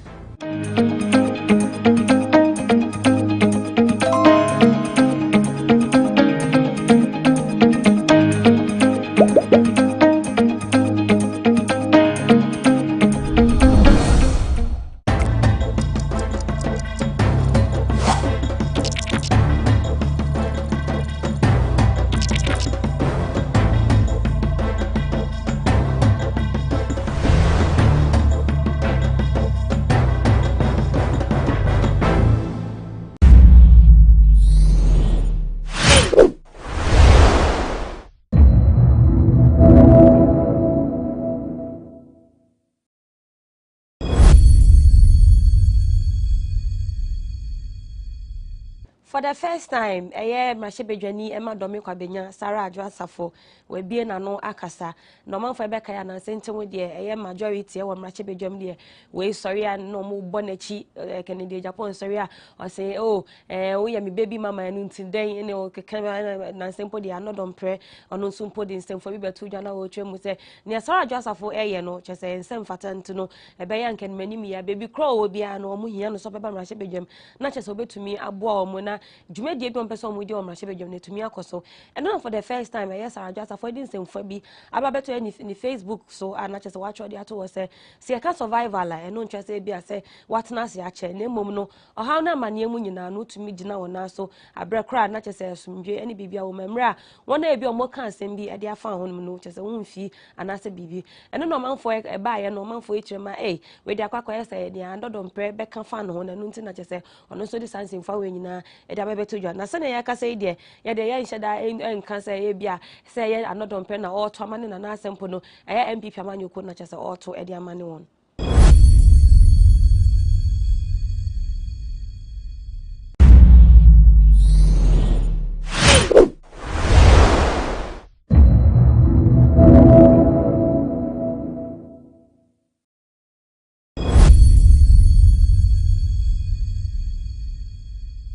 Oswafo share in Kitawudien some metro information minister kojo upon Nkrumah no din sem for bi ababeto dwa otwemu se ono honumi onjina baby a enka se ya de free SHS no enche bia no omo betwem anampo no mbe review otwema ono wonka hwe nana tesa oni TV3 for omo akoma FM for nana tesa din Kitawo eno de sansem for we nyina eto dwa otwemu se sania ekono anampo sania nsentro for ebo amane so ono ejina baby aka se enche bia free SHS no me ya de ombe review no otwema on cancer na emom no aban no ehwe se ye dwumedi ahodo a ewo Ghana hanoma omo hwe achese omo ka ne boarding anampo no esososo no omo hwe na achese omo twitwa so anampo no omo hwem na omaye bibi e de afa ho na sapa se free SHS pa omo ba betwem anampo me review no otwema enye no kre na omo fo be ka ye na otwe wie na achese Ghana mampani na Dankwa Akufo-Addo ne cabinet ministers eko eye achese putupru omo ko din Kitawo bi ewo peduase me kokko wie mu no na omo di to jase ade ni manim yo mo hwe na chese niam bi dwumadie bi a ewo Ghana no policies ahodo bi no mbehwe no matetete so eno na eye kojo upon Nkrumah ye twemu se onjina baby ada enka so no eye free SHS no mba be review anampo no mba betwem.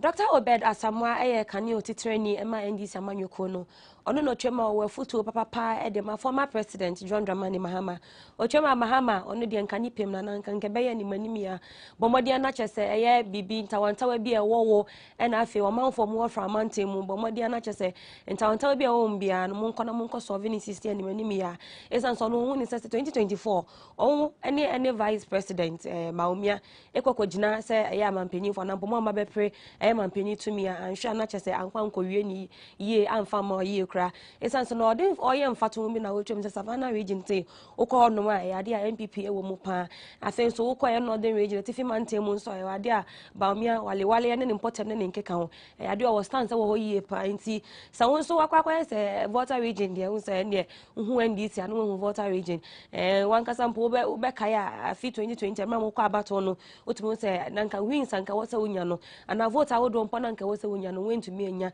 compared to Rollins Abreso and afi wona wakeka wo etwa mu nyina no nti on nka manim ye be yanka bomode ane kɔ honom na kyese bia wo honom bia no ne omo nkasa ne be ya 2024 se win bi wo na se wo se wonya san win na obetumi win nya sa 2024 dia anhwa na akwite yawo.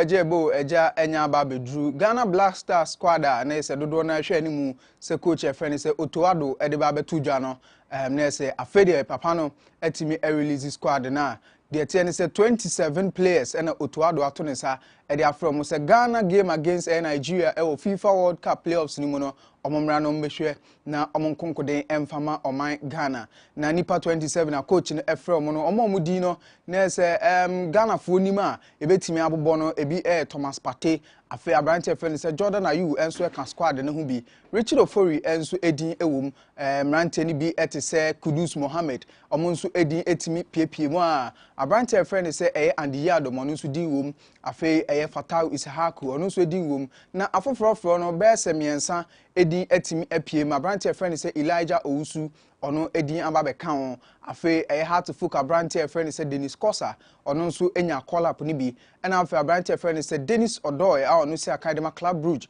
ewo Belgium nti omo eni afoforo miensa na say coach friend say Otoado ato ne sa e de afro squad ne de okaboma omo ye mrante 27 omo na yese no coach friend say Otoado e de ombeko enso e de etia Nigeria e da Friday first leg no betodwa e wo Kumasi Babara Sports Stadium 7:30 na sa game betimi enso etimi abaso second leg no e bekoso e wa Abuja eno 29th of March na say that Tuesday ene no so betimi atodwa e wo Nigeria mem.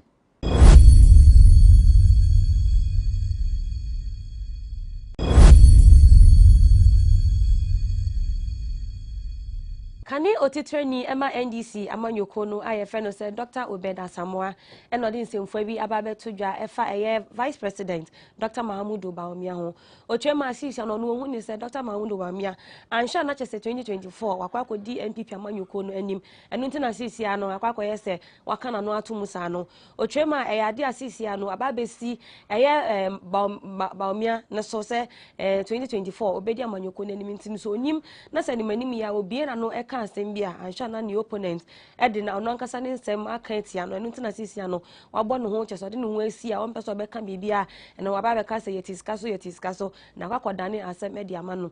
I think so we and I just joy news interview and I just know this answer for when I to Jana will be say on no crown or that Jane Abisano was saying we have the men some men phoning in our Omo and I know will be as or Kaise and Rana MP Pamanyoko and Sanaches on Beba Memuno and your Mocasa to a buy NDC esan so mo they have the men na chese men no ba na chese Ghana e be ko paradise rekope and no na chese obi say those men na no mo kasa we have the men no where are the men.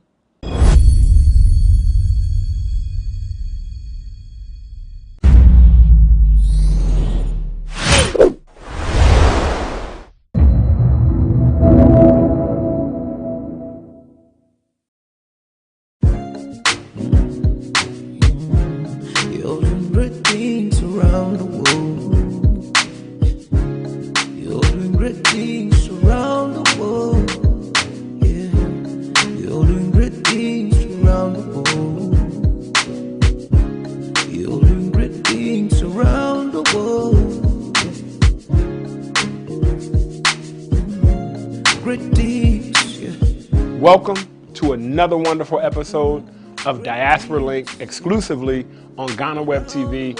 I'm your host, Diallo Sumbri. I'm very excited about my guest today, as I am about all my guests, but I'm also very appreciative because I was able to catch her while she was in Accra just for a short time, passing through, running, doing a lot of things, but she agreed to come share her story with us on the set today. So, without further ado, it gives me great pleasure to introduce you to Nadu Plaka. Now let's dive into the interview and learn a little bit more.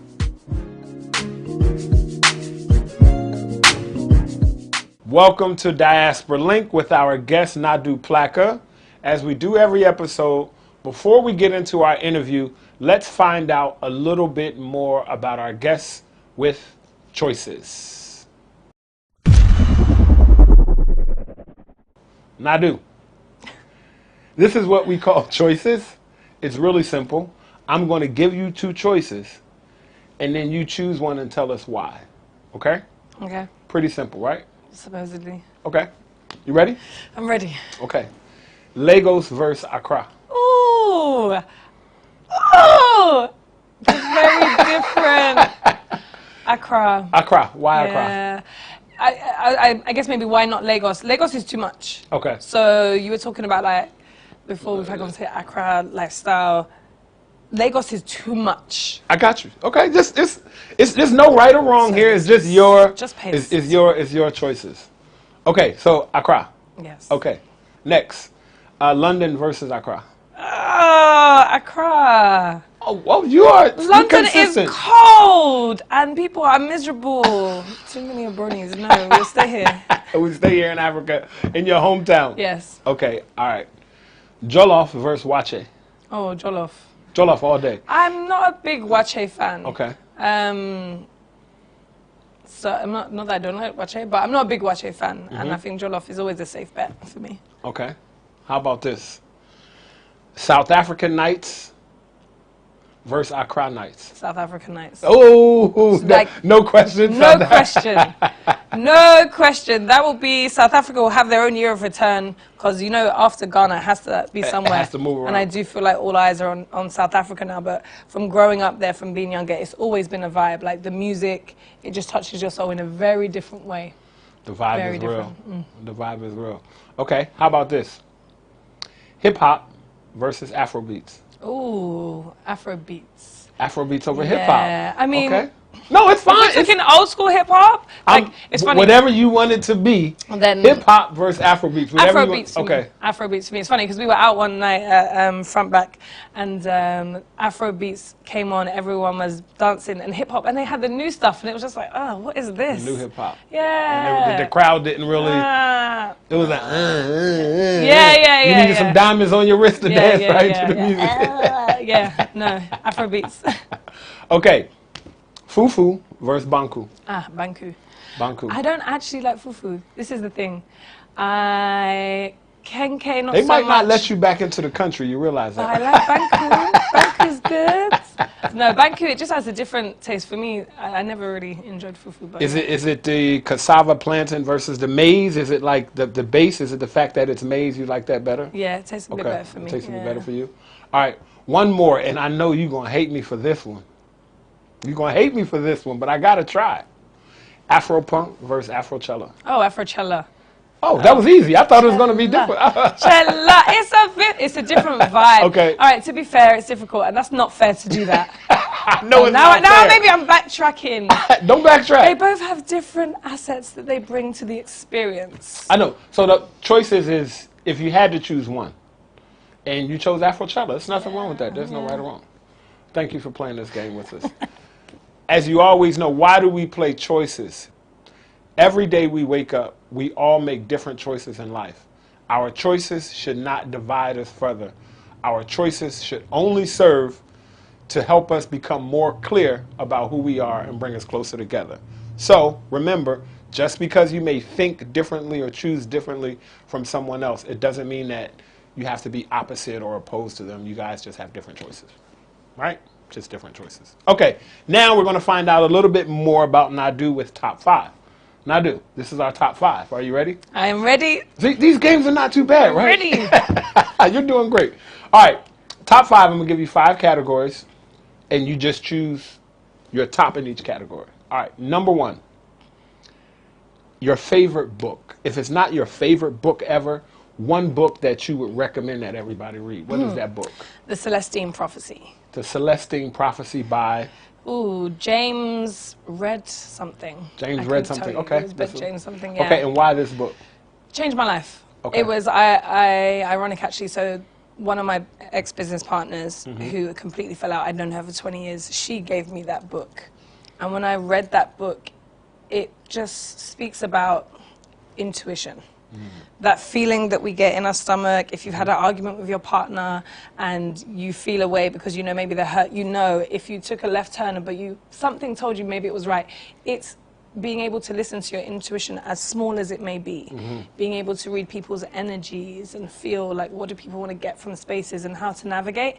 And the way it's told is a story of searching for scriptures, that each of these scriptures tell you a bit more about how to kind of communicate and learn more. It sounds like a really interesting book. Priceless. Excellent. Very, very. I've bought. That was easy for you. You were I bought good. because I buy them for people. I'll probably buy you a copy now. Okay. And Thank send to you because it's done so much for me. I always want to pass that on. I appreciate that. Next one. Top musical artists across every genre of all time. You get to pick one.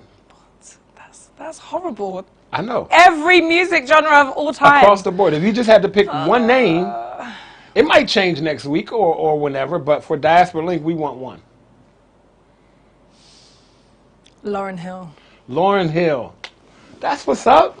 You gave Lauren props. I love Lauren. I love Lauren. I absolutely love Lauren. Nice. Yeah. Why Lauryn Hill? I met her here when she did. Okay. I was here at that show at BBNC. She's Lauren. Like, it was either going to be a Lauren, Erica, you know what I mean? Like, that's where we are. Right. So she's just the embodiment of just who and pure, where we are. yeah, black, just love Lauren. No problem. Yeah. That's my homie. I still listen to Zion. Like, yes. Whenever it comes on, I still can't listen to it once. I still have to rewind it and listen to it 3 or 4 times. Timeless. The miseducation of Lauryn Hill, ladies and gentlemen, for those of you who have no idea who Lauryn Hill is or what we're talking about, get the album. You'll love it. All right. Favorite food. It can be a dish or a kind of food. Okay, well, seeing as we are here, contomere. Ooh, that's your favorite. My favorite. Listen. And garden egg stew, but contomere for me with fish. Listen. This is what I'm going to do for you. If I would have known that before now, I have the absolute best contomere for you. In my village, a small place called Yame Bechere near Kafordria, we absolutely make the best contomere, period. It's not palava sauce. There's no egusi mixed in. It's contomere. They go pick it. I know there's some in my family's garden. We go pick it and cook it. Okay, I'm sorry, y'all. Y'all know I'm hungry already. All right, okay. Contomere, I'm going to hold you to that. Okay, but with rice or boiled yam? Actually with a motor. Yeah, that for me is very different. My aunt's like, what are you doing? And I have boiled plantain as well, but they're like, what? And I'm just let me have it the way I like it. Yeah, you know that's so interesting about Ghana. You try to mix two foods, people are like, no. We don't serve it like that. We don't take it that way. You can't have it. All right. Favorite place to vacation in the world. It could be a place that you've already been or a place that you want to go. Zanzibar. Zanzibar, that's a place you've been. Yeah. And hands down. The most amazing experience of my life. I probably lost about 2 stone out there as well, because every day you're just walking on beaches, drinking coconut water in the sea, and the people, amazing. Excellent. Last one, your favorite sport. To play, to watch. Favorite sport, whether it could be a combination of playing and watching, it could be just, if you had to pick one sport, what would that sport be? Netball to play. You said? Netball. Do you know what netball is? No. Okay, it's a British thing. What is netball? It's like basketball, but you can't travel with the ball. And it's predominantly for women to play. You can't travel with the ball? No, you can't travel with the ball. What do you mean? You can only pass it? When we finish rolling, I have to show you okay, some of the moves. I'll look up netball. I've never even heard of it. Yeah, okay. Yeah. So netball to play. Netball to play. To watch? is gymnastics considered a sport? That's considered a sport. I love watching gymnastics and synchronized swimming. I just think it's incredible. Gymnastics. Like, okay, great. I mean, I watch football quite often, but I'm not like, fanatic. You're not like crazy like some people. Okay. No, yeah. Thank you for participating. Ladies and gentlemen, that is Nadu Plaka's top 5. Remember, as we continue to build this bridge in the diaspora and we begin meeting people from different places, whether we meet in Accra, whether we meet in London or the US, let's find out more about each other. And asking someone's top 5 is a perfect way. It's a great icebreaker to get to know somebody, to get to know kind of what moves them, what are some of their favorite things. That's going to help you build a relationship. Because the only way we can continue to build the bridge between the continent and the diaspora is to find out more about each other. Now, let's dive into this interview and find out a little bit more about exactly who Nadu Plaka is.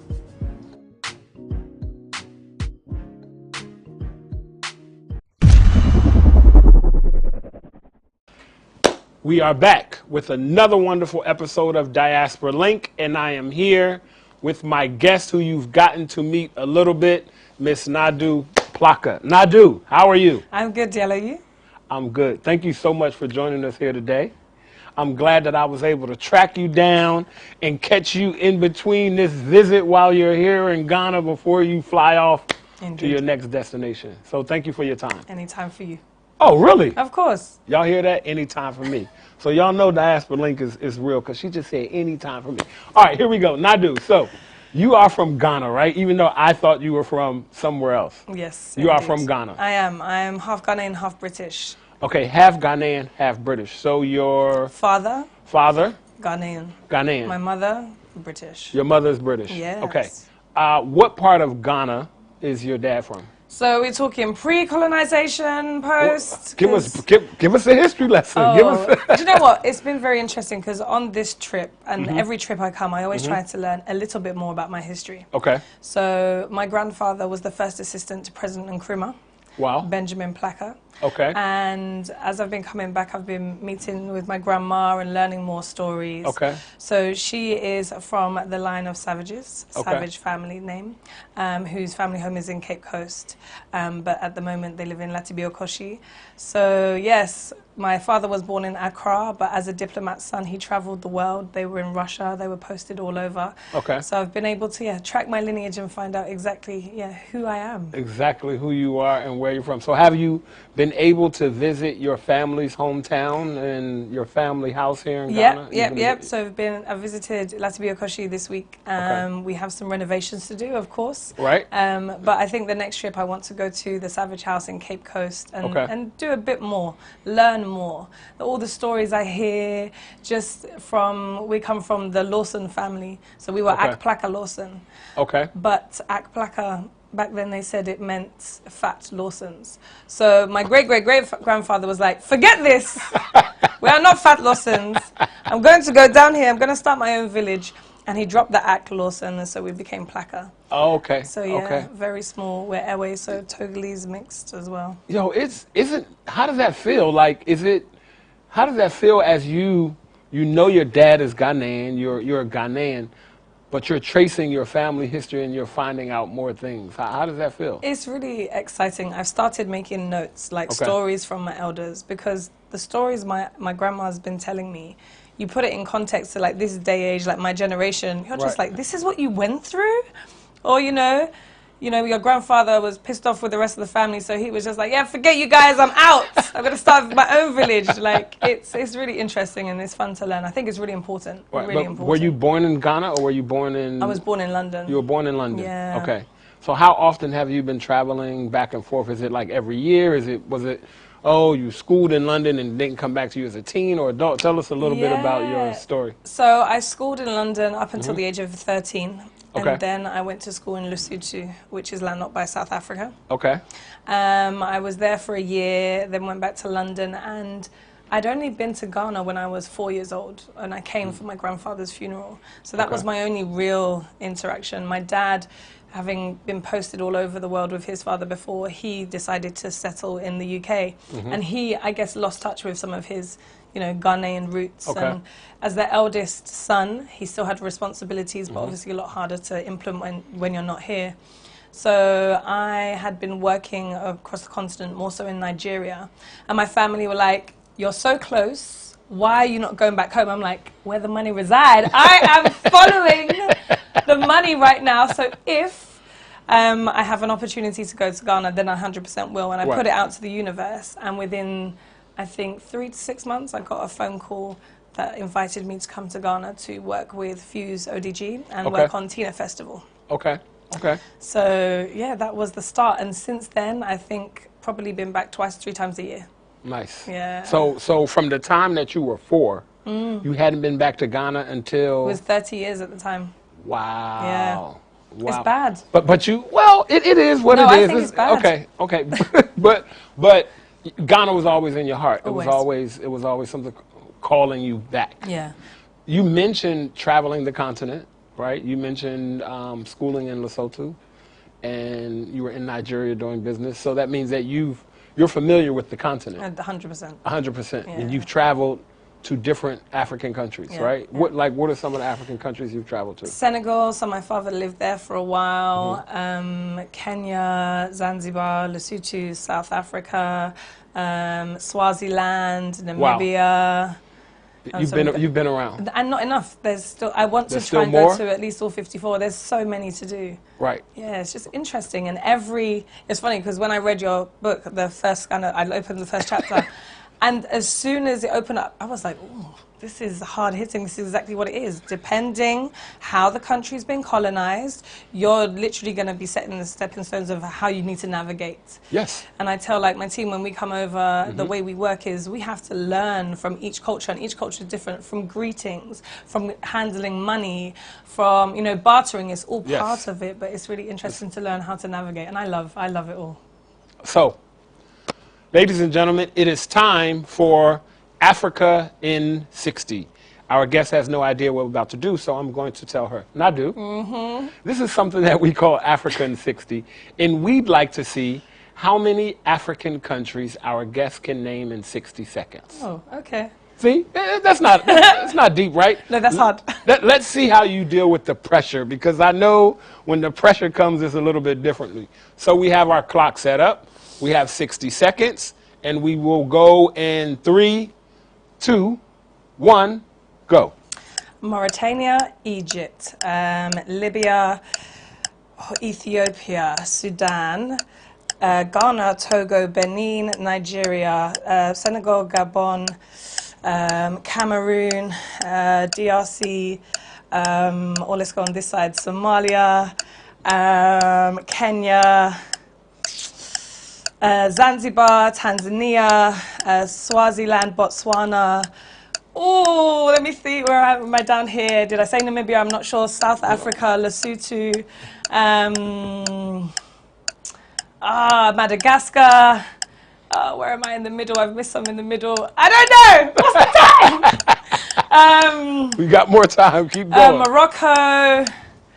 Oh, who are these northern fake countries?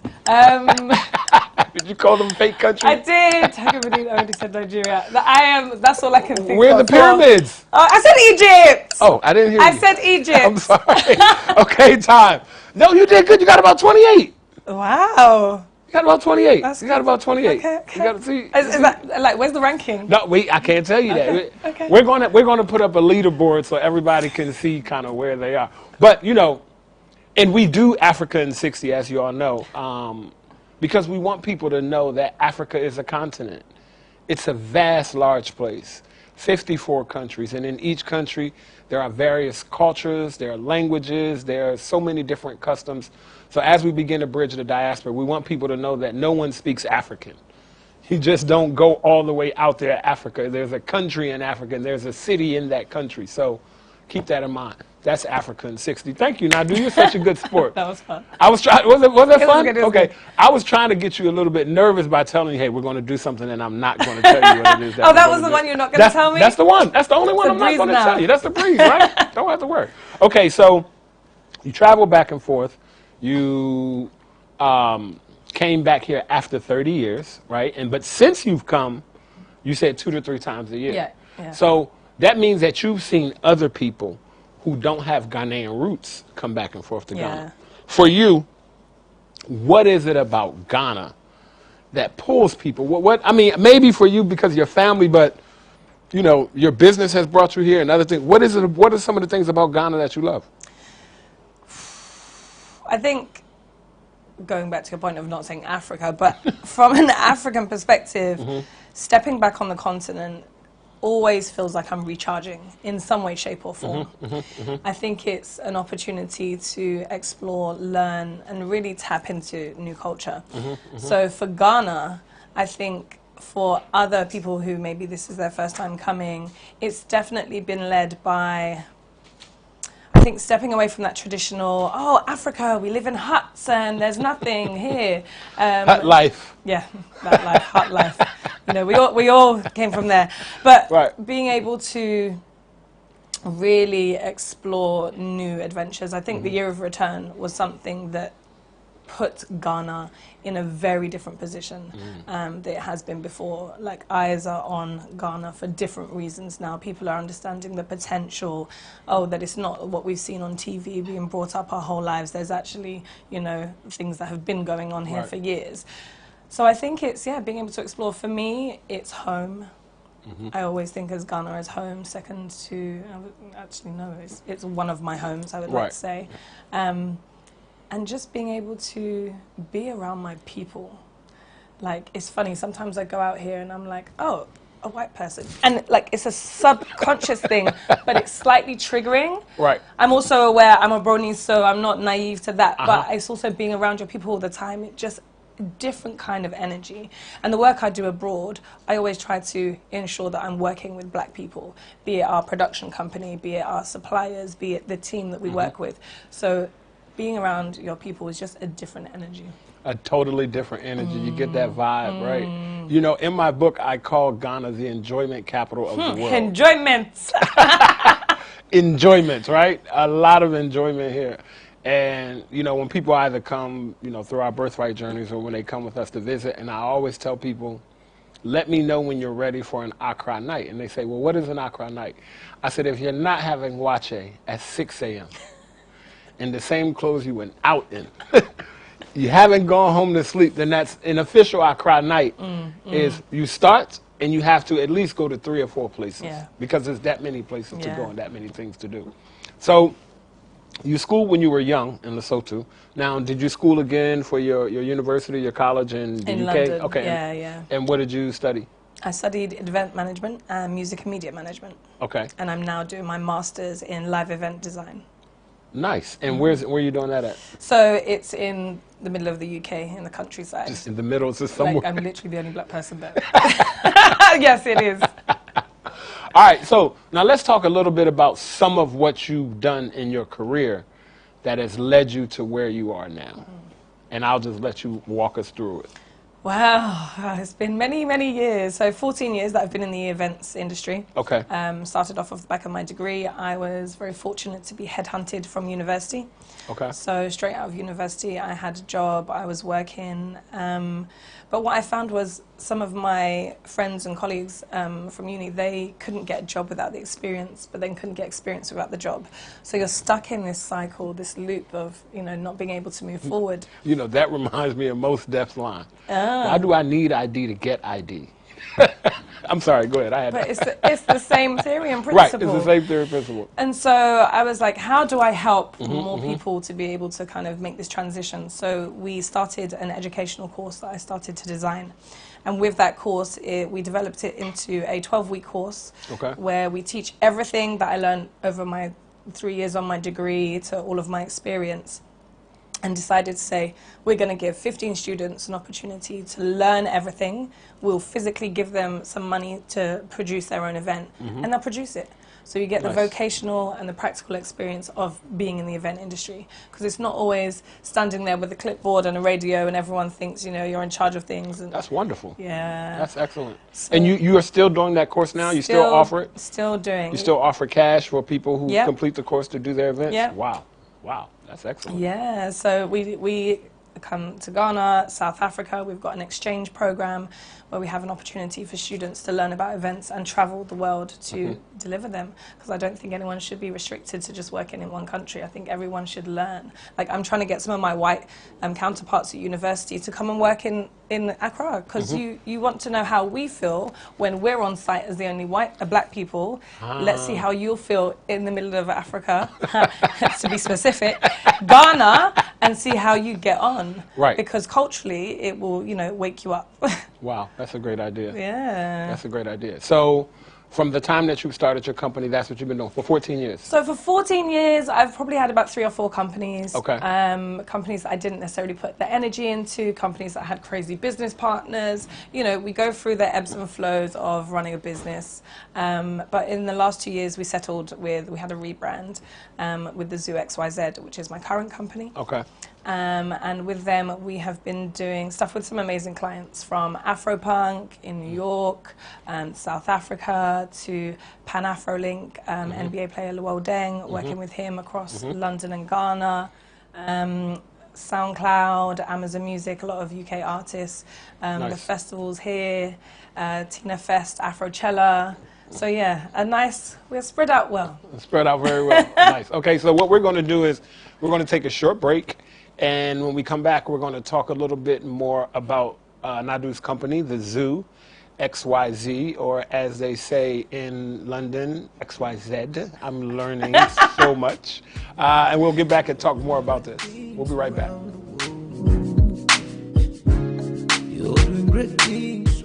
Peace, global African family. My name is Diallo Sumbri. I'm a co-architect of Ghana's Year of Return 2019. And I'm the president and CEO of the Adinkra Group. For the past 5 years, we've been bringing loads and loads of people to Ghana. Many of them, their first time on the African continent. Their first time putting their toes in the African sand, in the African soil.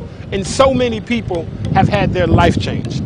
Our birthright journeys are curated cultural immersion journeys centered around reclaiming cultural identity, exploring your ancestral heritage, and celebrating African resilience. It gives me great pleasure to introduce our Birthright Journey Partner Program. It's really simple, and you really don't have to do much, other than email us at info@theadinkragroup.com. Now, what makes a great Birthright Journey partner for our program? Are you a leader? Are you an influencer? Are you that person that your family calls on to organize, or do you automatically know that that's your job? Are you somebody of status in your community? Are you a community leader? Are you that person in your church or in the school? If you are the ideal Birthright Journey partner. Do you believe that every person of African descent should have an opportunity to touch ground on the continent of Africa? If you are, then you are the ideal Birthright Journey partner. It's simple. We're going to show you how you can travel to Ghana for free. Not only can you travel to Ghana for free, but you can actually get paid to travel to Ghana. Really simple. Just contact us at info@theadinkragroup.com and set up a discovery call. You'll get to travel with your family and friends, you'll get to travel with your community, and the best part of it is that it'll be free for you. Or you'll even earn money doing it. So again, info@theadinkragroup.com. We look forward to seeing you in Ghana.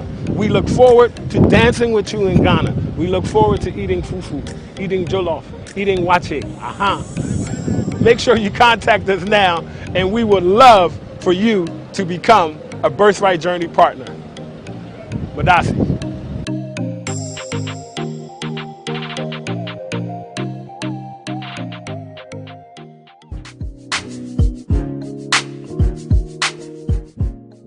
And we are back with Nadu Plaka from the Brooklyn Zoo. Anyway, from the Zoo XYZ. You know, I had to I had to do my best ODB impersonation. All right, so Nadu, your company that you've rebranded and that's spread out in African countries, in the UK, the Zoo XYZ. Talk to us about the name. Like, it's such a different name. I'm really interested to know how you came up with that. So it's funny because I wanted, so the company I had before was NP Presents. Okay. So Nadu Plaka Presents. The one before that was Madame Blah. Because that's all I feel like I ever do in the industry, blah, blah, blah, blah. Just, trying to make deals that work here and there. Right. And I was ready after having a negative experience with a business partner. I wanted to, transition the business. And then from NP Presents, I was like, I didn't want something that you could maybe know what it was. I wanted it to be very spontaneous and be like, well, what is that? Right. If someone says, the zoo was that. So we initially came up with the zoo. Don't ask me why. It was actually in Ghana when my colleague and I came up with it, and we were on the back end of a Ghana night, an Accra night, which I think explains even more. And we were just like throwing words and the zoo, like, oh my gosh, that works. And so, did some research online. Obviously, thezoo.com was gone, so, and .co.uk, and I was just like, oh. And then it was like, oh, .xyz. So I was like, oh, this is a new domain that actually hasn't been established yet. And often when we're talking in events, we're saying, okay, XYZ, this is how we're going to structure things. And so it worked. And thus the Zoo XYZ was born. That's interesting because, I had my own theory.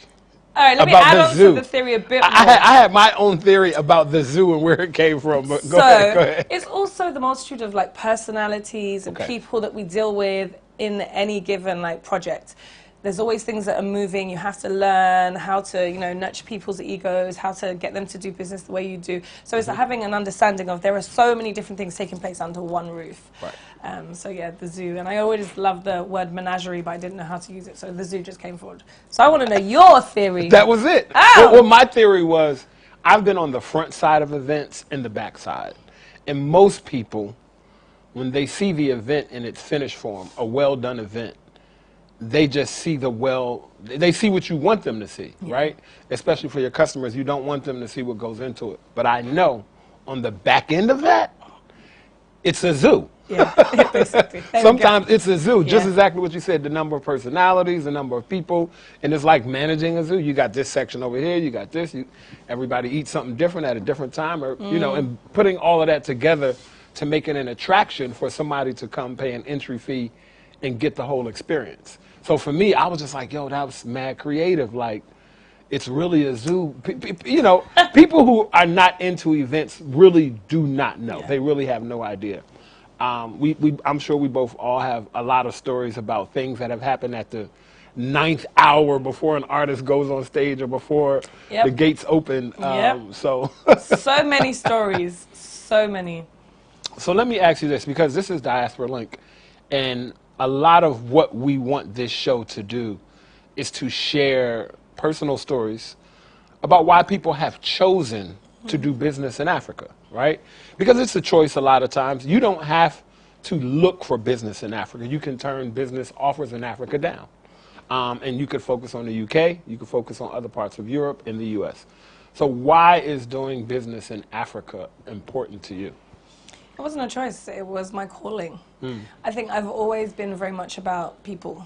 Anyone will tell you, working with me, I'm always for the people, the team, like how are we establishing that kind of network and growing the community. And schooling on the continent, having my roots back here, like it made sense for me to come back and also to spread the knowledge far and wide that I have. I don't feel like my knowledge and information should be left with me. Part of that legacy is being able to impart more knowledge onto other people and allow that knowledge for myself.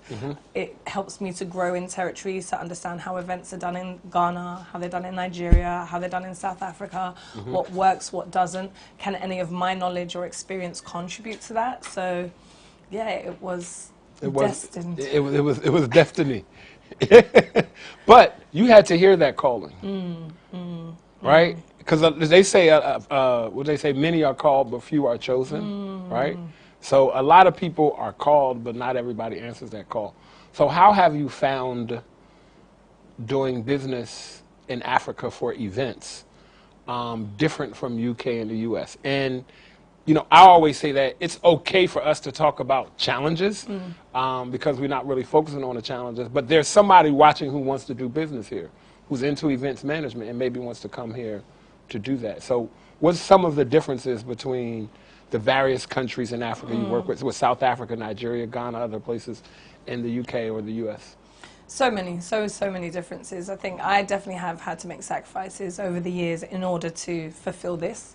The differences across each country, again, I think reading the first chapter of your book will just give you an insight as to where. I'm not being paid to plug, I'm just saying. But thank you.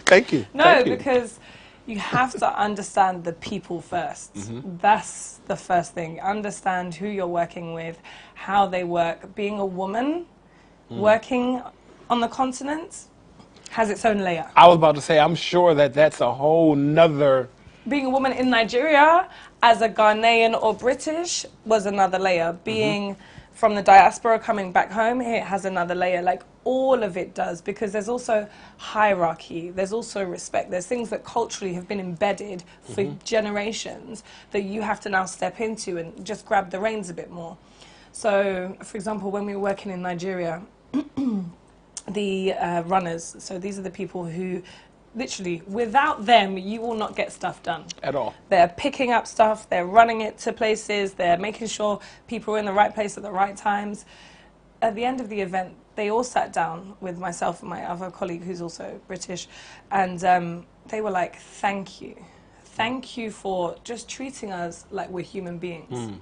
And my dad always taught me that it doesn't matter when you who you're working with. Right. If it's someone who's older than you, when they go home, they are the head of their household. They are the breadwinner. They're the person who is coming back. Just because they're working with you now as a runner at a smaller role, it doesn't take that away from them. Right. And so it's always paying back that respect and ensuring that people are spoken. I'm not dictating to you to do something. I'm not going to ask you to do something that I wouldn't do. So if I'm asking you to pick up rubbish, you will see that I've picked up rubbish, which also isn't a very African mentality. It's go and pick. Like, there's no small question. Boy, small girl, please pick all of this. Yes, but for me, I was like, that's not how I work, and I can't change that. Now, it's difficult, because I think you get to an element of capacity. For me, I was like, working in Nigeria, I could only do a month, because the stress, the conversations, the level, the dealing, like all of this builds up from having a Western upbringing to then, integrating it. You have to take time away. Africa, Ghana, it works at a very different pace. You have to adjust to that pace. This trip here, it took me a week to settle in, because I have to do the Accra City tour. I have to go and party, to show face in different places, and then I have to also kind of come down and settle. So yeah. Right. And I tell people all the time, Accra is growing at a rapid pace. You can be away for 6 to 12 months, and when you come back, there are how many new clubs, how many new restaurants, how many new lounges, how many new roads or changes. So it's growing at a really rapid pace. What are some of the logistical challenges that you have here with events? Like, do you have problems getting materials in these countries? Do you have to always ship them from South Africa or Turkey or Dubai or something? Or you've got it. So not everything is here. Not everything is here. And this is something I'm really working on, like as basic as comms. So radios on event day. There isn't, well, we know of one that's here, but even so, stock is limited. Does it work with the radio frequencies? There's so much that has to go into it. Rigging, near impossible to get things. Pyrotechnic, all of these things do often have to be flown in from different countries on the continent to make sure, we have it here. But I think in time, this is something that just will be developed. I'm definitely seeing a change in the industry and the change in the way people are, having their experiences, because we've had positive experience and negative experience of international companies coming in, bringing international people to do all the work as if Ghanaians are not capable. We've been here. They have been here doing events before. It was on an album that brought everyone and put eyes on Africa. So I think it's just refining that and just trusting the process internally. And I will always be, I guess, an ally for work to be done by Africans for Africans. You know what? I've seen miracles. Right? And by miracles, I mean, during the year of return, we did a lot. And I remember us having an event at Cape Coast, at the Slave Dungeon. And I remember showing up maybe 3 or 4 hours before the event, right? And we had a lot of people on the way. Like 250, 300 people I knew were on the way to Cape Coast. So I remember, let me go early. I remember showing up and nothing was set up. And I was losing it. Like, yo, what is... And then I was like, Diallo. Shouts out to my brother Ernest. I'm sure he may see this. And Ernest was like, I got you. The confidence that he said that with, okay, when I tell you in 3 to 4 hours, honestly, you would think that it was set up from the morning. Like, there wasn't, it was done. And I was just like, okay, there are miracles. It's just how it I don't know works. how, I don't know how, like. I understand. I wish we could do that earlier. Yeah. Without, like. But why? Because it gets done. I know. And that's the thing. That's the mentality. But it will get done. It'll get done. But it's like the stress. Yeah. High level. I had to learn the hard way as well. On site, 4 a.m. I'm like, I'm not going to the bed. So the things here that I've been calling them since 11 a.m. They told me they're coming. Why is it now gone past 11 p.m.? They're telling me they're coming 4 a.m. Yeah. We got to be back on site at 7 a.m. Go to sleep for an hour, come back. I was like, oh, okay. And that's when I started working and I see people like, oh, it's your first time doing an event here. Don't worry, you'll be fine. You'll be fine. Don't stress. Like, you have to not overthink it because it works differently here. It definitely works differently. It definitely works differently. So you mentioned a lot of big names. You mentioned Afropunk. You mentioned Afrochella. And so talk to us about Afropunk. You've done that in South Africa? So Afropunk takes place in Bahia, New York, in Atlanta, Paris, London, and South Africa, so 6. So I was a live event consultant for them for a year, and now supporting them in terms of entering new territories, developing on the continent as well. And Afropunk is a pretty large event. Like, each Afropunk event brings, what, thousands and thousands of people to a particular city or place, and people are flying in from all over the world, no matter where it is. Yeah. Talk to us about the economic impact of some of these festivals and events that you work with, and how African tourism departments can do better to support some of these events because of the economic impact that it brings.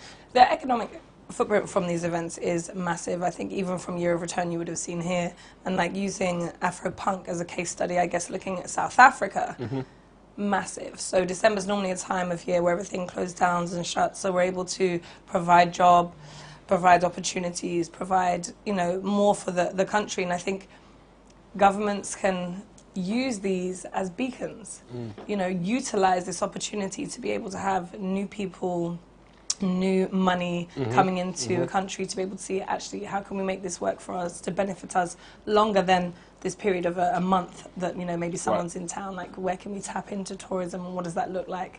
So yeah, I think it's about having conversations with the right organizers that are supporting the economic growth, you know, internally as well. I don't want it to just be ever international companies coming in and doing and then, you know, bouncing back out. It means to be how are we working with companies on the ground? What corporate social responsibility are we doing? What are we giving back to ensure the longevity of business and the economy for, you know, wherever we're entering? For the economy, for the local economy of wherever the event is. Precisely. So I take it, I would assume that you believe that large festivals of such that you've worked with can be a part of this idea of Africa beyond aid to an extent, right? So let's say you take a festival like Afropunk in a place like Accra. Could Accra handle a festival like Afropunk that size once a quarter? Oof. Once a quarter, that's a lot.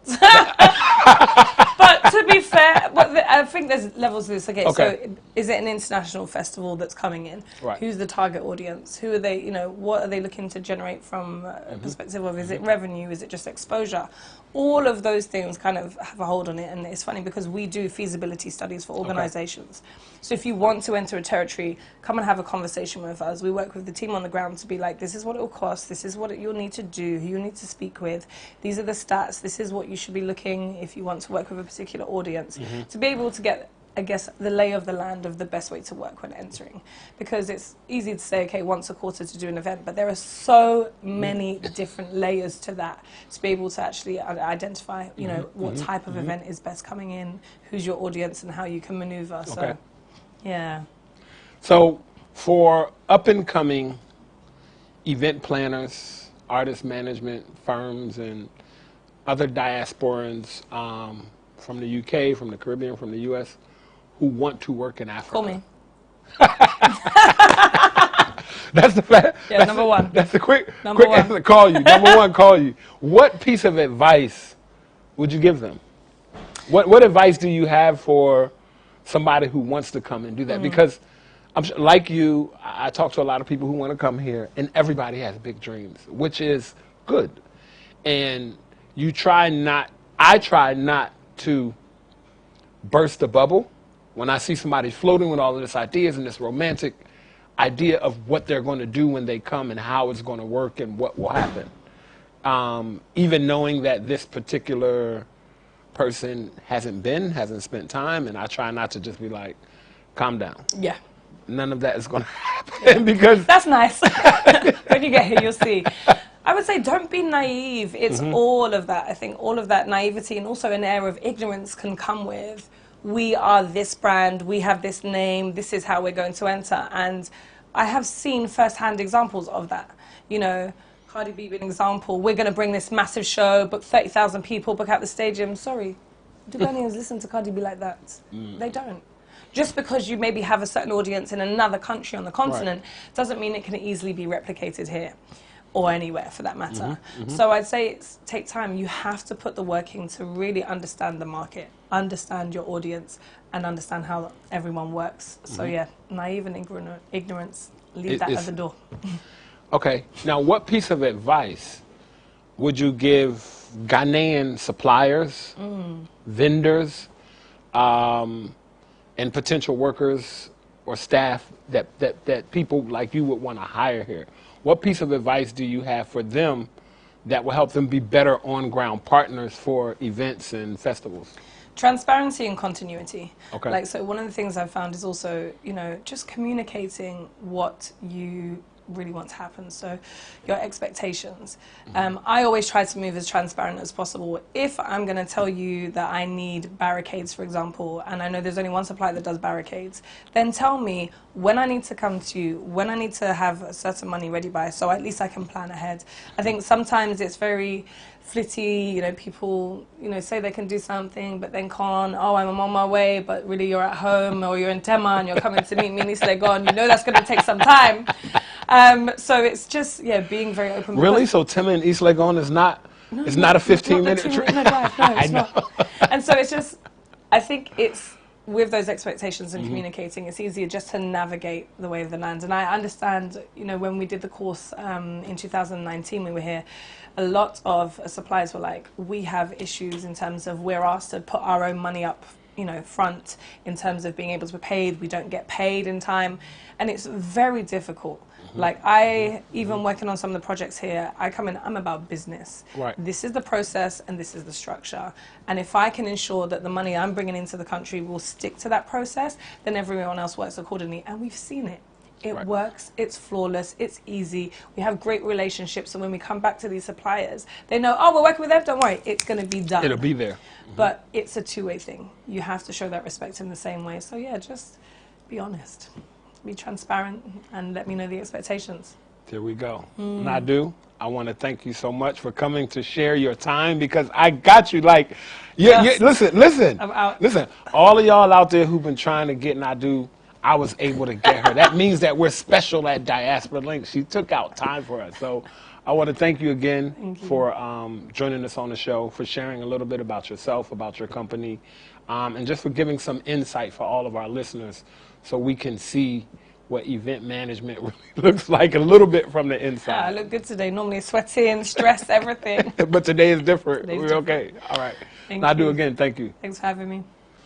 Ladies and gentlemen, thank you for tuning in, and we want to thank our guest, Nadu Plaka, for joining us and sharing just a little bit about herself and her journey. Only here on Diaspora Link, exclusively on GhanaWeb TV.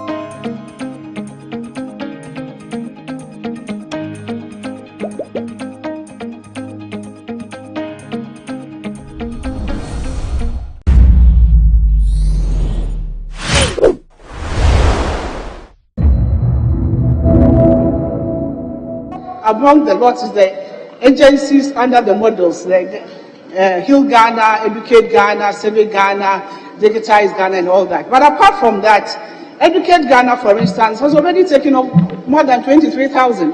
So if the honourable member wants specific figures, he can file another question and we'll be ready to address that. Thank you. Well, I was just coming down, and you want me to go back? Yes, Peter. Thank you very much, Mr. Speaker. Madam Minister, ministers operate at the policy level, and for that matter, you are a policy officer. The NAPCO, as we understand, is a program. The first phase of NAPCO, the project one, ended in October 2021. As a policy level officer, what is the policy direction of government vis-a-vis NAPCO in 2022? Thank you. Minister, any government policy? Mr. Speaker, I indicated in my submission that after the expiration of the first batch of NAPCO trainees in October 2021, the government directed that they should stay at post at their various agencies and the institutions to further direction. Thank you. Yes. Bori Bamboy. Thank you, Mr. Speaker. In the minister's answer, paragraph 3, she stated the objects of the program. I want to find out from her, since it's a pilot program, what is the success rate of the pilot program you've run? And will you consider recommending to government to continue? Thank you. Yes, Minister. Mr. Speaker, my colleague knows very well that the question is asking is not part of the question Honorable Kubuto filed. So he can file another question to that effect. Very well. Let me come to leadership. Let me come to leadership. Yes. Mr. Speaker, I think that you determine whether the question is a new question or a different question or not, but not the minister. Mr. Speaker, I'm not sure that the minister wants to tell you what you should do. You should allow or disallow the question. It's true. That this is not a supplementary question, but the minister came here and said that this is not a supplementary question, and you accepted. Mr. Speaker, why? Okay. Honorable member.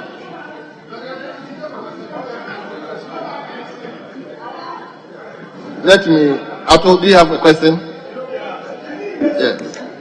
Yes, Mr. Speaker. Mr. Speaker, in the minister's answer, page 27 of today's order paper, third paragraph. Mr. Speaker, and I read, on the current row of NAPCO scheme, the NAPCO scheme are 67,657 trainees from the initial 100,000 enrolled tertiary graduates. Mr. Speaker, my question is, in the minister's statement and the answers he provided, he informed us that as at October 2021, the contract for these NAPCO trainees have been terminated or has ended. Mr. Speaker, how will the minister reconcile the statement that the contract for these NAPCO trainees ended in October 2021 with the written answer that he's provided, that as we speak, 67,657 trainees are on the current row of government? That's my first question. Mr. Speaker, my second question is for the minister to also inform us whether these 67,657 trainees are accruing obligation to the state. Mr. Speaker, I say this because during the budget sessions we had for the 2022 budget statement, the offense machinery budget, the amount we had under NAPCO excludes obligations for the year 2022. In fact, the only amount we had there was for the purposes of paying the arrest that the minister is telling us that as we speak, there's no arrest payment. Speaker, we were informed that indeed there was arrest payment. So I want the minister to reconcile the answers that they are giving to us vis-a-vis the information that were given to us at the Committee of Finance, Mr. Speaker, the written answers that is given to us. We want to know the 67,557. What is their status? Have you discontinued or you haven't discontinued the applications? Yes, Honorable Minister. Thank you, Mr. Speaker. I wasn't privy to the information given to Honorable Ato at the Finance Committee or wherever the discussion was, so I will check and revert. Thank you. Well. Honorable members, you have to. Okay, let's hear you. Mr. Speaker, I would like to know from the Mr. Speaker, I would like to know from the Honorable Minister whether generally she would say that the NAPCO program has been successful.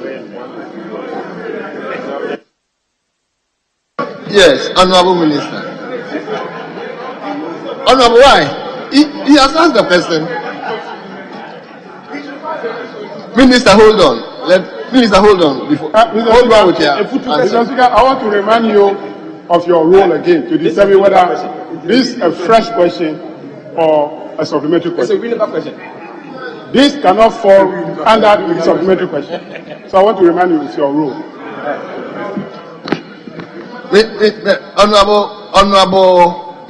Honorable Minister, are you minded to answer the question? Thank you, Mr. Speaker. From my are you minded to answer the question? Anyway, let's hear you. Mr. Speaker, I indicated in my response that the NAPCO scheme started with a direct recruitment of 100,000 tertiary graduates, some of whom had been unemployed for nearly a decade following completion of the academic studies. And I can say that it's been a very huge success because out of the 100,000, more than 33,000 have already exited the scheme. And I believe the 33,000 would have been part of the so many people who were part of the Unemployed Graduates Association. So it's been a big success. Leader, let's see. Thank you, Mr. Speaker. Mr. Speaker, let me find out from the Honorable Minister that over 100,000 youth were employed under the NAPCO and 33,000 has existed. Can she tell us the whereabouts of those 33,000? Yes, Minister. Mr. Speaker, this is about the third time a colleague is asking the same question. And as I said earlier on, if he files a question specifically asking for the numbers exactly where they are, I will oblige to answer. Thank you. Well, honourable members, we have brought question time to a close. Honourable Minister of State, thank you very much for attending upon the House to answer questions from members. Yes, Honourable Leader. Speaker, with your leave, shall we now go on to page 15 of today's order paper, leadership engaged, and we can now take item 24. Item 24 on page 15, Speaker. But have you taken 23? Indeed, we have. You've done the 23. Yes.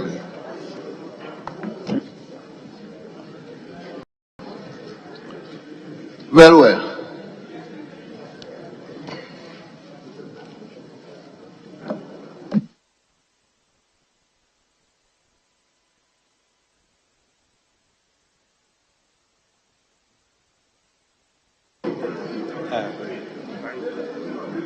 Mr. Speaker, the question must first of all be put, and before we can move on to 24, the 23. But before then, the minister must explain to us why we should put the question. Mr. Speaker, the minister had earlier on approached us to inform us that the original agreement the Parliament only approved the the loan agreement and not the commercial agreement. So there's no outstanding commercial agreement in which the decision needs to be rescinded. Where should it come from? But Mr. Speaker, that information must come from the Minister himself for the records. Very well. So, Honourable Minister for Health, may you hear you? Mr. Speaker, I only speak to re-echo what my colleague has just said.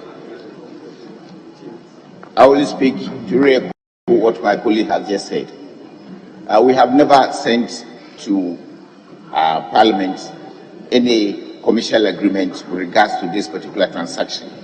What we brought was the loan agreement, because one of the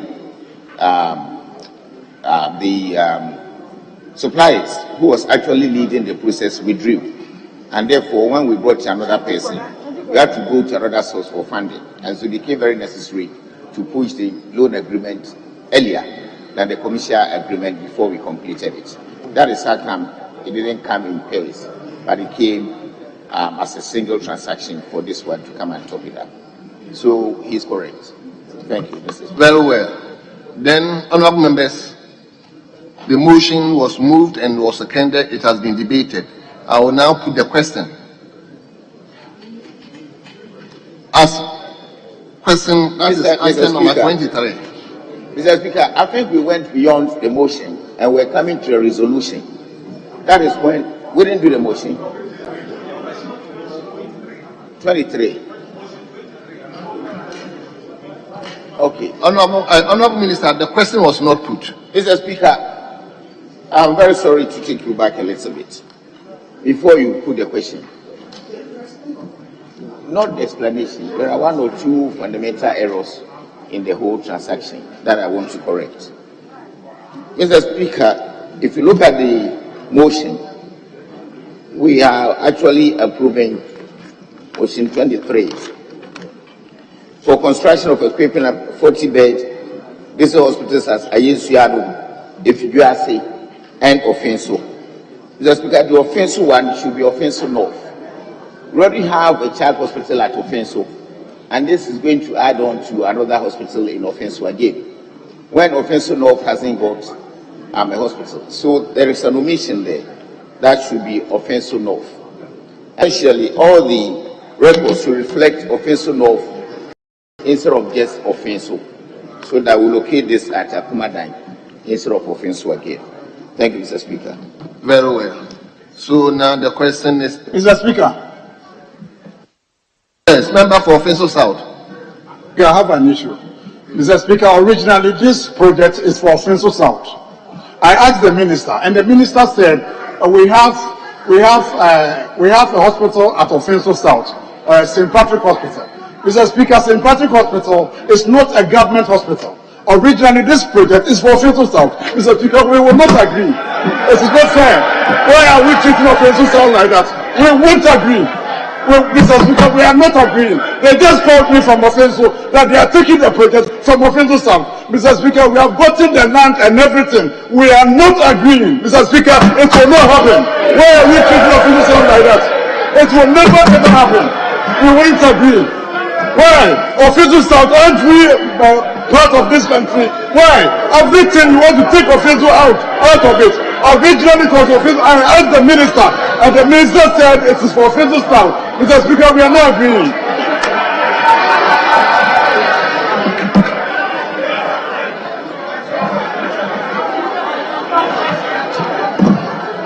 Honourable members,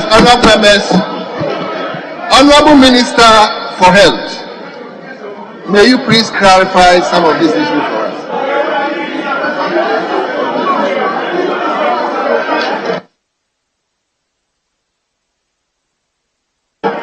Yes, leader. Mr. Speaker.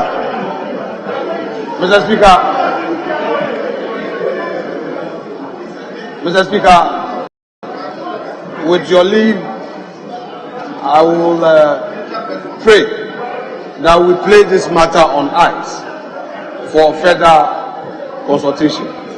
So, Mr. Speaker, accordingly, this motion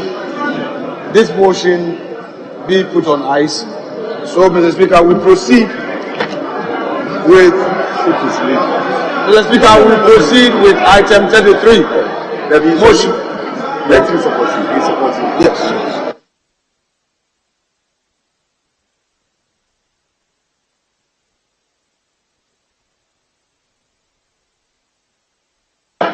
Honorable members, honorable, I don't see the hurrah about this. No, honorable members, please. Leader, what?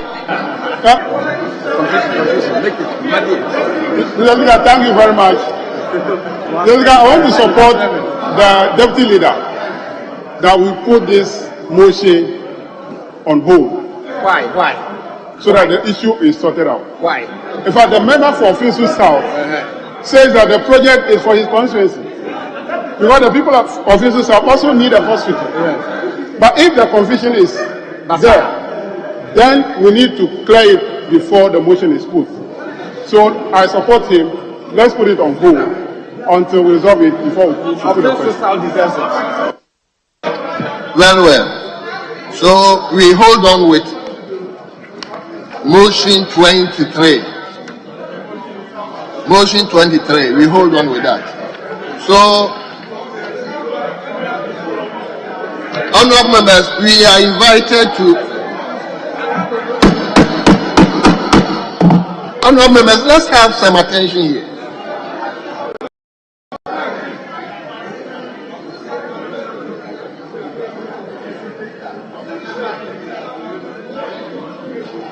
Honorable members, let's turn to page number 19, item number 33.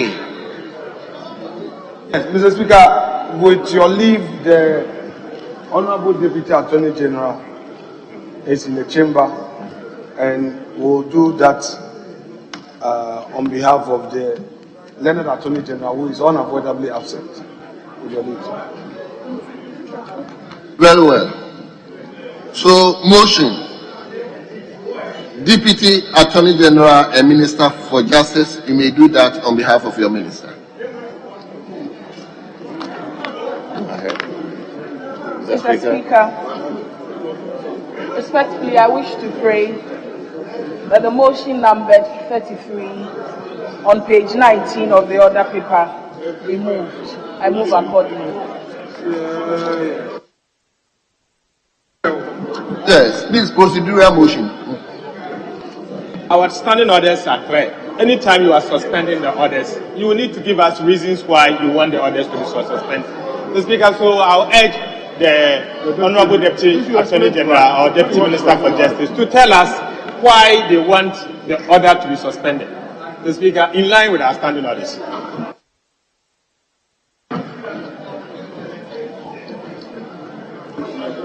Mr. Speaker, respectfully, I've been here for 2 weeks now, and it's only on Friday that the question was put. Very well. Oh, leader. Mr. Speaker, I beg to second the motion. Honorable members, the motion has leader. Mr. Speaker, the question has not been put. Mr. Speaker, the honorable member demanded that the reason for the suspension of the order should be given by the Honorable Deputy Attorney General. And she stood up to say that she was here for 2 weeks. Is that the reason for the suspension of the orders? So we want the Deputy Attorney General to tell us why we should suspend the order in order to move take the bill through the consideration stage. Tell us. Then we'll support you. But if you don't have any good reason, then we'll move to another motion. Yes, the chairman of the committee. Mr. Speaker, I wish to remind Honorable leader that this bill has been on books for more than 2 weeks now. That's what the Attorney General was drawing your attention to. And she's been waiting and waiting and waiting. And the committee is ready to do the consideration of the bill. And if we do not go by the procedural motion and abridge the time, we can't start the consideration of that. So that's what she meant when he said that she's been here on this bill for 2 weeks. So kindly indulge us for us to do the consideration of this bill. I'm grateful. And Mr. Speaker, on that note, as I said, I beg to second the motion. Very well. Yes. Honourable members, the motion has been moved and has been seconded. It is before this was a procedural motion. So the question is, as many as are in favor, say aye. Those against say no. Honourable members, the ayes have it. The motion listed 33 on today's paper is hereby adopted.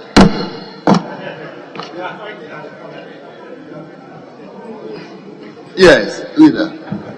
The Speaker, with respect, we shall now proceed to item 34.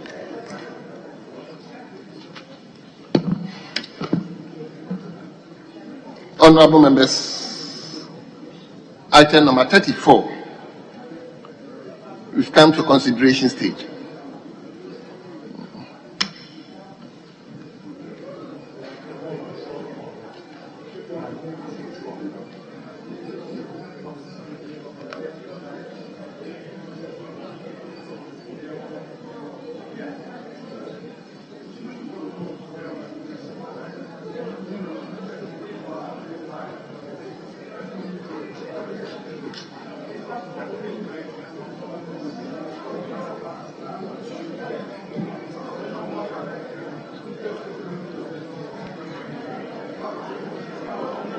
Yes. Table.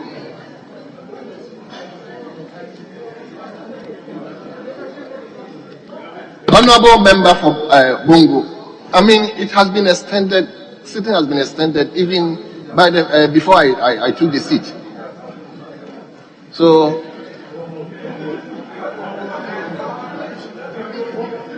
Mr. Speaker, I never misspoke. I have another issue. So, honourable members, we will start with clause 1. Sections. The chairman of the committee, let's hear you. Thank you, Mr. Speaker. Mr. Speaker, I start from 162A, subclause 1. Mr. Speaker, there is something that there is an intended amendment that has not been advertised.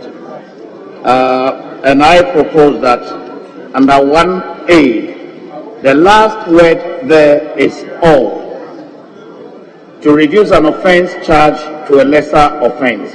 That all be deleted. I so move, Mr. Speaker. Yes.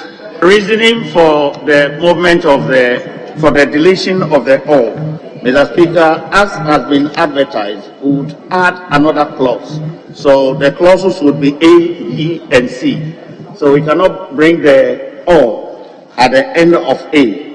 And I'll propose, when I have actually brought the C, then we can introduce the all at the end of B.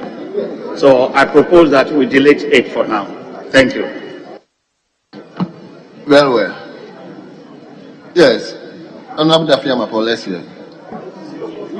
Speaker, I want to follow my chairman.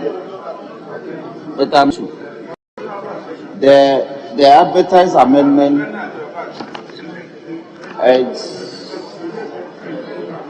is advertised on page 19 of the order paper. It's not advertised. Honourable, I think we haven't advertised. I sought permission that one that I just moved is not advertised. And that's why I sought the leave of Mr. Speaker to actually draw that, so that we follow from A, B, and C. I can also finish that and then bring the all in. Very well. Speaker, I follow my chairman now. However, I think the position of the all is still valid, and this is why. Mr. Speaker, if you take a look at the bill with the advertised amendment, Mr. Speaker, with the advertised amendment, it means we have three sub-provisions under 162A. Now, Mr. Speaker, the amendment, if it's carried, will mean that we'll have A, which is to reduce an offense charge to a lesser offense, or B, to withdraw a charge against an accused person. And then C, my position is that if the C is carried, then Chairman's prayer that all be deleted after subclause A will be valid. But my position is that we don't need B if we are going to carry C. We don't need B if we are going to carry C. Because in A, we are saying that we reduce an offense charged to a lesser offense. And Mr. Speaker, to withdraw a charge against an accused person, to withdraw a charge also means an offense. It means that the person is not going to stand trial at all. But the essence of plea bargaining is not to acquit a person of an offense. It's either to reduce the charge or to reduce a sentence. But the effect of B is that you are going to withdraw a charge against an accused person completely.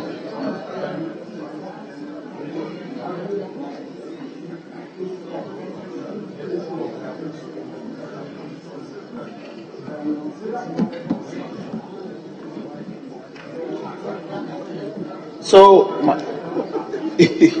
no, I thought I'm seeking to engage the speaker. So, Speaker, my difficulty is that if C as proposed or as advertised is carried, then I will move that B be deleted, because the purpose for plea bargaining, plea bargaining. Honorable, why don't you allow us to take it step by step? We are putting all the three together. Let's deal from one to the other. It appears you are putting one up to C together. Mr. Speaker, because my position is that if C is carried and B is deleted, then the prayer by chairman that the all be deleted will be rendered nugatory. The all will still be important in the scheme of things, but I'll be guided. I'll let us go through methodically, then I can come back to canvass my position. But don't you think if it is carried, this amendment will be inconsequential? So let's move one by one. Very well. So, Chairman, let's hear you. Right, Mr. Speaker, if I have your leave, may I move the amendments in subclause 1 together? Mr. Speaker, what I would want to, so 162A, 162.1A, at the end of A, delete all. Then at the end of B, insert all. Then after B, insert another clause, which may be C, to reduce the punishment for an offense charged. Mr. Speaker, I so move. Chairman, do you think it's proper to move three amendments at the same time? Mr. Speaker, because my friend raised the issue of the, so Mr. Speaker, that's why I sought your leave. So the is to delete all at the end of 162A 1A. So please, I so move that they all be deleted at the end of A. So, honourable members, now we are doing A, B, C. Now, all those in favour of A say aye. All those against say no. Honourable members, the ayes have it. The amendment is hereby carried and it stands part of the bill. Yes, B. Yes. Mr. Speaker. Thank you, Mr. Speaker. Mr. Speaker, before you continue, I will urge they still ring the bell for people to know, members to know we are still here, the extended sitting. Though we didn't make provision for lunch for members, but we are here working, so nobody should leave. And the Deputy Attorney General should know the effort we are putting in place to make sure this bill is passed, so that when it gets to court issues and other issues, you will know how to handle Parliament properly. So, Madam, know the effort we are putting in place here. So, Speaker, let them